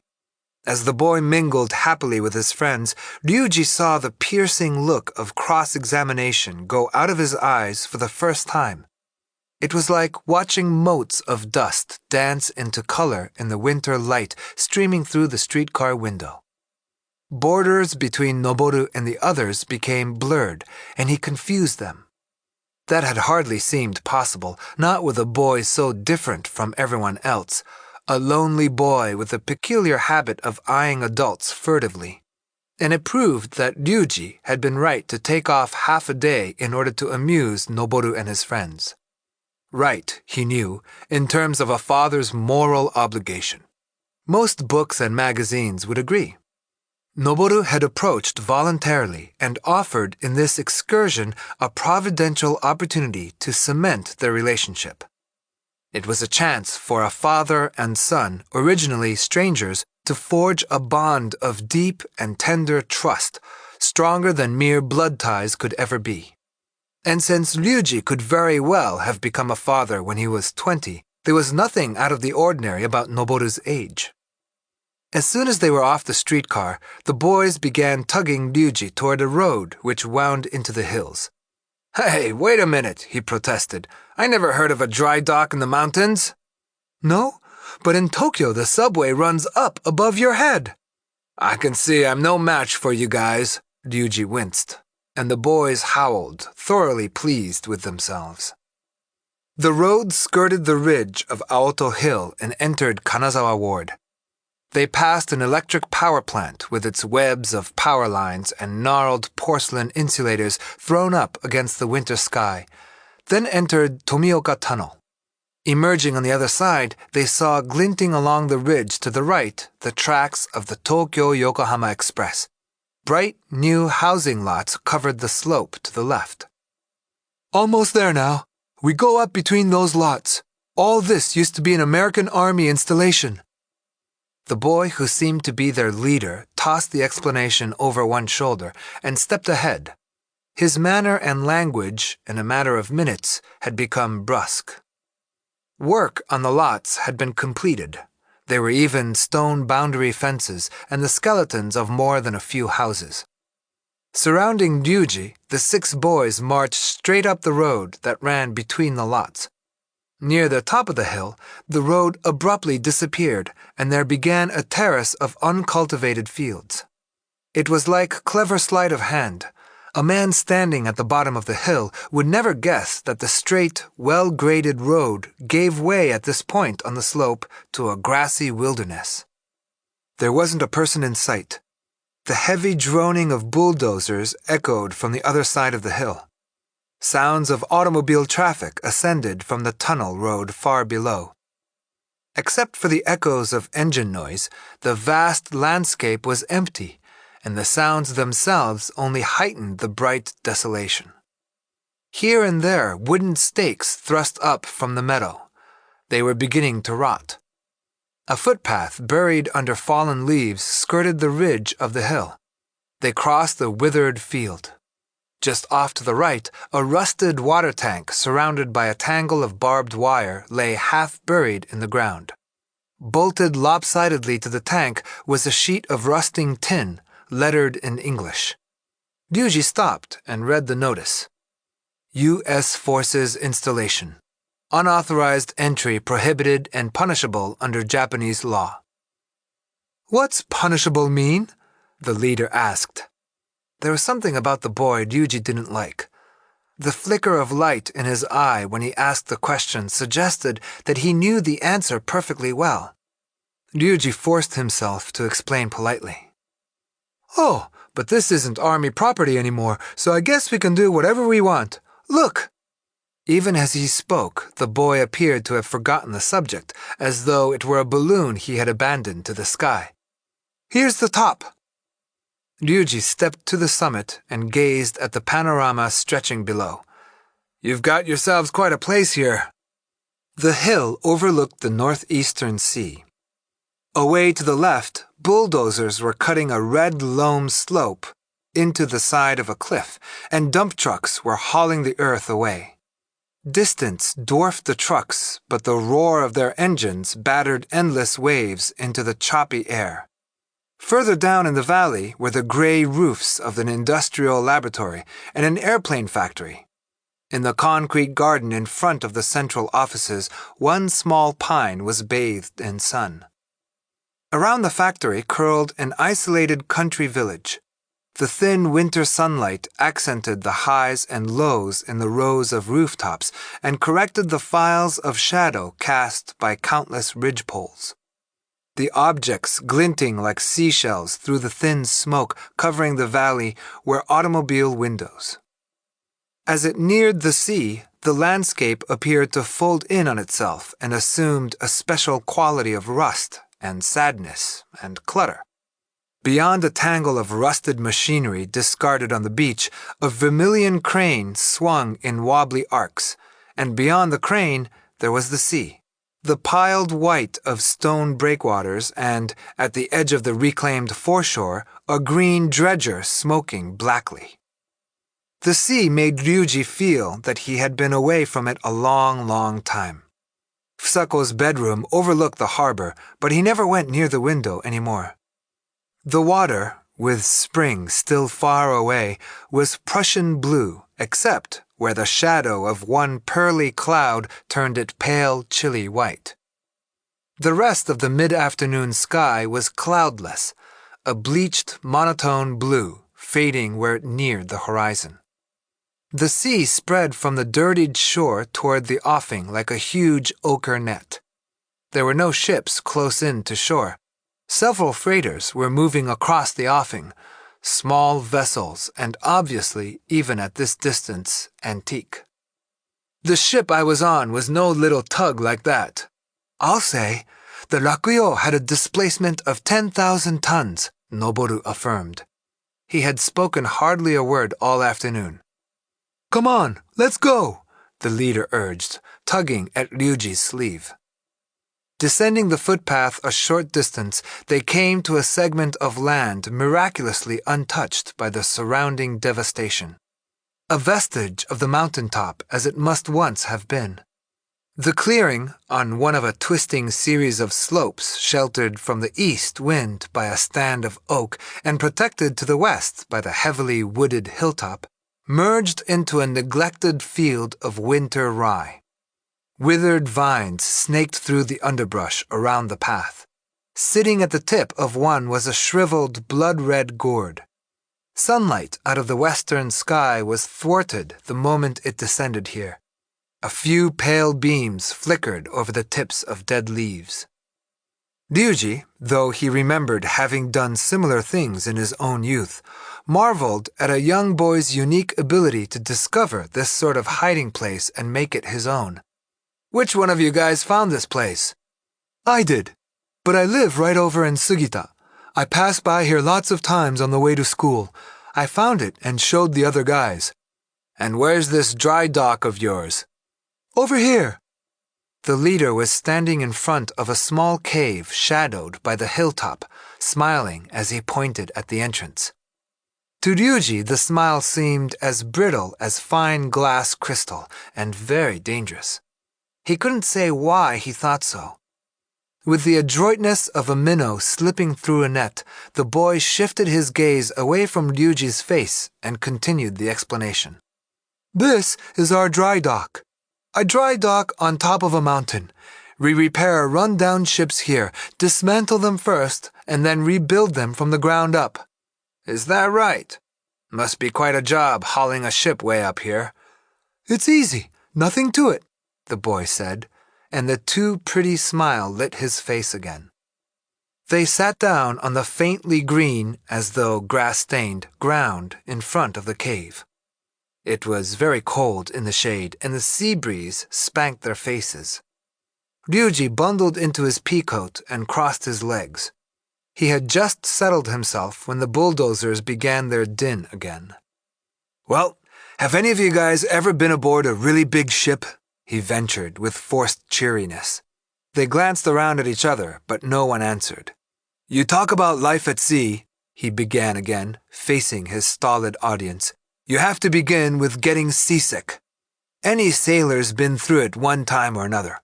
And I've known men to throw in the towel after one cruise, they've had such a hell of a time with it.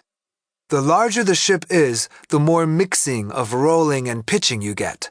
And there are some special smells, too, like paint and oil and food cooking in the galley." When he saw they weren't interested in seasickness, he tried a song for lack of anything else. "Did you fellas ever hear this song? The whistle wails and streamers tear. Our ship slips away from the pier. Now the sea's my home, I decided that, but even I must shed a tear. As I wave, boys, as I wave so sad, at the harbor town where my heart was glad." The boys nudged each other and giggled, and finally burst out laughing. Noboru was embarrassed to death. He stood up abruptly and, plucking Ryuji's cap from his head, turned his back on the others and began to toy with it. The anchor at the center of the large, tear-shaped emblem was girded with chains of gold thread and wreathed in laurel branches embroidered in gold and hung with silver berries. Above and below the emblem, hawsers of gold braid were looped in slack coils. The peak was bleak. Reflecting the afternoon sun, it shone with a mournful luster. Once, at sunset on a summer day, this marvelous cap had receded over a dazzling sea, becoming a glittering emblem of farewell and the unknown. This very cap, receding until it was free of the high injunctions of existence, had become an exalted firebrand lighting the way to eternity. "My first voyage was on a freighter bound for Hong Kong." As he began to talk about his career, Ryuji felt the boys growing more attentive. He told them of his experiences on that first voyage, the failures, the confusion, the longing, and the melancholy. Then he started on anecdotes collected on voyages around the world. waiting in Suez Harbor for clearance through the canal when someone discovered that one of the hawsers had been stolen.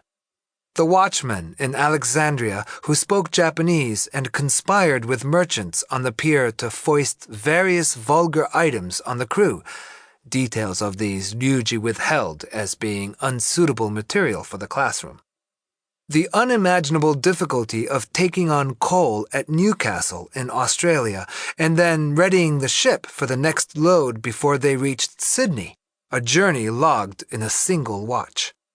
Encountering off the coast of South America a United Fruit transport vessel and the sea air suddenly redolent of the tropical fruit brimming in the hatches. Halfway through his story, Ryuji happened to glance up and saw the leader slipping on a pair of long latex gloves. Tensing his fingers, the boy crossed them nervously again and again, as if to glue the cold rubber to his flesh. Ryuji ignored him. A bright student bored with class was acting on a caprice, a meaningless display. Besides, the more he talked, the more insistently recollection was prodding him. Turning, he gazed at the thin line of condensed blue which was the sea. Trailing black smoke, a small ship was teetering on the horizon. He could have been aboard that ship himself. Gradually, as he talked to the boys, Ryuji had come to understand himself as Noboru imagined him. I could have been a man sailing away forever. He had been fed up with all of it, glutted, and yet now, slowly, he was awakening again to the immensity of what he had abandoned. The dark passions of the tides, the shriek of a tidal wave, the avalanching break of surf upon a shoal. An unknown glory calling for him endlessly from the dark offing. Glory merged in death and in a woman. Glory to fashion of his destiny something special. Something rare. At 20, he had been passionately certain. In the depths of the world's darkness was a point of light which had been provided for him alone and would draw near someday to irradiate him and no other. Whenever he dreamed of them, glory and death and woman were consubstantial. Yet, when the woman had been attained, the other two withdrew beyond the offing and ceased their mournful wailing of his name. The things he had rejected were now rejecting him. Not that the blast furnace of a world had ever been his to call his own, but once he had felt the sun fasten on his flank beneath the tropical palms he missed so much and gnaw his flesh with sharp, hot teeth. Now only embers remained. Now began a peaceful life, a life bereft of motion. Now perilous death had rejected him, and glory, no doubt of that, and the retching drunkenness of his own feelings, the piercing grief, the radiant farewells, the call of the grand cause, another name for the tropical sun, and the women's gallant tears, and the dark longing, and the sweet, heavy power propelling him toward the pinnacle of manliness. Now all of this was done, finished. Want some tea? The leader's high, clear voice rang out behind him. Okay. Ryuji mused on without even turning his head. He recalled the shapes of islands he had visited. Makatea in the South Pacific and New Caledonia. The West Indies, seething with languor and melancholy, teeming with condor and parrots, and everywhere you looked, palms, emperor palms, wine palms. Surging out of the splendor of the sea, death had swept down on him like a stormy bank of clouds. A vision of death now eternally beyond his reach, majestic, acclaimed, heroic death unfurled its rapture across his brain.